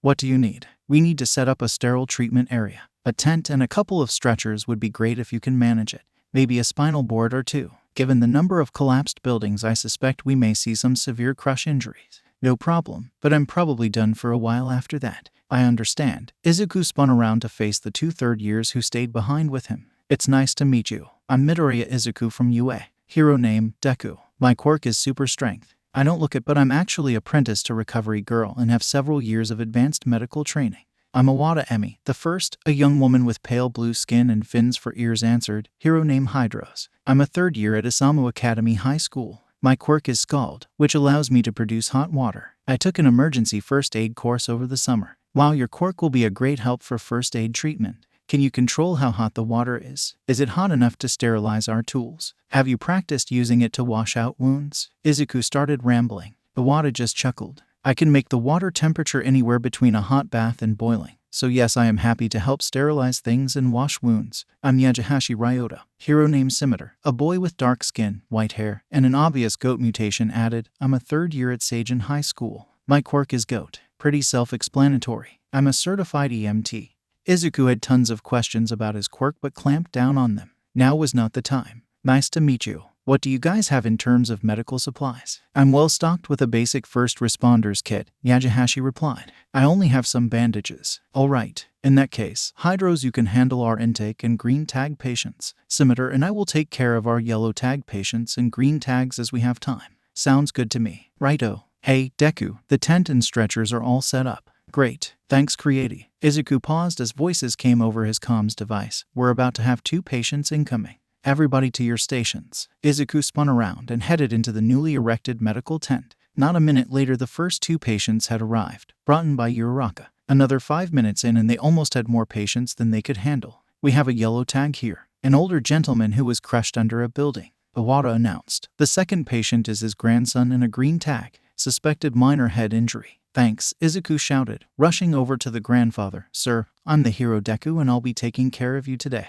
Can you tell me your name? The man groaned before rasping out. Tadashi. Very good, Tadashi-san. Can you tell me where you are? Before he could answer, Uraraka interrupted. Deku-kun, I'm heading back out. Thanks, Uravati. If you find someone else with a suspected spinal injury, please don't move them. We'll send someone to you with the proper materials. Alright. Uraraka made an okay sign with her hand before running off. Mister, is my grandpa going to be okay? The actor playing the green tag patient tugged on Izuku's pants. Izuku bent down and ruffled the boy's hair. Don't worry. I promise I'm going to do my very best to take good care of him. The actor's eyes sharpened as he broke character. Not bad. You didn't make any promises you couldn't keep. Of course not. All that making empty promises will do is open me up for a medical malpractice suit. The actor barked out a short laugh. You're not wrong. Anyways, I need to focus on treating your grandfather right now. Sir, on a scale of 1 to 10, how bad is your pain? An 8. And where does it hurt? My back, you idiot. Okay, I'm going to touch you now. Can you feel when I press here? Izuku prodded first his left and then his right hand. Yes, and here. Izuku moved to the feet. Yes, excellent. Can you wiggle your fingers and toes for me? Wonderful. Luckily, it doesn't seem like you have any serious neurological damage. However, your spinal pain does worry me. We won't be able to know the extent of your injury until we can get you to a hospital for x-rays. I'm going to secure you so that you can't move and risk injuring your back any further. If you would like, I can also give you some medication for the pain. Is that okay? Just do what you need. I don't need the pills. I'm just acting after all. You know your stuff, kid. I would have docked points if you hadn't gotten my consent for treatment. Izuku nodded and began to secure the man to the spinal board. Okay, that should do it. It looks like I have several other patients I need to attend to now. The emergency responders should be here soon to take you to the hospital. What about me, mister? I have an ouchie too. The actor playing the grandson pointed to his forehead. I see. You were very brave to wait so long. Could you keep being brave for me and wait just a little bit longer? There are some very hurt people who need my help even more than you do. Okay, mister. The actor agreed, smirking. Nice deflection. Izuku merely laughed and moved on to his next patient. Deku, Iwata-sen shouted, over here. Woman mid-30s with a compound humerus fracture. She's losing blood quickly. Izuku rushed over. Obviously, the actor didn't actually have a compound fracture, but the prosthetic she was wearing to mimic it was surprisingly realistic. Fake blood. Izuku mused. I wonder where it's coming from. Bam, my name is Deku and I will be taking care of you today. Izuku introduced as he pulled his pulse oximeter from his pocket and attached it to his patient's finger. The readings were, of course, normal. Can you tell me your name? The woman just stared blankly, breathing rapidly. Shit, she's in shock. Help me lay her down and elevate her feet. Sure thing, Iwata agreed, helping Izuku to move the woman and stuffing some towels under her feet. Okay, the first thing we need to do is stem the bleeding, Izuku ordered as he pulled a couple of sterile bandaging pads from his first aid kit. Please use these to apply pressure to the wound. Be very careful not to touch or jostle the exposed bone. While you do that, I'm going to tourniquet the arm. Right. Iwata grabbed the bandages from Izuku. Izuku pulled off his belt and wrapped it around the patient's upper arm using 1% of 1 for all to pull it as tight as possible. Oh, the actor winced. Watch it. I'm not actually bleeding her, Yano. I'm aware, Izuku answered calmly. But nonetheless, I will treat you exactly as I would an actually injured patient. Nothing I will do will actually cause you any harm. You have my assurance. Yeah, whatever. The actor rolled her eyes. I guess I can't argue with that. We are grading you after all. Still, could you loosen this thing?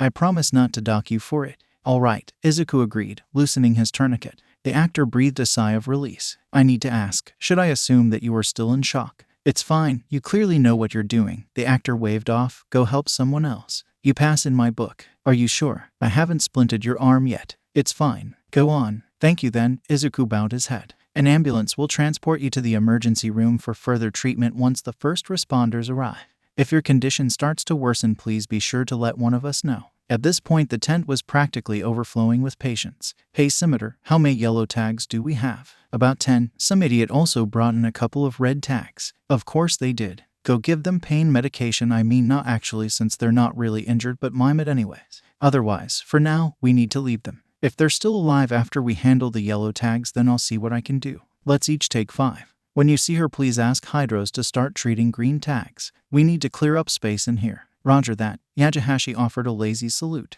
Right. Izuku turned to his next patient who had some kind of major head trauma. Here we go again. That green kid of yours isn't half bad. Ms. Joke chuckled from the observation bleachers. He just took charge immediately and got everyone to work together. Aizawa narrowed his eyes as he peered down on his most troublesome student. He's got charisma, though he doesn't know it. I'm not surprised he convinced everyone to work together as a team. But taking charge like this is highly unusual behavior for him. He usually strikes me as more of a follower, and our class has yet to do any real rescue-focused coursework, so I am unsure where the problem child is getting his confidence from. Problem child, eh? I didn't take you as one to play favorites. Shut up. Aizawa hid his face in his scarf to cover his blush. I don't have favorites. I just call it like I see it. He is the height of being a problem child. Ms. Joke just burst out into rambunctious laughter. Well, it looks like your problem child has the makings of a fine hero. Like I said, this is unusual behavior for him. He is usually more timid. I mean, it doesn't look like he's going to do any heavy lifting. He's staying put while everyone else is heading out. Maybe he's mission command. That's even weirder. Aizawa frowned. I've never known the problem child to not recklessly dive in head first. Plus his quirk is super strength. It's perfect for this kind of rescue work. Wait, looks like Ponytail Girl is mission control. That makes sense. Yaoyorozu-sen has a good head on her shoulders. High praise coming from you. Nothing of the sort. Like I said, I simply call it as I see it. Wait, did the problem child just enter the medical tent? Yup, guess he must be on first aid then. But we haven't covered any first aid yet. Surely that's something that the older students would handle. You haven't? Weird. Maybe he has training from outside of school. Not that I'm aware of. I mean, he did ask permission to carry a basic first aid kit, but I'm sure I would know if he knew anything more advanced than applying bandages. Well, I don't know what to tell you. I wish we could see what was happening inside. They're recording everything using drones. I'll look back at the footage after this is all over. What are you doing in there, problem child? Mission control. This us Deku, can you hear me? Over. Izuku asked into his comm. Deku, this is mission control. I hear you loud and clear. Over. We're running out of clean bandages and disinfectant. Any way you can make us some? Over. Sure thing. I'll need you to come here though to grab them. Over. No problem. Thank you. Over and out. Izuku pulled his hand away from his comm. Oi, Hydros. I'm going to grab some more supplies from Creati. Can you take over for me? Yeah, sure thing. Iwata shouted back. Come back quickly though. We're being overrun. Roger that. Izuku gave a short nod and a grin before exiting the medical tent for the first time since the exam had started. Oh look, your favorite student finally left the medical tent. I told you I don't have favorites, Aizawa grumbled, but Ms. Joke was too busy cackling to listen. You're just too easy a racer. Hey Creati, I'm here for the... But before Izuku could finish his sentence, an explosion shook the testing grounds. What? Yaoyorozu gasped before speaking rapidly into her comm. This is mission control. Does anybody have a visual of that explosion? Over. Izuku felt his stomach sink. He had just had an awful thought. Hey Creati, you know, Murasen never did say that the terrorists had left the scene in this scenario. He offered softly. Yaoyorozu's eyes widened. Mission control to all teams. Be aware that there may be hostiles on the scene. Suddenly Mira's voice crackled over the loudspeaker. A villain has completed another large-scale attack. The terrorists have appeared and are beginning to sweep the area. Hero candidates at the scene should continue their rescue efforts while also suppressing the newly arrived villains. Fuck, Yaoyorozu cursed, startling Izuku. Suddenly she stopped and pressed her comm. This is mission control. I hear you loud and clear. Over. Yaoyorozu paused before gasping loudly. What? Gang Orca. Izuku's eyes widened. Sakamoto-senpai, he whispered under his breath. And then Izuku saw him, perched on top of a mountainous pile of rubble, teeth bared. Tell me wannabe heroes. The whale-themed hero boomed loudly. Can you rescue people and fight at the same time? Izuku tearfully cradled his limp wrist against his chest. The room he was in was creepy. Izuku didn't like it. The overhead fluorescent lights flickered ominously, drawing strange shadows on the cracked wall tiles, and everything smelled like chemicals. This was Izuku's third time at the clinic, but it was his first time alone. Usually Izuku would just hide the blisters and burns left on him by Kaken. If Izuku worked super hard at hiding them for a whole week, they would disappear all by themselves. The human body was so cool like that. But today Izuku had made Kaken extra angry and the burn was too big to hide. Izuku didn't want his mom to get mad at Kaken. It wasn't his fault his quirk gave him an explosive temper. So Izuku had left the school and taken the bus on his own for the very first time, all the way to the other side of the city where the quirkless clinic was. A strange sort of creaky banging sound came from the walls, causing Izuku to flinch. You have to be brave, Izuku sniffled to himself. Heroes don't get scared. Now who told you that? Izuku spun his head around to look at the teen who spoke. Oh mister, your quirk is so cool. Does it let you hold your breath from a super long time? Are you a super good swimmer? Do you get cold in the winter? The teen, who clearly had an orca whale mutation, let out a hearty laugh. Easy there, squirt, he grinned, baring a set of wickedly sharp teeth. I'm surprised you're not scared of me. Huh, why would I be scared of you? The teen laughed again. You're right, I'm not scary at all. And to answer your earlier questions, I can indeed hold my breath for a very long time.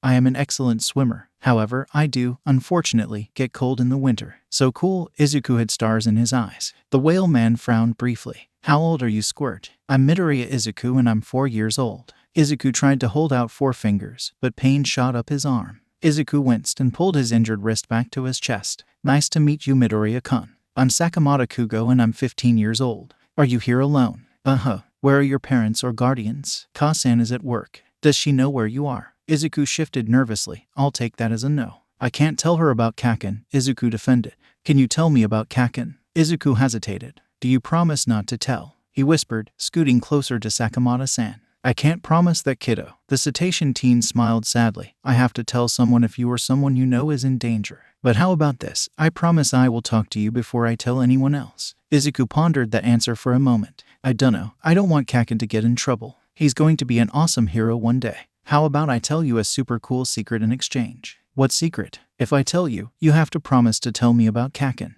Izuku wiggled on his seat in consternation, brows furrowing. But he really wanted to know the super cool secret. Fine, I promise. I'm a hero in training, Sakamoto whispered to Izuku. Izuku's eyes went wide. Really? So cool, he gushed. What hero school do you go to? What kind of hero are you going to be? Who's your favorite hero? I go to Shikzu Academy. I'm thinking of becoming a limelight hero, though I may choose to focus on rescue work. My favorite hero is Selkie. So cool. I love Selkie too. When he uses Selkie Punch, he's all like wham and bam. Izuku shook his uninjured fist in demonstration. My favorite hero is All Might. All Might isn't ever scared. Not true. Sakamoto wagged a finger. All heroes get scared, even All Might. Nah, because All Might always saves everyone with a smile. And why does that mean he isn't scared? Izuku paused, furrowing his brows. Because smiling is a happy face. A scary face looks like this. Izuku scrunched his face up. Scared face, Sakamoto corrected. That's true, people do smile when they're happy. But they can also smile when they're not happy. They can. You betcha, Squirt. You want to try? Izuku hesitated. He didn't feel like smiling right now. His wrist hurt and he was scared. But if All Might could do it. Okay, Izuku took in a big breath and smiled. See, you did it, Squirt, just like All Might. But why does All Might smile when he's not happy? I'll tell you another secret. All Might smiles, even though he's scared, because it helps him save people. Let me put it this way. All Might is super strong, right? He's the strongest, Izuku gushed. So if he made a scared face while rescuing you from a villain, how would you feel? Izuku pondered that for a moment. I'd be scared. Why? Because if the villain is strong enough to make All Might scared, he must be super duper scary and strong. Exactly. That's why All Might smiles. It helps reassure the people he saves. Reassure. It makes them feel better. Oh, like when Kasen gives me hugs. Kasen gives the bestest hugs in the whole world.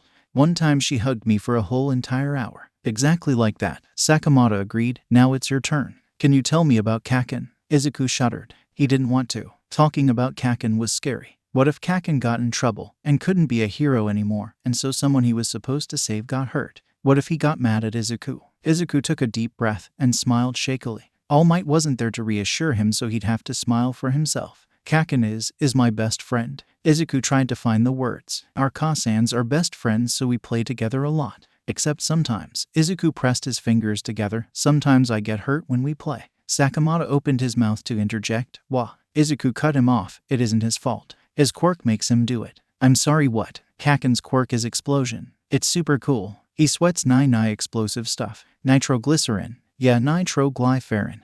And makes explosions from his hands. I see how that could cause accidents, the teen agreed. Izuku let out a small sigh of relief. If Sakamoto-san thought that Kaken hurt Izuku by accident, Kaken wouldn't get in trouble. Midoriya, Izuku. The doctor can see you now. A pretty nurse with black hair and a clipboard entered the waiting room. By Sakamoto-san. Thank you for making me feel better. Before Sakamoto could reply, Izuku slid off of his seat and followed the pretty nurse. Sakamoto-san. Izuku waved cheerily at the other teen. After their first meeting a little over a year ago, the two had continued to cross paths at the clinic. Squirt, what did I say about calling me Sakamoto-san? Izuku grinned impishly. Sorry, Sakamoto-sama. Sakamoto levied a half-hearted glare at Izuku. Sakamoto dono. Sakamoto, say it with me. Sakamoto. No way. I know. You're a hero student, and I'm gonna be a hero student. That makes you my senpai. You know what? I'll take it. Sakamoto-senpai. Yes, Izuku. How come you're always coming to the clinic if you go to hero school? Don't you have a nurse? So you know how people treat you badly because you're quirkless? Well, sometimes people treat me badly because I look scary. But you don't look scary. You look like an orca whale. Orca whales are so cool. Did you know that orcas are actually dolphins? They're the largest dolphins in the whole ocean. And they're super fast. They can go 54 kilometers per hour in the water. And their dorsal fins can grow up to 2 meters tall. I did in fact know all that, Squirt. Izuku blushed. But orcas are also known as killer whales because they are large predators. Predators. They eat other animals. Oh, like lions. Sakamoto wrinkled his nose and muttered something that sounded suspiciously like mangy cats under his breath. Right. And because orcas are so big, they eat really big animals and have really big teeth. And that scares people. Right. The nurse at school is scared of my teeth and makes me feel bad when I go visit her, even if she doesn't mean to. But everyone here is super nice. Exactly, Squirt. Plus there are some things that a school nurse just isn't equipped to handle. I require highly specialized dental work. Dental work. Medicine for your teeth and mouth. Oh, like how Kasen makes me brush my teeth for 4 hours every night. Got it in one. Sakamoto ruffled Izuku's hair. I don't like brushing my teeth. Toothpaste is yucky. Sakamoto-senpai just laughed. Izuku staggered under the weight of the laundry basket, the teetering tower of laundry inside blocking his vision. Oof. With a crash, the precarious pile toppled and scattered across the hall. I am so sorry. Squirt. Izuku blinked and looked at the figure he had crashed into. Sakamoto-senpai. Whatcha up to, kiddo? I'm helping. Izuku informed his cetacean friend proudly. You are you? Obai-san and Tone-sensei said I could if I wanted. I'm helping with the lawn, dare I? Izuku carefully pronounced. Wow, that's very impressive. Izuku preened at the praise. And Tone-sensei said when I get bigger I can learn to be a doctor just like him. So cool. Izuku's eyes sparkled. I thought you wanted to be a hero. Yup, I'm going to be the bestest hero. Just like All Might. Izuku cheered. Best. Sakamoto corrected. So you're going to be a doctor hero. Like Recovery Girl. I'm going to be a super mommy astronaut doctor hero. Wow. Sakamoto had to hold himself back from cooing at the cuteness. That's so cool. Well, Mr. Hero, let's pick up that laundry together. No. Izuku stomped his foot stubbornly. I want to do it. It's my job. Okay, Sakamoto raised his hands in surrender. Well, I have to go to my appointment. Bye, Sakamoto-senpai. Hey, Squirt. Sakamoto gave Izuku a toothy smile. Proud of you. Izuku, now 7 years old, bit his lip in concentration. Good. Now what bin do we dispose of the pad in? Tonataka-sensei, a middle-aged doctor with a full beard, asked. The red one, Izuku answered. Correct. It's called a biohazard bin. And anything that has any bodily fluids or may be contaminated goes in it.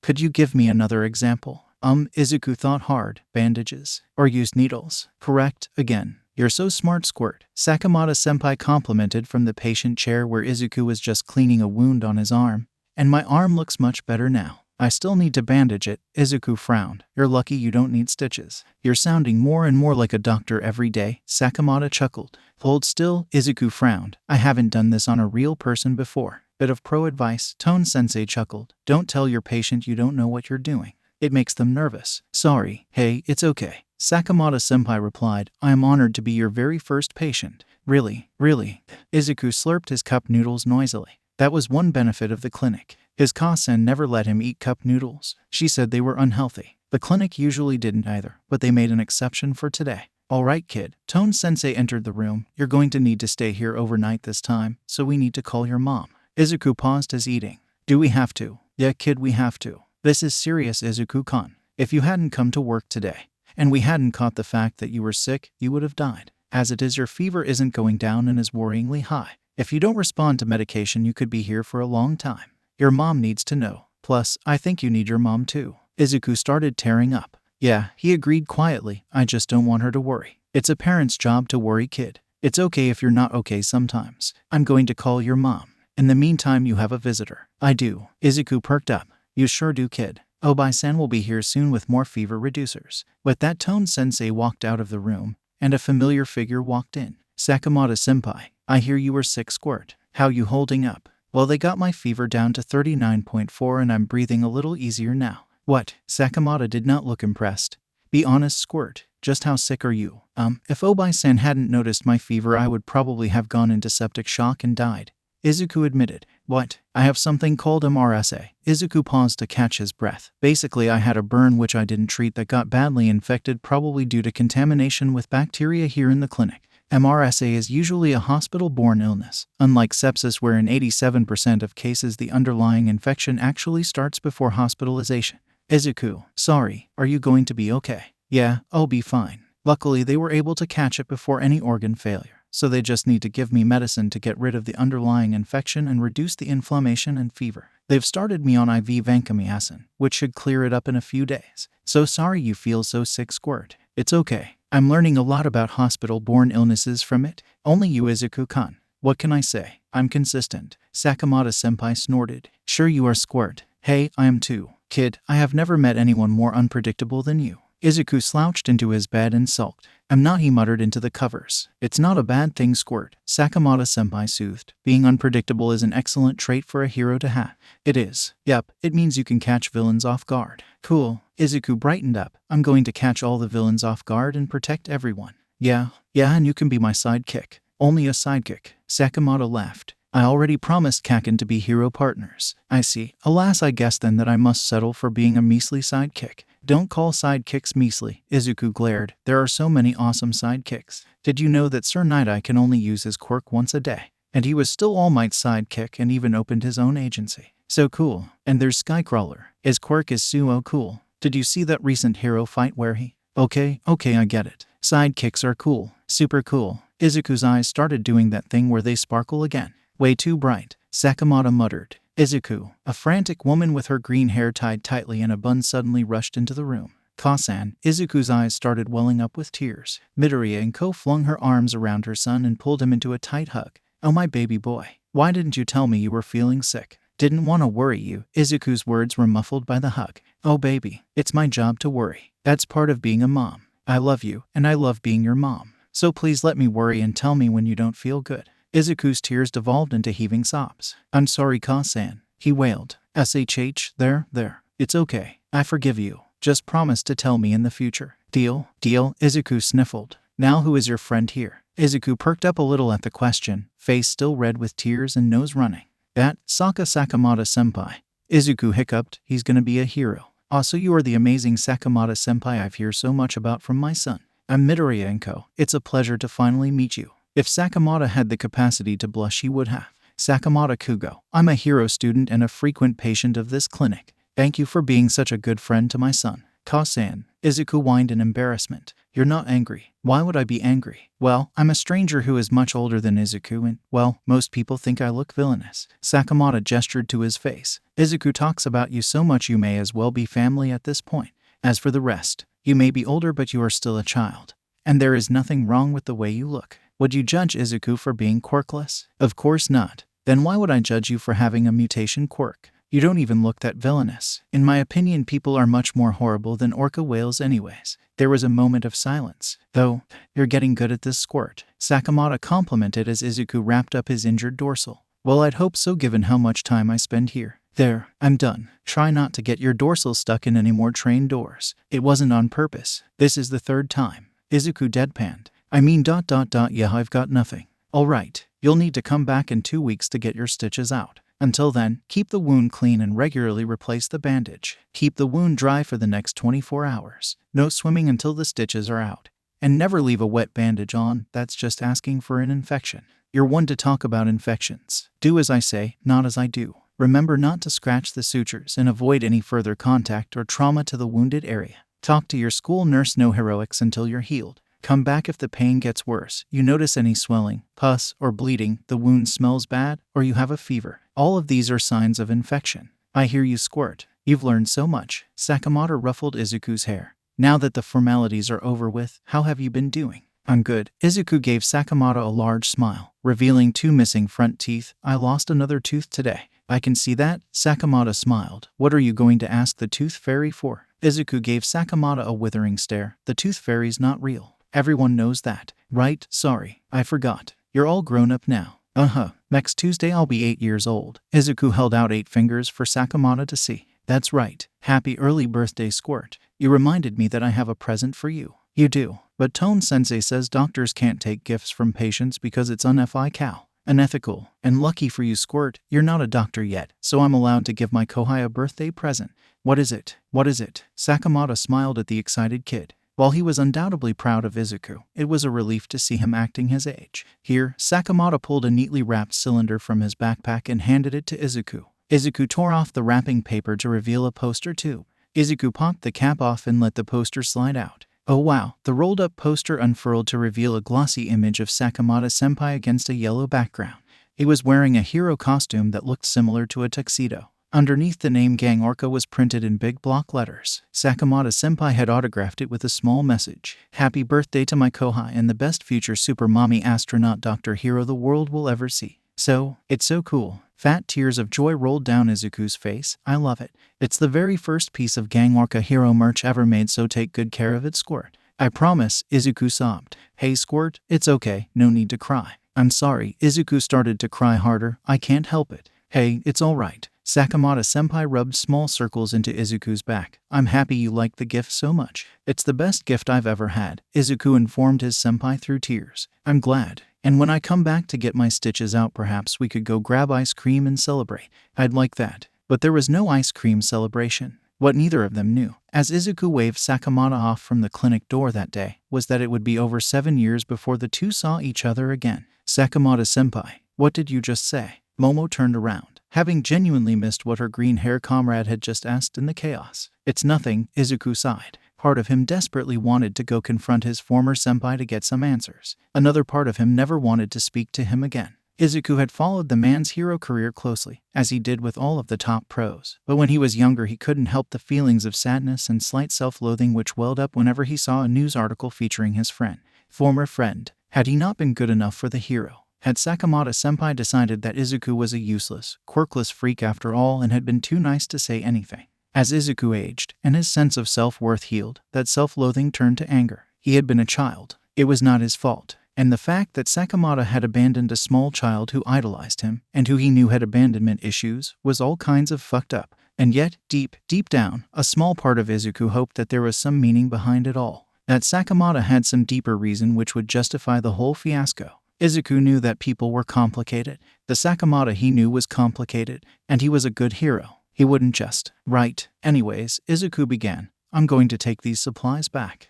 We can't afford to get distracted now. The villain attack probably only means we're going to get even more patients. Right. I'm recalling one of the teams to protect the first aid station. Their medic will help you with treating patients. Keep me updated. Will do, and same to you. Izuku grabbed the crate of bandages and disinfectant and raced back into the medical tent.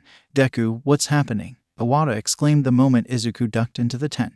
The terrorists were still here. Gang Orca and his sidekicks are playing the villains. Wait, seriously? He's my favorite hero. Izuku flinched at that. Not the time. We should expect an influx of patients. 380 is recalling a team to protect the medical tent, meaning we'll get another pair of hands on deck soon. What's our status? We've managed to treat around half of our yellow tags. Scimitar gave pain meds to the red tags. Well, in theory he didn't actually, since they're acting and all, but you get the point. Impressive. I was only gone for maybe 7 minutes. Tell me where you need me. Follow me. Patient is conscious but with altered mental status. We suspect some form of head trauma. They're clearly in pain and they keep groaning and screaming. Right. Izuku followed Iwata to the patient in question, a young man around Izuku's age with fluffy tufts of brown hair. As soon as Izuku kneeled next to the patient, Iwata turned to go treat her own.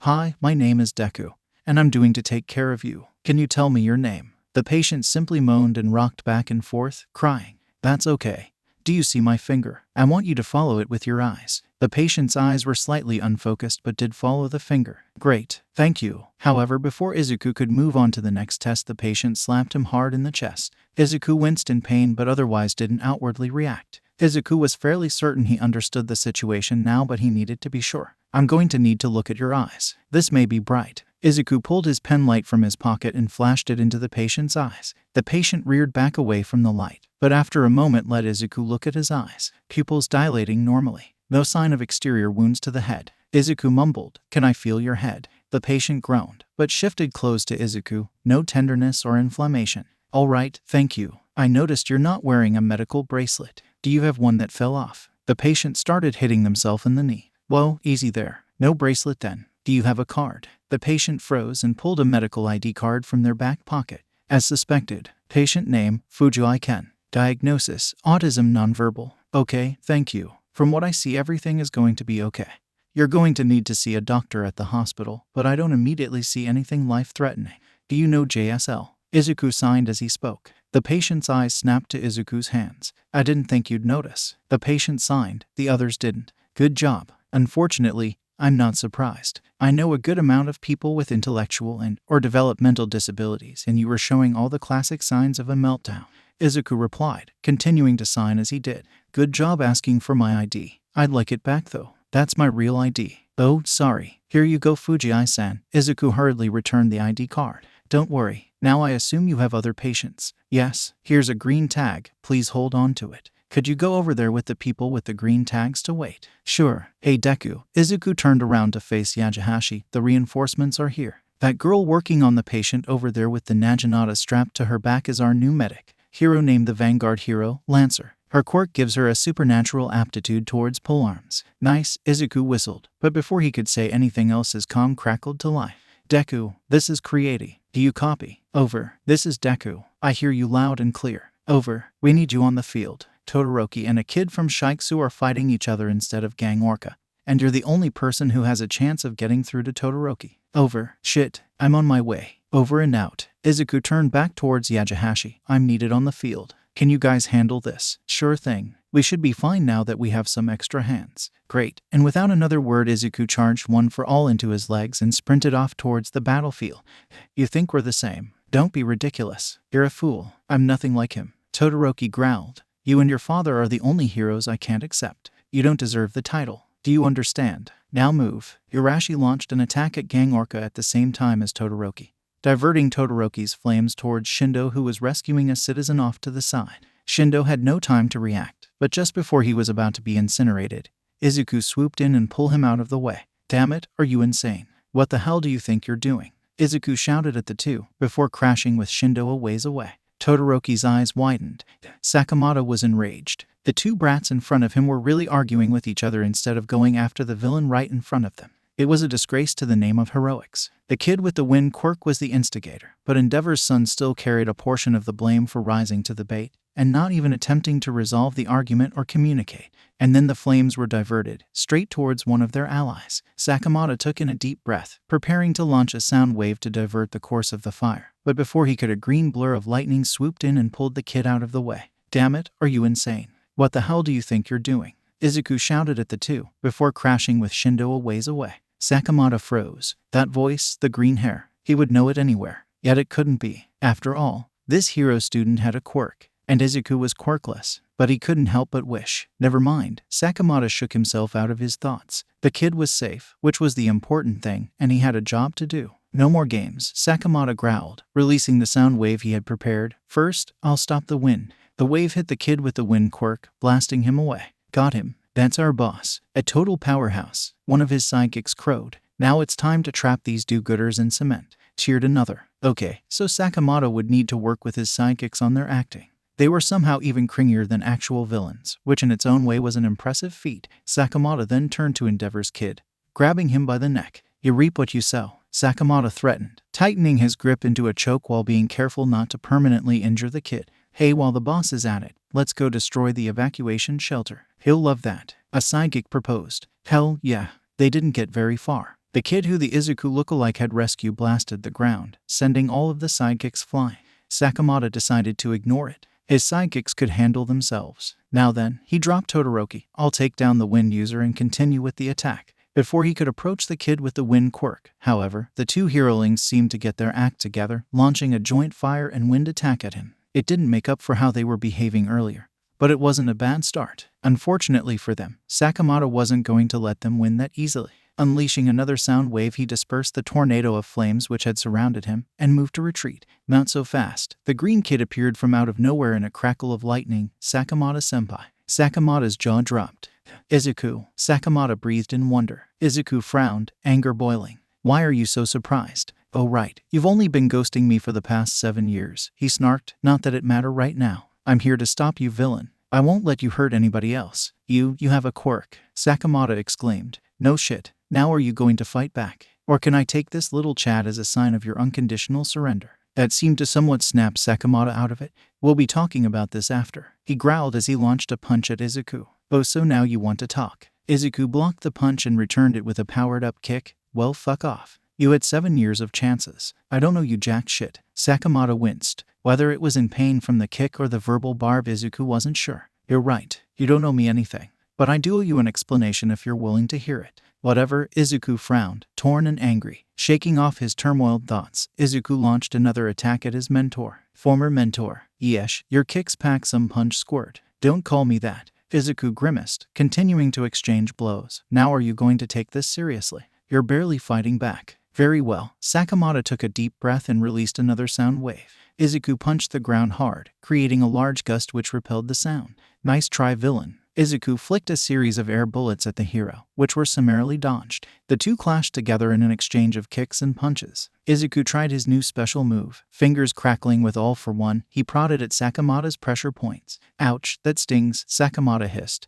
But he retained full motion of his arm. "That should have immobilized your arms." "Freaking whale blubber," Izuku complained. "Guess I'll have to up the power." "Yeah, I'm going to say no to that idea." Sakamoto pushed Izuku away with another sound wave. "That's what you think." Izuku couldn't help but fall into an ingrained pattern of banter with Sakamoto. "I'll have you know that I'm very persistent." "I'm well aware," Sakamoto said dryly. "You've swindled me into buying Katsuden enough times. You know I was perpetually broke because of you. What can I say? I have a cute face. It was cuter before you were strong enough to kick over a building. Now you're more scary than cute." "Why thank you. That wasn't a compliment." "Yes, it was," Izuku smirked. "Okay, maybe it was. A little. But it mostly wasn't a compliment." "Whatever you say, Mr. Villian, sir." Are you two going to fight, or just have this super awkward, frenemy chat?" Shoto suddenly interrupted. Both Izuku and Sakamoto froze. "Shoto-kun, you're up." Izuku's voice was a decidedly higher pitch than usual. "Yes, right then. You up to fighting this villain with me? Todoroki and I will take him together." Urashi suddenly dropped to the ground next to Todoroki. "It's our fault you had to step in anyways." "Shoto-kun, it's fine, Deku. We've got this. Go help Shindo bring the last stragglers to the medical tent." "Right." With one last, conflicted look at Sakamoto, Izuku blasted off towards Shindo. "Shindo-kun, what can I help with? We have 2 more civilians trapped under the rubble here." I've managed to get one out, but the others are in deep and I don't dare use my quirk for fear of injuring them further. Right, Izuku nodded firmly. Can you guard us while I remove the rubble? No problem. Izuku steeled himself and used one for all to lift a large piece of rubble off the leg of a prone woman. My name is Deku. I'm here to rescue you. What's your name? Ami. Thanks, Ami-san. Do you think you can walk? The woman shook her head. She likely had a broken leg. All right, that's okay. Do you hurt anywhere other than your leg? My shoulder and ribs a little, but not bad. Okay, I'm going to get the last person out of the rubble and take you both to the medical tent. Can you wait here a moment for me? Okay, Ami agreed quietly. Sir, this is Deku. I'm here to rescue you. Can you hear me? Izuku asked an older man pinned under a pile of rubble. The man just groaned. Okay, I'm going to get you out of here. Hold on. Izuku began removing the rubble, revealing a serious laceration across the man's stomach, gushing blood. Shit. Luckily the patient didn't seem to be in shock. Okay, sir. I'm going to need to slow the bleeding before I can move you. Can you use your arms? Yeah. Okay. Izuku peeled the victim's shirt over his stomach and pulled his last gauze pad from his pocket. I need you to hold this as hard as you can against your stomach. The man did as requested, while Izuku dug around in his pockets for bandages. Damn it, I'm out of bandages. I'll have to improvise. Izuku activated 1% of his quirk and tore the sleeves off of his hero costume, which he further ripped into long strips which he used to secure the dressing around the wound. Ready? Shindo asked. Yeah. Can the civilian you rescued walk? Yes. All right. I'm going to rush this man to the clinic. Can you carry Ami? I'll be back to help as soon as I drop him off. Sure. Izuku gave Shindo a tired grin before picking up his patient bridal style and blasting off towards the medical tent. I've got a priority 1 yellow tag. Izuku shouted as he burst into the tent. Major abdominal bleed. On it, Yajihashi rushed over with a stretcher. I can't stay. There are 2 more civilians to transport. Don't worry, I've got this. Great, thanks. Izuku spun around and made a beeline for Shindo, Ami, and the 3rd civilian. That was fast. Shindo raised an eyebrow in surprise. It's a helpful application of my quirk. I hate to admit this, but you're much faster than me and time is of the essence here. Do you think you can carry them both? No problem, Izuku agreed easily. What's your name? He asked the 3rd civilian, a teenage boy. Amuro Ray. All right, Amuro-san, can you climb onto my back piggyback style? Yeah, all right. Once Amuro was secure, Izuku accepted Ami from Shindo's arms. I'm going to go look for others. Sounds good. I'll probably stay at the medical tent. They're overrun. No worries. See you on the flip side. Yeah, see you. You guys ready? Yup. And? No, but I don't think I'll ever be, Ami stuttered. Scared of heights. Scared of falling. Don't worry. I promise I won't let anything happen to you. Just close your eyes and hold on to my neck really tight, okay? Why? Yeah. All right, here we go. And Izuku took off once more. He had barely reached the medical tent when the overhead speakers crackled to life, a loud sound like a foghorn blaring. Oh yeah, so at this time, Mira's drawling voice began. All the HUC members who were deployed have been rescued from the disaster zone. It may seem anticlimactic, but with this, the provisional licensing exam has officially been completed. After we tally the scores, we'll announce the results here in the arena. Anyone injured should go to the infirmary. The rest of you are free to change clothes and wait wherever you'd like. I guess you 2 were the last ones. Huh, Izuku smiled at the pair he was holding brightly. You can put us down. We're not actually injured, you know. Huh, oh right. Izuku hastily set Ami down and let Amuro climb off of his back. Sorry. No worries, you did good, kid. Ami slapped Izuku on the back. Izuku's eyes widened at her complete 180 in personality. Wow, you're a really talented actor. Thanks, you're a talented hero. Izuku blushed cherry red. Thanks. Anyway, it was nice to meet you. I'm going to change into some regular clothes. So how do you think you did? Okay, I think. Like, it wasn't perfect by any stretch, but it wasn't awful either. Are you kidding? I did amazing. You sucked. The HUC lady was yelling at you and everything. Shut up. It's not like you did any better. Izuku let the din of the locker room chatter wash over him as he quickly changed into a pair of sweats. Hey Izuku. Izuku spun around to face Zero. Aizawa wants to see all of one in the waiting area. Right, thanks. I'll be right there. See ya. Izuku finished pulling his oversized gray sweatshirt over his head and made his way to meet his classmates. Mido-kun, Mina sighed as he approached. Why does your sweatshirt say pants? Isn't it hilarious? No. I can't even express the magnitude of the crime against fashion that I am seeing before me. It's not that bad, Izuku pouted. It really is, Hagakure agreed. The only person I know who has worse fashion sense than you is Todoroki, Momo added on. Hey, what is this? Pick on Izuku Day. I think Todoroki-kun's clothes are nice, Mina frowned, ignoring Izuku's protests. His sister had to intervene on their father's bequest and now picks out all of his clothing for him. He had a tendency to Hawaiian t-shirts and striped disco pants. Together, what's wrong with that? Izuku asked to gobsmacked faces. All right, everyone for taking control of Izuku's wardrobe. Wait, what? Aye. Then it's settled. No, it isn't. Oi, problem class. Gather round. Aizawa interrupted the conversation. Sensei, did you watch us in the exam? Wasn't I super manly? Did I look tres chic? Pipe down. Yes, I was watching the exam and I have feedback for all of you. A hush fell over the class, and Izuku squirmed in anticipation. What would Aizawa-sensei say? Did he think there was anything weird about Izuku's work in the medical tent? All right, firstly, congratulations for completing your licensing exam. You usually wouldn't take it for another 2 years. So that fact that the entire class managed to pass the first round is something you should be proud of regardless of the outcome. Aizawa-sensei is being so nice to us. Kaminari sniffled. Hold your horses. That being said, if you did in fact pass the test, it means that you will be working as a hero, with real civilians and real emergencies. None of you are actually ready for this. There's a reason we don't usually let our first years take this exam. This year's special circumstances for one aside. As a result, your training will be more intense from here on out, and you will be held to a higher standard than a first-year student usually would be. Man, why do I feel like this is going to hurt? Shiro complained. Aizawa simply flashed him an evil-looking smirk. In light of this, we are currently going to review your performances during the exam. Name someone you think did well. Momo-chan was amazing. Hagakure gushed. She successfully led the entire rescue operation, including all of the third years, in the second round. Momo blushed and covered her face with her hands. I agree. Aizawa gave Momo a rare smile. Yaoyorozu did an admirable job taking charge. It's not an easy thing being the one responsible for making the tough decisions. It's even harder when the people you are leading are complete strangers. You did very well. What are some things that Yaoyorozu could improve upon? Yes, Todoroki-kun, taking initiative. Momo was wonderful as mission command, but she wasn't actually the leader during the second phase. That was Izuku. I wouldn't say that. Izuku protested. I spent almost the whole exam in the medical tent. Okay, but before that you were the one to organize everything. He's right, problem child. We'll get to that in a second. Back to Yaoyorozu. I agree that taking the initiative is something to work on. You tend towards being overcautious, though that in of itself isn't necessarily a bad thing. Right, sensei? That being said, don't feel that you have to be the leader in every situation. I only suggest this because of your natural leadership abilities. However, I do strongly recommend that you focus more on your hand-to-hand combat training. You've become over-reliant on your quirk. Yes, sir. Now back to Midoriya. Frankly, I'll admit that I wasn't able to see most of your performance as you were inside the medical tent. Izuku breathed a quiet sigh of relief. As Todoroki mentioned, you did an excellent job taking control of the situation prior to the second round.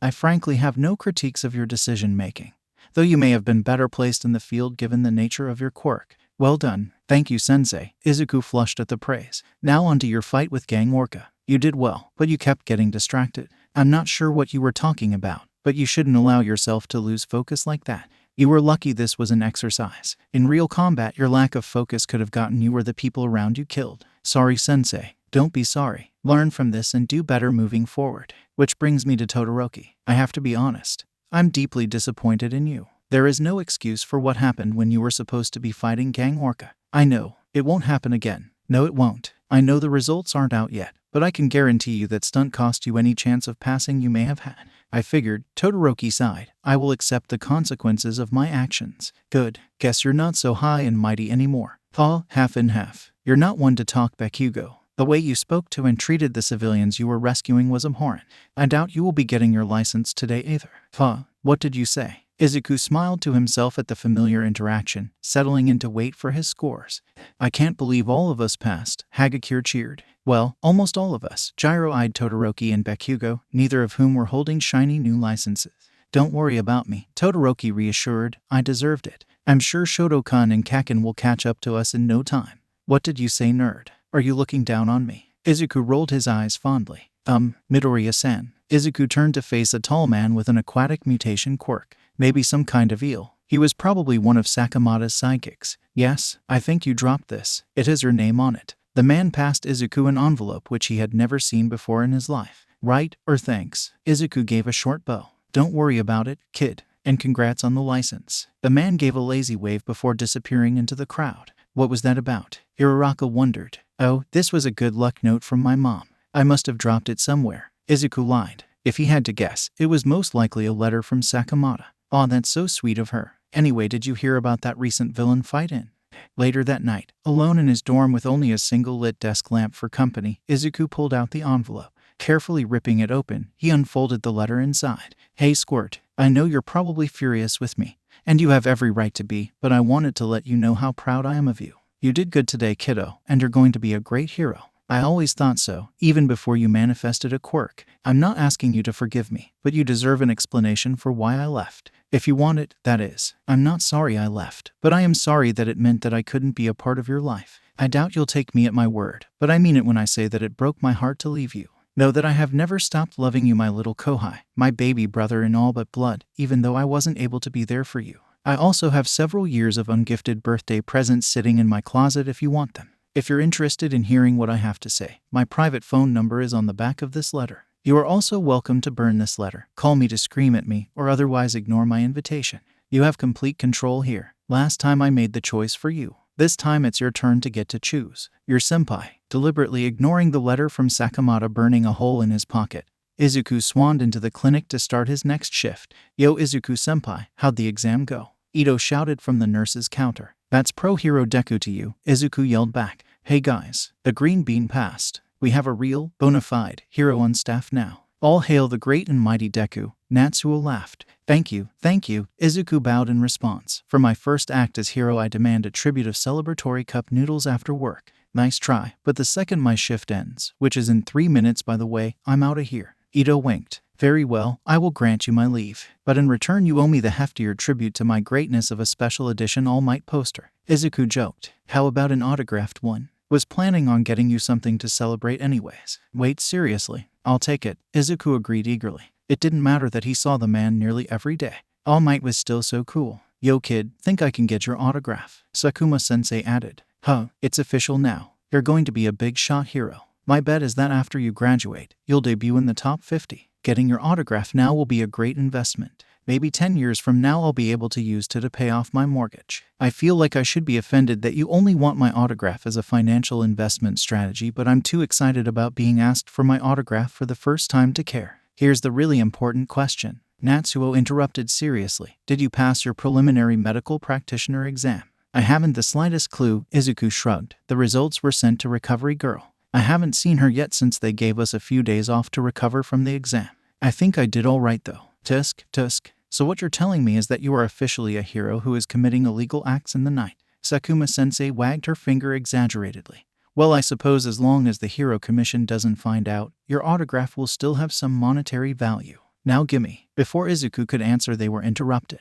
Hey guys, we're officially heading out. Izuku, you better hurry and change. The mood immediately sobered. Right, but Izuku was stopped before he was able to get to the locker room. You really think you're hot shit now, don't you? A vaguely familiar voice spoke harshly. Izuku spun around to see a lanky figure with gravity-defying purple hair. SH.SHINSO-kun. Izuku squeaked. Well, Shinso tapped his foot impatiently. It's not what it looks like. Izuku babbled. You see, I was looking for the internet cafe. Yeah, the internet cafe. I work there, so sometimes I stop by this place to use the vending machine. Shinso raised an eyebrow. Has anyone ever told you you're a shit liar? Hey, I happen to be an excellent liar when I can prepare. I just don't do well with being put on the spot. Relax, kid, Sakuma intervened, laying a hand on Izuku's back. Shinso's cool. I should have remembered you two know each other from the sports festival. Shinso-kun used to work over at our sister clinic in Hasu. But now that UA is instituting dorms, he's transferring here. He started a few days ago while you were out. Oh, that makes so much more sense than a UA student I know just randomly happening to be here. Izuku facepalmed. Well, I know it's a little late, but welcome aboard, Shinso-kun.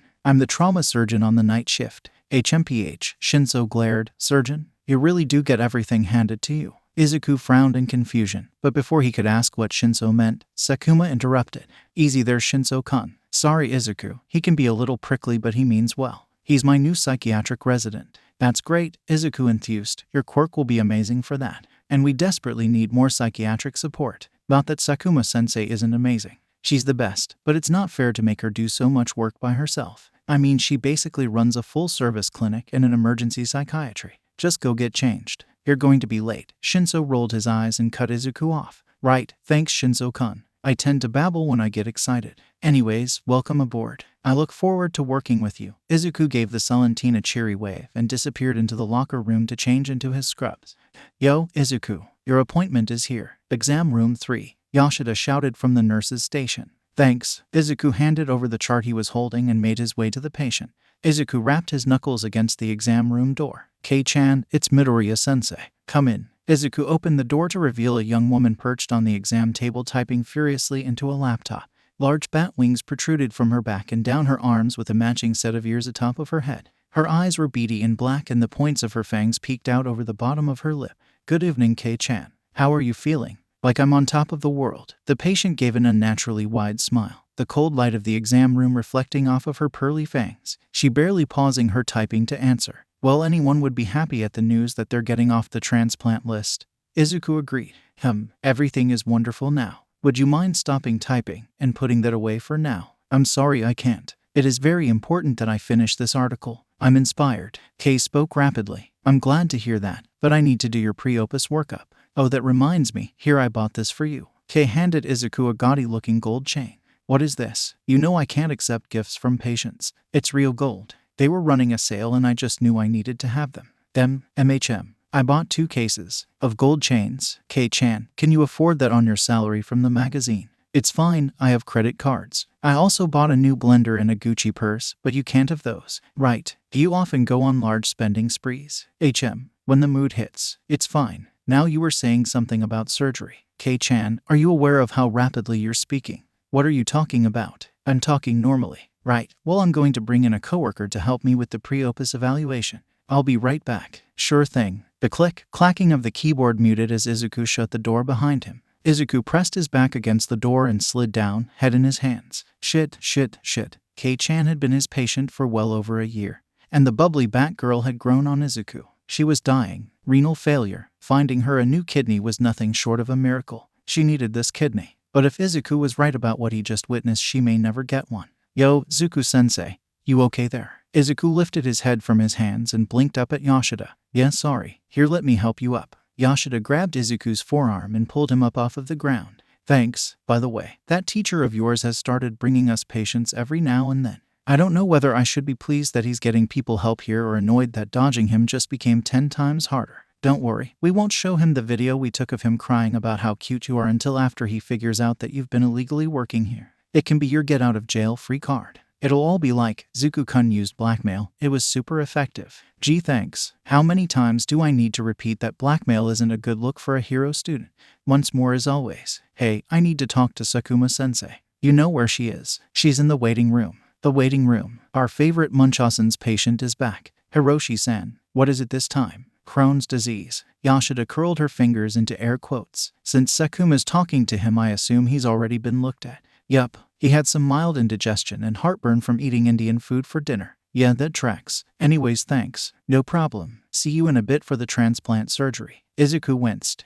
I don't need a shrink. I'm telling you, rerun your tests. I'm certain it's Crohn's. Like it was Marburg's last time and botulism before that. Sakuma sighed. I'm sick. Yes, you are. You believe me. I believe you're sick. But it's not Crohn's. I'm not a head case. Mental health disorders are illnesses of the brain, just like how heart disease is an illness of the heart. You think I have heart disease? No, I think you have Munchausen syndrome. That sounds really bad. Well, I live. With the proper treatment, you should be fine. Shall we schedule you for a treatment session next week? Is it all right to leave it that long? You should be fine until then. Why don't you talk to Matsumura-san here at the desk? He'll get you all scheduled up. You betcha, dearie. Now what time is best for you, morning or evening? Sakamata carefully extracted herself as Matsumura took over the interaction. Nice job handling that, Izuku whispered as she approached. Well, I have been doing this for almost a decade. What's up? I need a psych eval on my transplant patient. Shit, really? Yeah, Izuku sighed heavily. Really? Alright, take Shinso. He's at the nurse's desk. Not you. I have the trigger addiction support group in 10 and need to set up. Right, okay. And Izuku, good luck.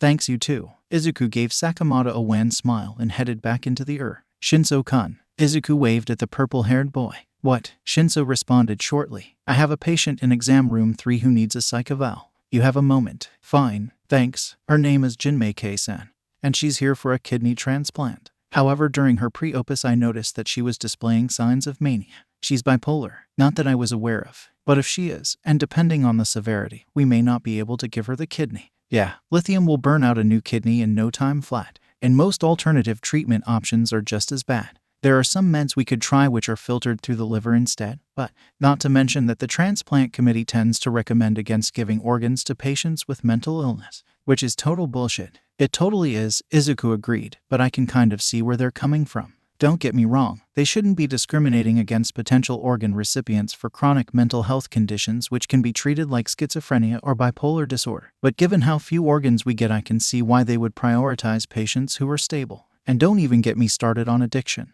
Or do we even get organs anyways? It's not like we can use the National Registry. A couple of places, some of our patients donate. For kidneys, we can do a paired kidney exchange where an incompatible donor-recipient pair exchange kidneys with a second pair. When we harvest organs from cadavers, which is where this kidney came from, and we also have some contacts working in morgues across the city who illegally sell us organs. I'm sorry, what? We're careful though. The organs of quirkless people are preferred for transplants because, outside of specific issues surrounding recipients with certain mutation quirks, it eliminates the potential rejection of the donor's quirk factor. This has led to a large underground ring of organ traders who hunt quirkless people. We won't participate in the trade of quirkless organs in any capacity. It puts our patients at risk on multiple levels and is just morally reprehensible. Yeah, that's a hard no from me. Didn't expect a goody two-shoes hero student to be complicit in illegal organ trading. We do get some organs through legal donations. Fine, mostly illegal organ trading. Oh my god, you get it. Izuku's eyes were shining. Shinso had to look away. It was way too late to deal with that much sunshine.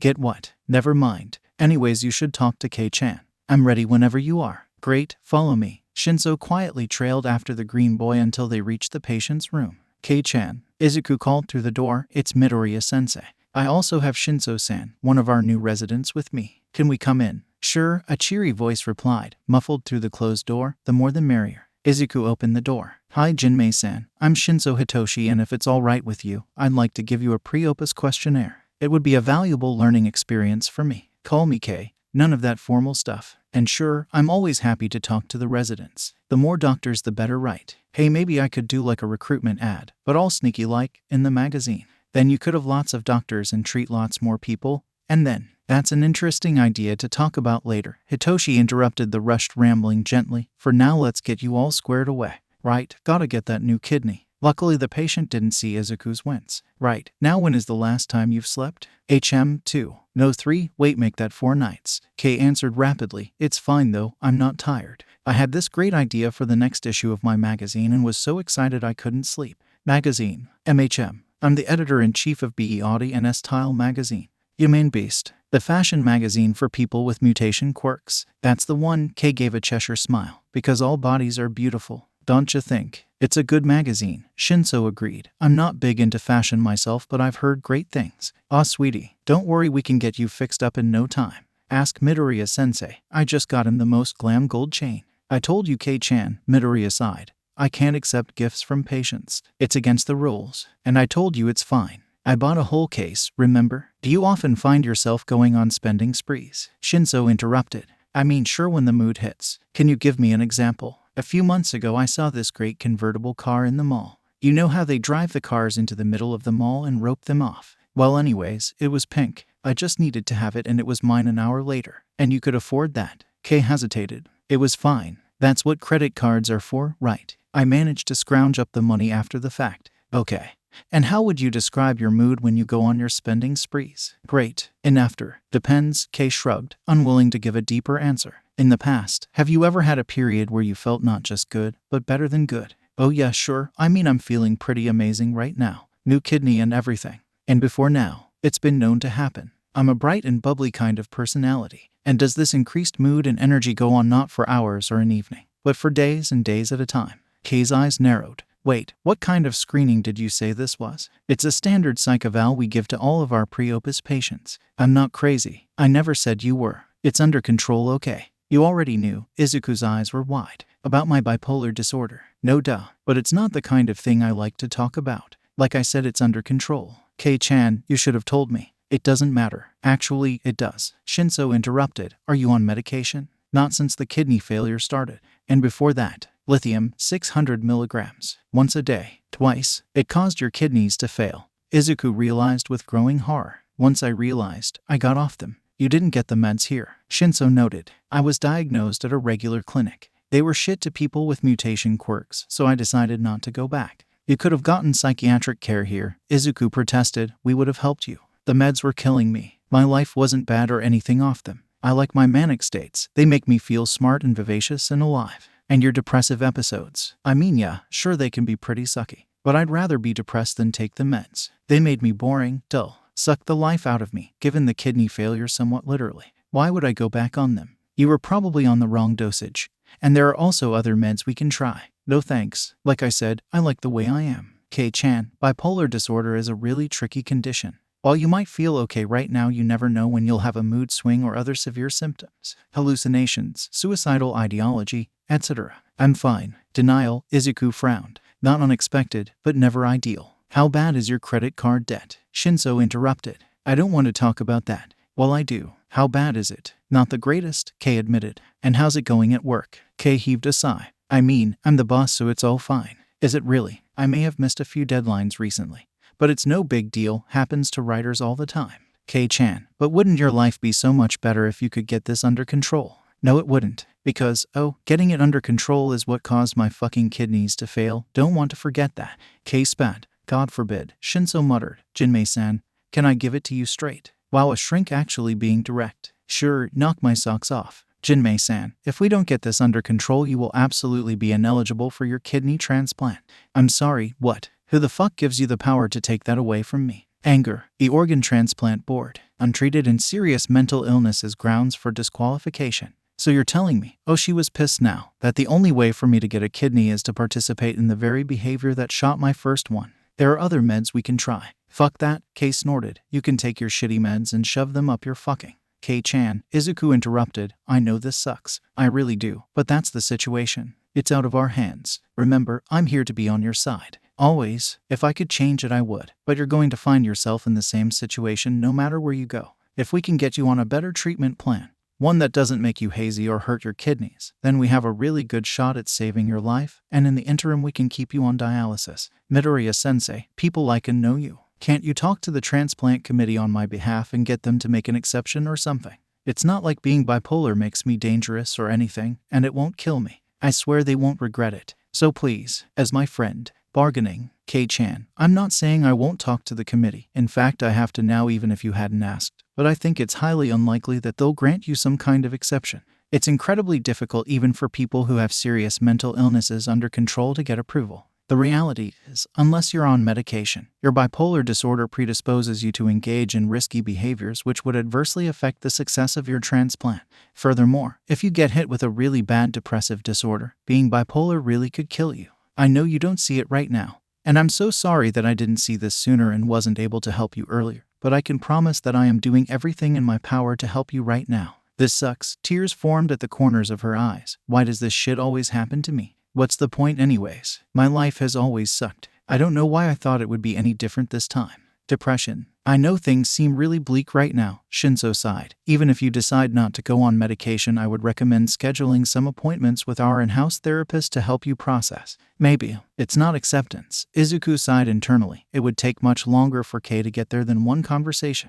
But it's something. For now, don't leave yet. At the very least, you need another round of dialysis tonight. Fine. All right. We're going to write up our recommendations for the committee now. One of the nurses will be in to start your session shortly. Whatever. Izuku gave a short bow and exited the room with Shinso in tow. Midoriya, are you okay? Shinso asked as soon as the door clicked shut. I'm fine. And I'm an armadillo. I'm a psychiatrist, remember? You can't fool me. I'm really fine. It's just, sometimes this job really sucks. Izuku hastily rubbed his eyes in the vain hope that Shinso wouldn't notice the tears forming there. Yeah, sometimes it really does. Look, I don't want to overstep my bounds, especially since I'm generally not the nicest to you, but if you need someone to talk to. Thanks, Izuku gave a watery laugh. Well, I am training to be a psychiatrist. Plus, it's not like I actually hate you or anything. I just find you naive and annoying. You find the kid who works nights as an underground surgeon in the shadiest part of town naive. Izuku raised an eyebrow. Look, I didn't know you worked here until today, okay? And even so, you're this preppy, popular kid with a perfectly strong and heroic quirk who hasn't had to struggle for anything in their life. I don't need your misguided paternalistic attempts at friendship, or your pity. Izuku couldn't help but double over in laughter. You think this is a joke. It's not that. Oh wow, Izuku wiped a tear from the corner of his eye. I don't know if I've ever met someone who has been so confidently wrong in my life. Excuse me, Shinso-kun. I didn't get my quirk until 6 months ago. An uncomfortable silence settled over the hallway. What? Shinso finally asked after a few minutes. You heard me. Until 6 months ago, I, and the rest of the world, thought I was quirkless. And to be honest, in some sense I still am. I may have a quirk now, but quirklessness is as much an identity formed around the shared social trauma of being quirkless in an ableist society as it is about the physical states of not having a quirk. Those experiences, that core which forms my identity, doesn't go away just because I can suddenly knock down a building with one punch. It's okay, you don't need to say anything. I'm not angry. In fact, I've been pretty much determined to drag you kicking and screaming into friendship since the sports festival. But maybe you should think about your own prejudices a little bit. And Izuku walked away. Alright, I'll call up Sadamoru-san to see if he can come tonight for the kidney. Great, thanks Matsumura. At least someone will be getting a kidney tonight. You holding up okay, hun? Yeah, it's just tough to have to give patients bad news, especially the ones you're close to. I mean, I try not to get close to any of my patients, but you just can't help but liking some of them. Of course, you're a surgeon, not an emotionless robot. It's completely natural to have your favorite patients. I definitely do. Matsumura shot an exaggerated wink at a well-built young man with a rugged beard waiting nearby. Those poor patients, Izuku joked dryly. Gasp. I will have you know that it is an honor to have my favor. While it certainly makes life more convenient. Thanks for helping with my paperwork earlier. Takahashi came up from behind and handed Matsumura coffee. No problem, hun. Lord knows how long it would take you to do it on your own. Better to help you and have it for when I need it. I mean, they're not wrong. Izuku grinned cheekily. Don't think I don't know that you keep a hoard of unfinished paperwork stashed in your car in the vain hope that everyone will forget about it before you have to finish. Izuku, there are things which are sacred between a mentor and mentee.